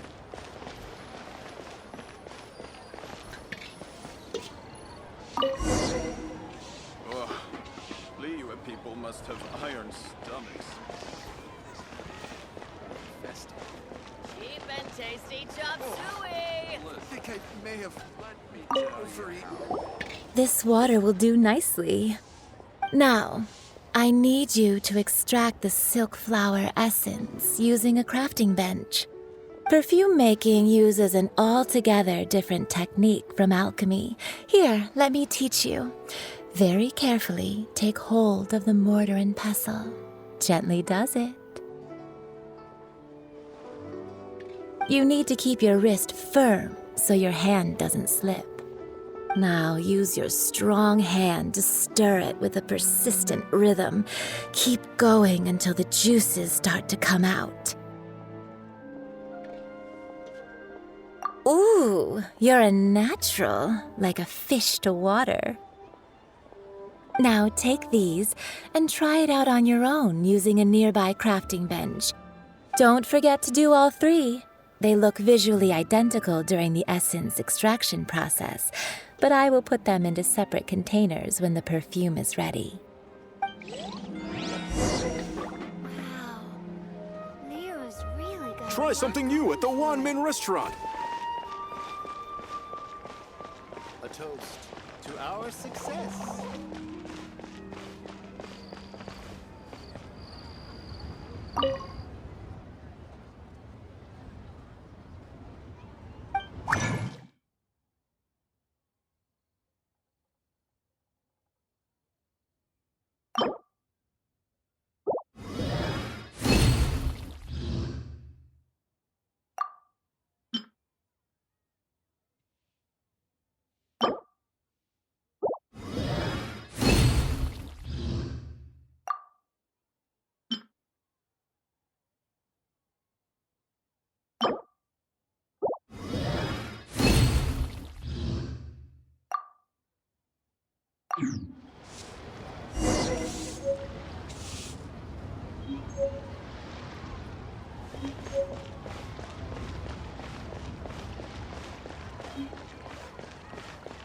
Try something new at the Wanmin Restaurant.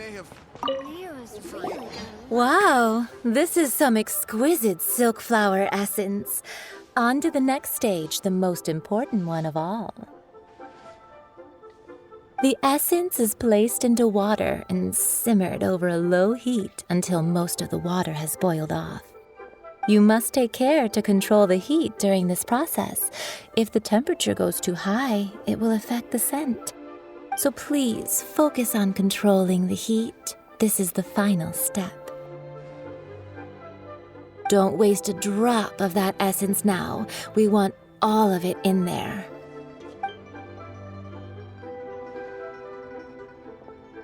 All 3 perfumes are ready, and you, my friend, were a wonderful assistant.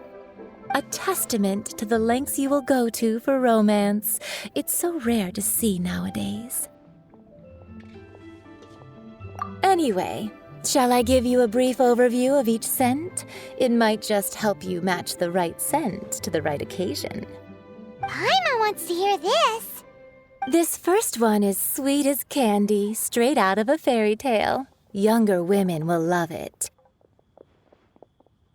The second one is for those with more refined tastes, the first choice for daughters of high society.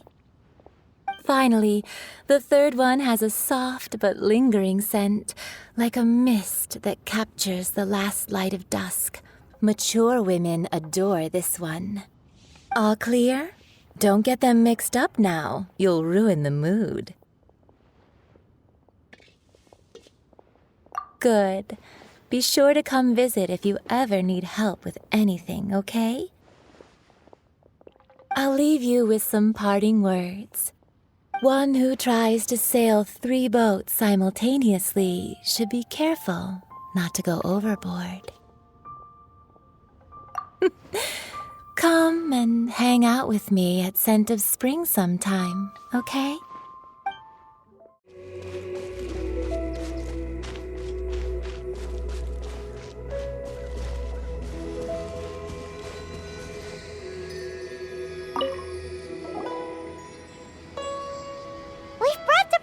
Mr. Zhongli? Did we take too long? You were just staring up at the statue.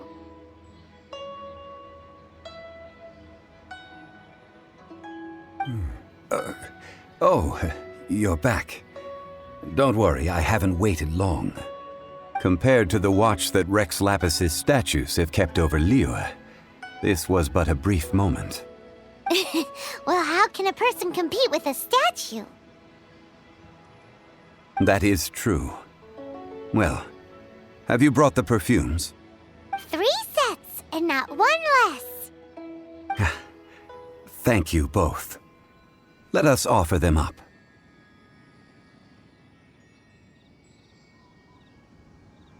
This is the first kind of perfume.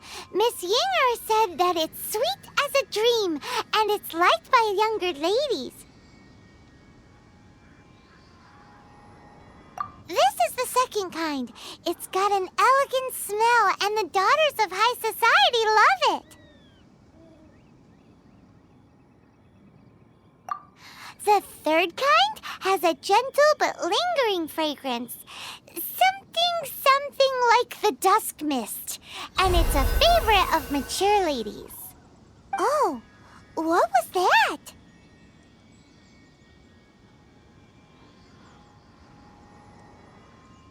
That's the one older ladies like, right? Does that mean that Rex Lapis is actually an older lady? Perhaps. Rex Lapis has taken on countless forms. Perhaps that really was one of them. What a shame. We only got to see the giant dragon form, and... Let's hope the Qixing can catch the real killer.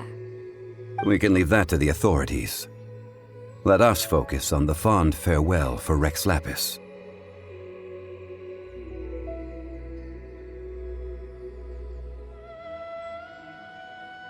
So, we finished another step in our preparations. What's next? Next, I would like the 2 of you to help me borrow the cleansing bell. Cleansing bell? At present, a friend of mine named Madame Ping is the guardian of the cleansing bell. She lives near Yujing Terrace. If you ask her, She will know what to do. Sure, but aren't you going to come with us? Ah, I have certain reasons why I cannot be there in person. Please, do this for me. Man, why's he gotta be so secretive this time?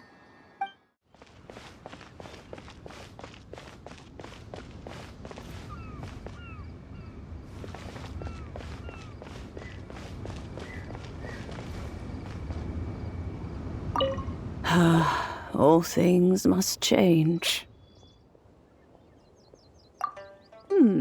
Youngster, are you here to admire the flowers? But it's a shame. These glazed lilies have almost all wilted. What happened to them? Back in my day, people said that glazed lilies can read human hearts. If they heard beautiful sounds like laughter and singing, they would also bloom joyfully. But if they heard too much wild gossip or slander, they would quickly wither away. So that means these flowers feel what's happening in Liyue? Yes, the rumors of Rex Lapis's death are no small matter. They are everywhere. Some say it was a Fatui plot. Others say that the Chising made it all up. And still others think that which lies in the deep is breaking free. This harbor is like a mountain of dry tinder. One spark, and the fire will consume us all. Well, I shall say no more. This old woman's grown too old and naggy. Did you have something to say, youngster? Ah, that old trinket. I remember it being here with me, but I've grown old. I can't quite recall where it is exactly. An old friend of mine used to wear it on his person. Back when I was young, he saw me gazing at it often and gave it to me. But he told me then that if someone should come to borrow that bell, I should not be loath to part with it. It has been many years, and who knows how many times someone has come to borrow this bell. Still, though, I can't recall when it started. It's been a long time since anyone has come to borrow it. Oh, these old bones are so slow to look for things. I doubt you can wait that long. That's right, Granny. We'll follow you back home and search for it ourselves. And, we can help with chores if you have any too. All right, children. There is no need to worry.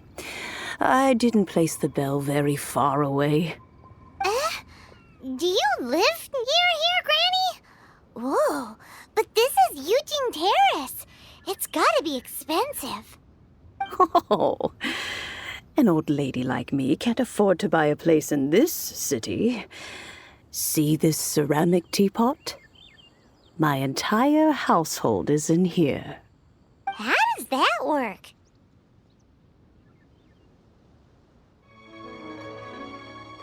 Hey, that's rude! And even if it was like that, it must be a very expensive bell, right, Granny? Oh, youngsters. I simply mean that the bell is somewhere inside this teapot, and you are quite welcome to borrow it. If you can find it.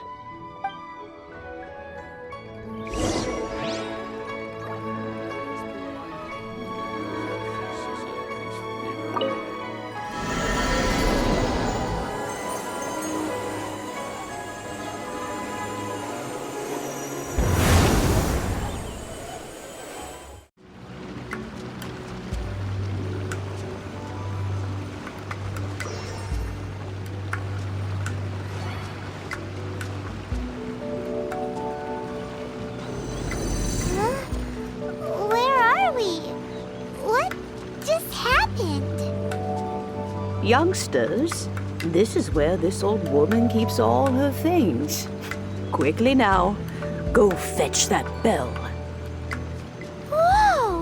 That sounds like Granny's voice. So, this is her teapot?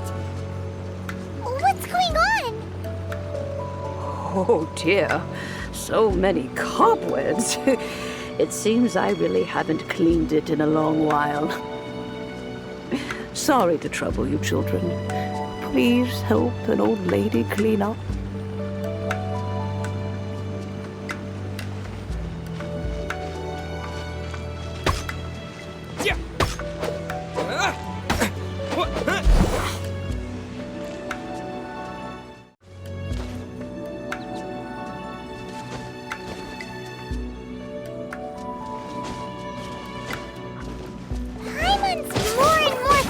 That she's an adeptus.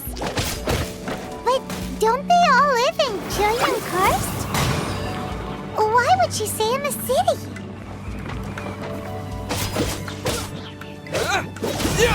Windblade! Windblade!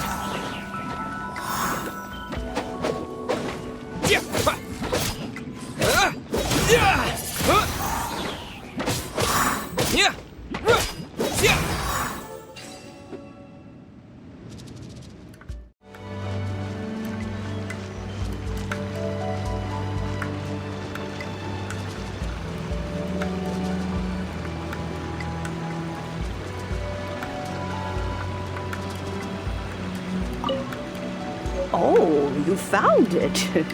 Youngsters are so quick on their feet. All right, that'll do. Come on out now, children.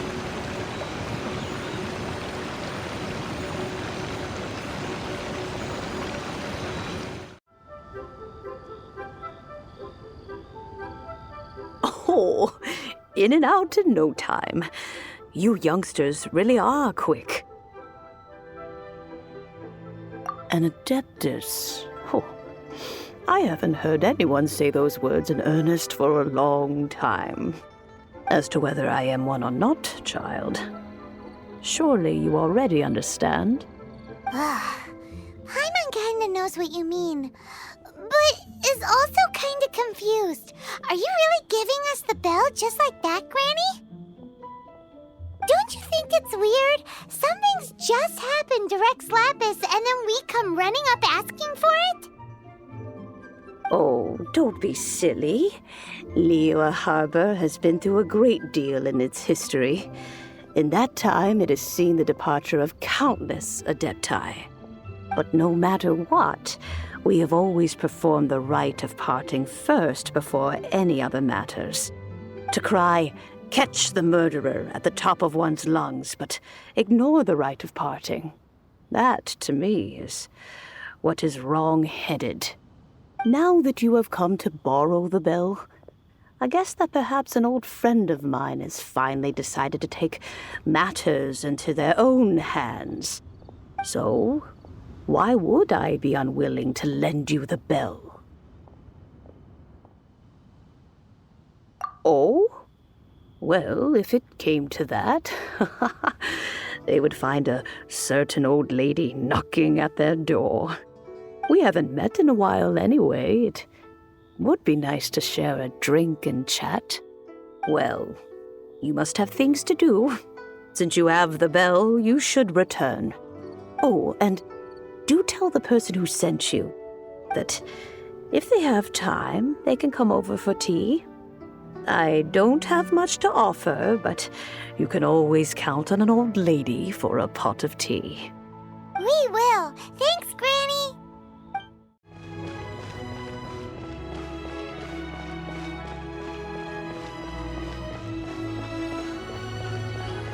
May the Lord of Geo protect you and fortune find you. Indeed, this is the cleansing bell. It's in good condition. Let's place the perfume we've prepared inside.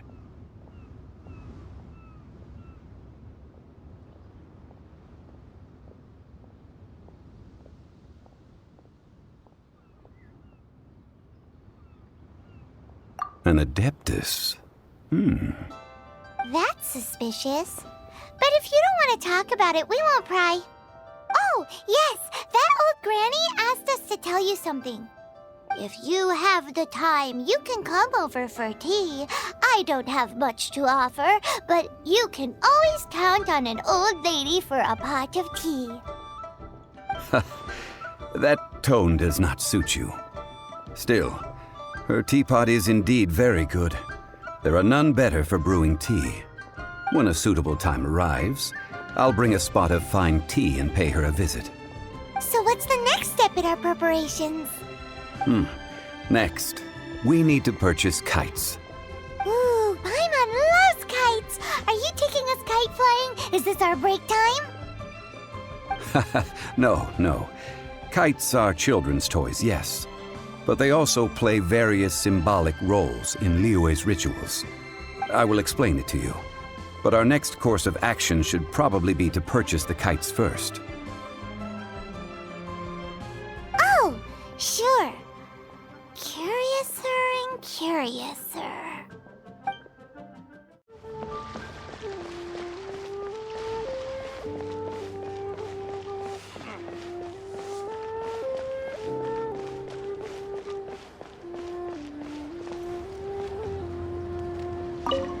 Ah, sir, you're here.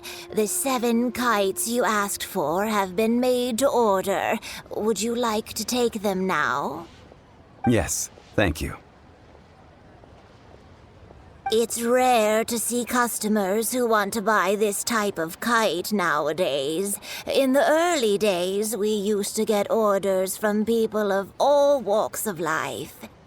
Well, this is Mr. Zhongli from the Wangsheng Funeral Parlor, so he's probably well-versed in all these walks of life. We've talked about a whole bunch of things while traveling with him.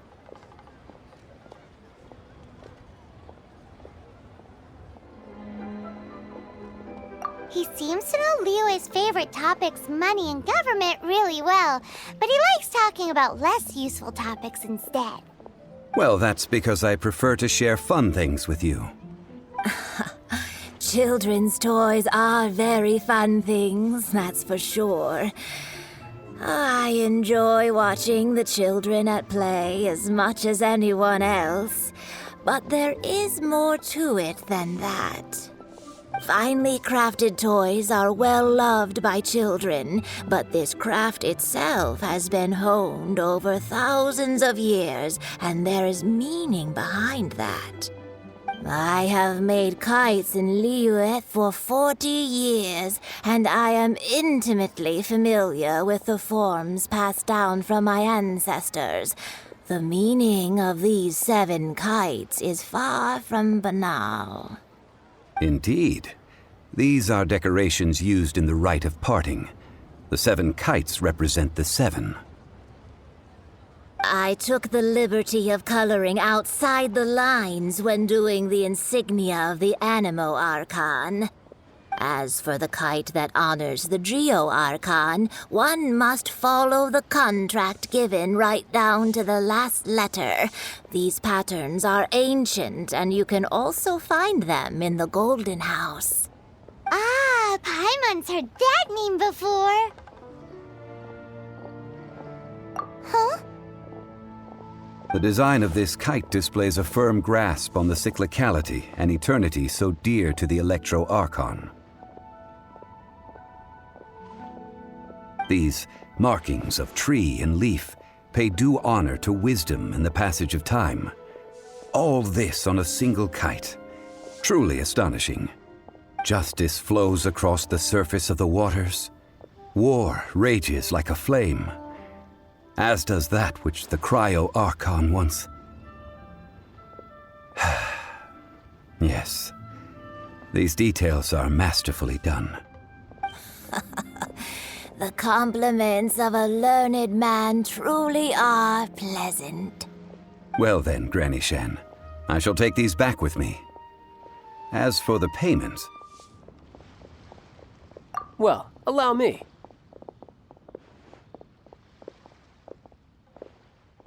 Hey, it's Child! No, I was merely passing through. I see Mr. Zhongli's the same as ever. When getting others to pay for him, he neither looks at the price tag nor his wallet.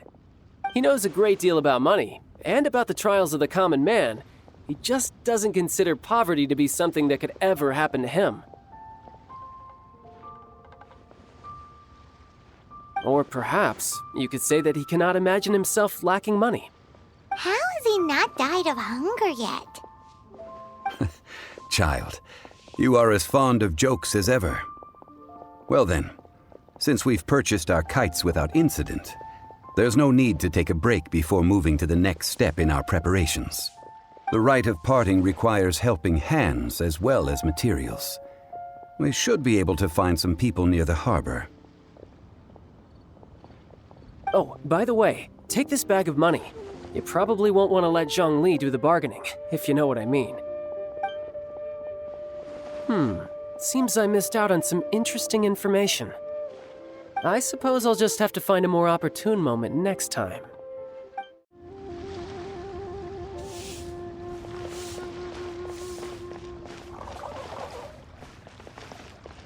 A toast to our success. Hiring help? Sure.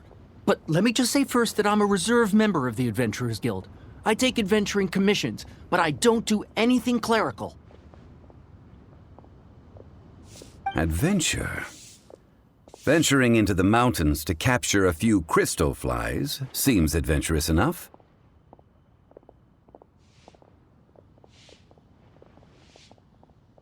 That's not hard. Almost a bit too easy for a reserve adventurer. Never mind. I'll only charge you 15,000 Mora. What say you? A most fair price.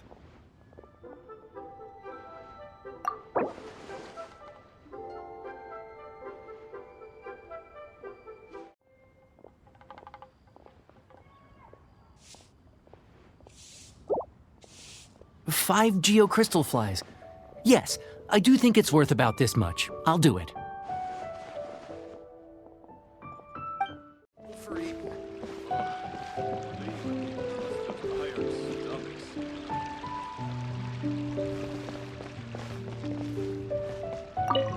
A full day of odd jobs at Yujing Terrace. No problem. 25,000 per day. A fair trade, yes? Whoa, that's expensive. Could you give us a bit of a discount on account of the whole Hero of Mondstadt thing? Hero of Mondstadt? Never heard of them. Well, you may never have heard of this hero, but it seems you've heard of Mora nonetheless. Thus, I will simply pay the whole sum.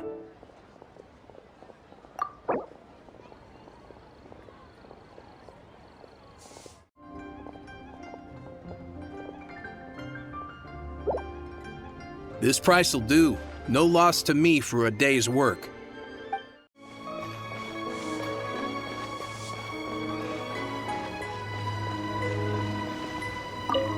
Oh, help?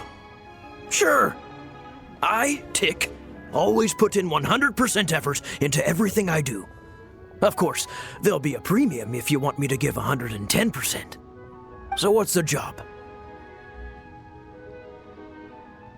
Let me see.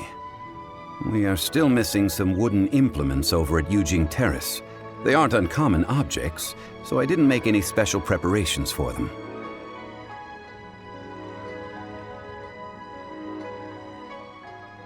No problem. That'll be 20,000 Mora for a single trip. How does that sound? Done.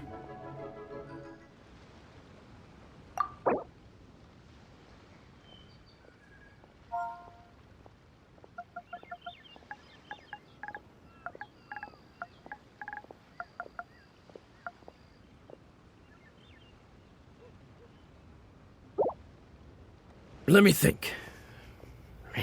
Deal. This price is reasonable. I'll hop right to it. Oh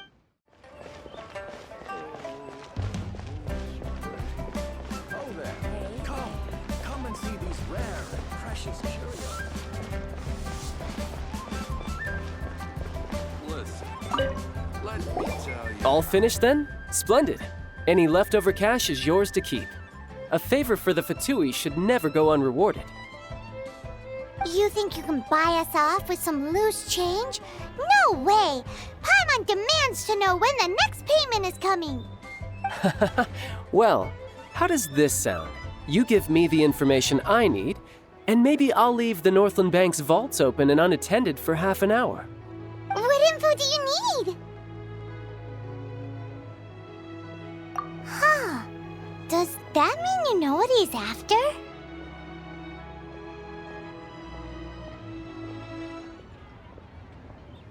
Yikes! You're right! Signora! You both need to calm down. I don't know what's gotten into you. Just what is this about? The atmosphere got so tense all of a sudden.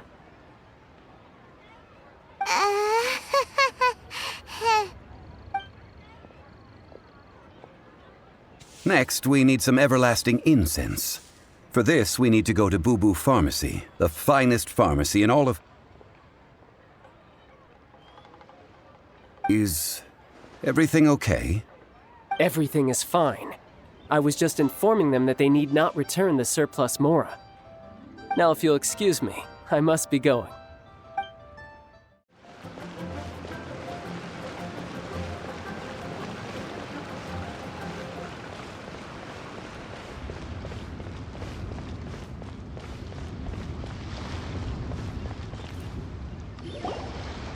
Huh. The reception is deserted.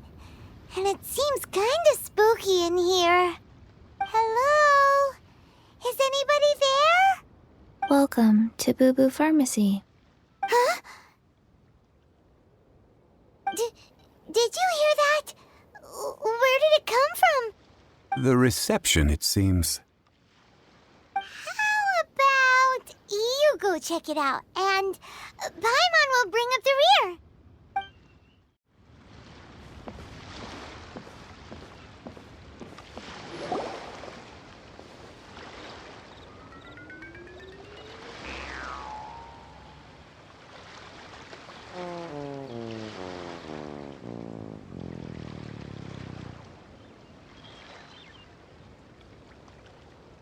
Oh, there you are.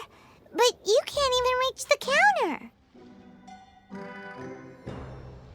Ah, Paimon thinks you might be right. Look at the talisman on her forehead. Welcome to Bough Pharmacy. I am Chi-Chi. Once upon a time, Chi-Chi died. Then, Chi-Chi was saved by the Adepti. Now, Chi-Chi is a zombie.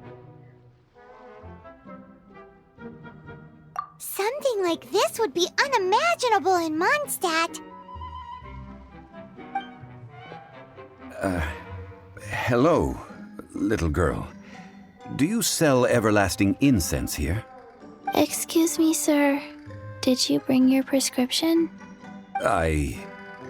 Surely no prescription is needed to purchase everlasting incense. It's not a controlled substance. Chi-Chi can get your medicine, but only if you show Chi-Chi your prescription. These are Chi-Chi's orders from Chi-Chi. Zombies are limited to acting within the confines of their orders. And somehow in this case, the zombie issues her own orders to herself. My dear Chi-Chi, we didn't bring a prescription, I'm afraid. But we do hope that you can still help us find some everlasting incense. Okay then. How did you manage that? But Chi-Chi helps you. You help Chi-Chi. Only fair. Since when do customers need to do favors for customer service staff? Never mind. Just think of it as a peer-to-peer transaction. That way everybody wins. Sometimes in Liyue, the art of the deal is simply about victory via mental gymnastics. Go to Mount Tianheng, find the Guizhong Ballista, and hunt a cocoa goat. Please and thank you.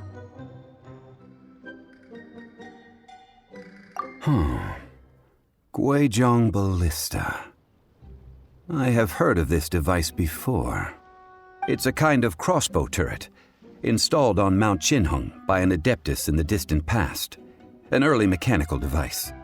Located in Jinheng Pass, it was designed to automatically fire at large monsters, protecting Liyue from external threats. Mr. Zhongli really knows Liyue inside out.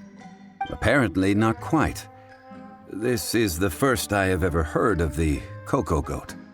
The Coco Goat is a legendary animal, an adeptabeast. Did you want to add anything else, or...?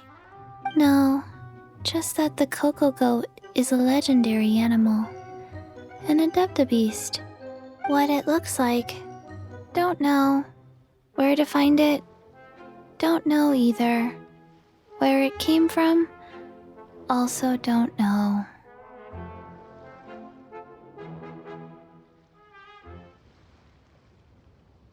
Very well then.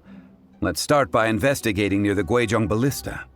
Perhaps we will find some clues. What the heck is a Coco Goat?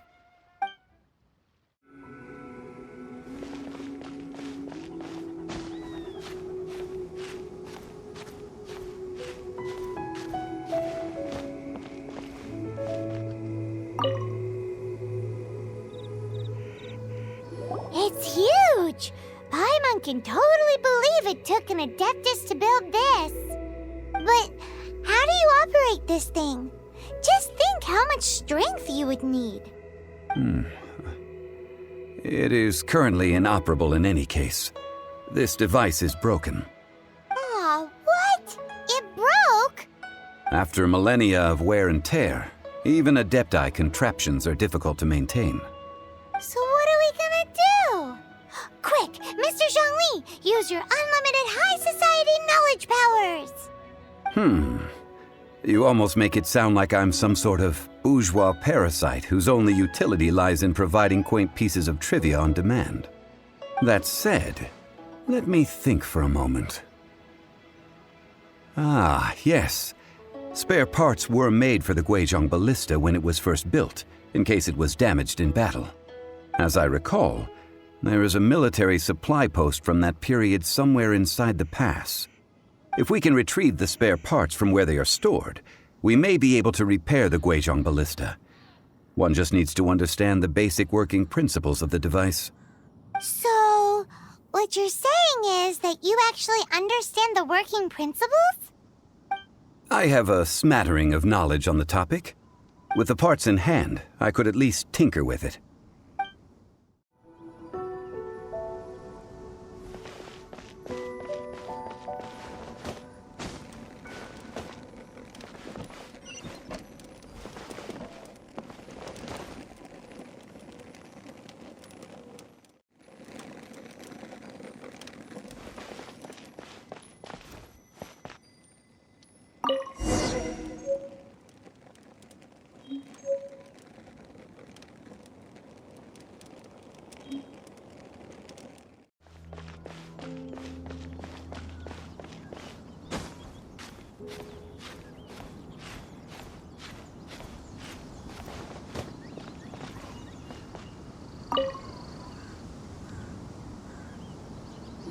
Ah, these parts look useful.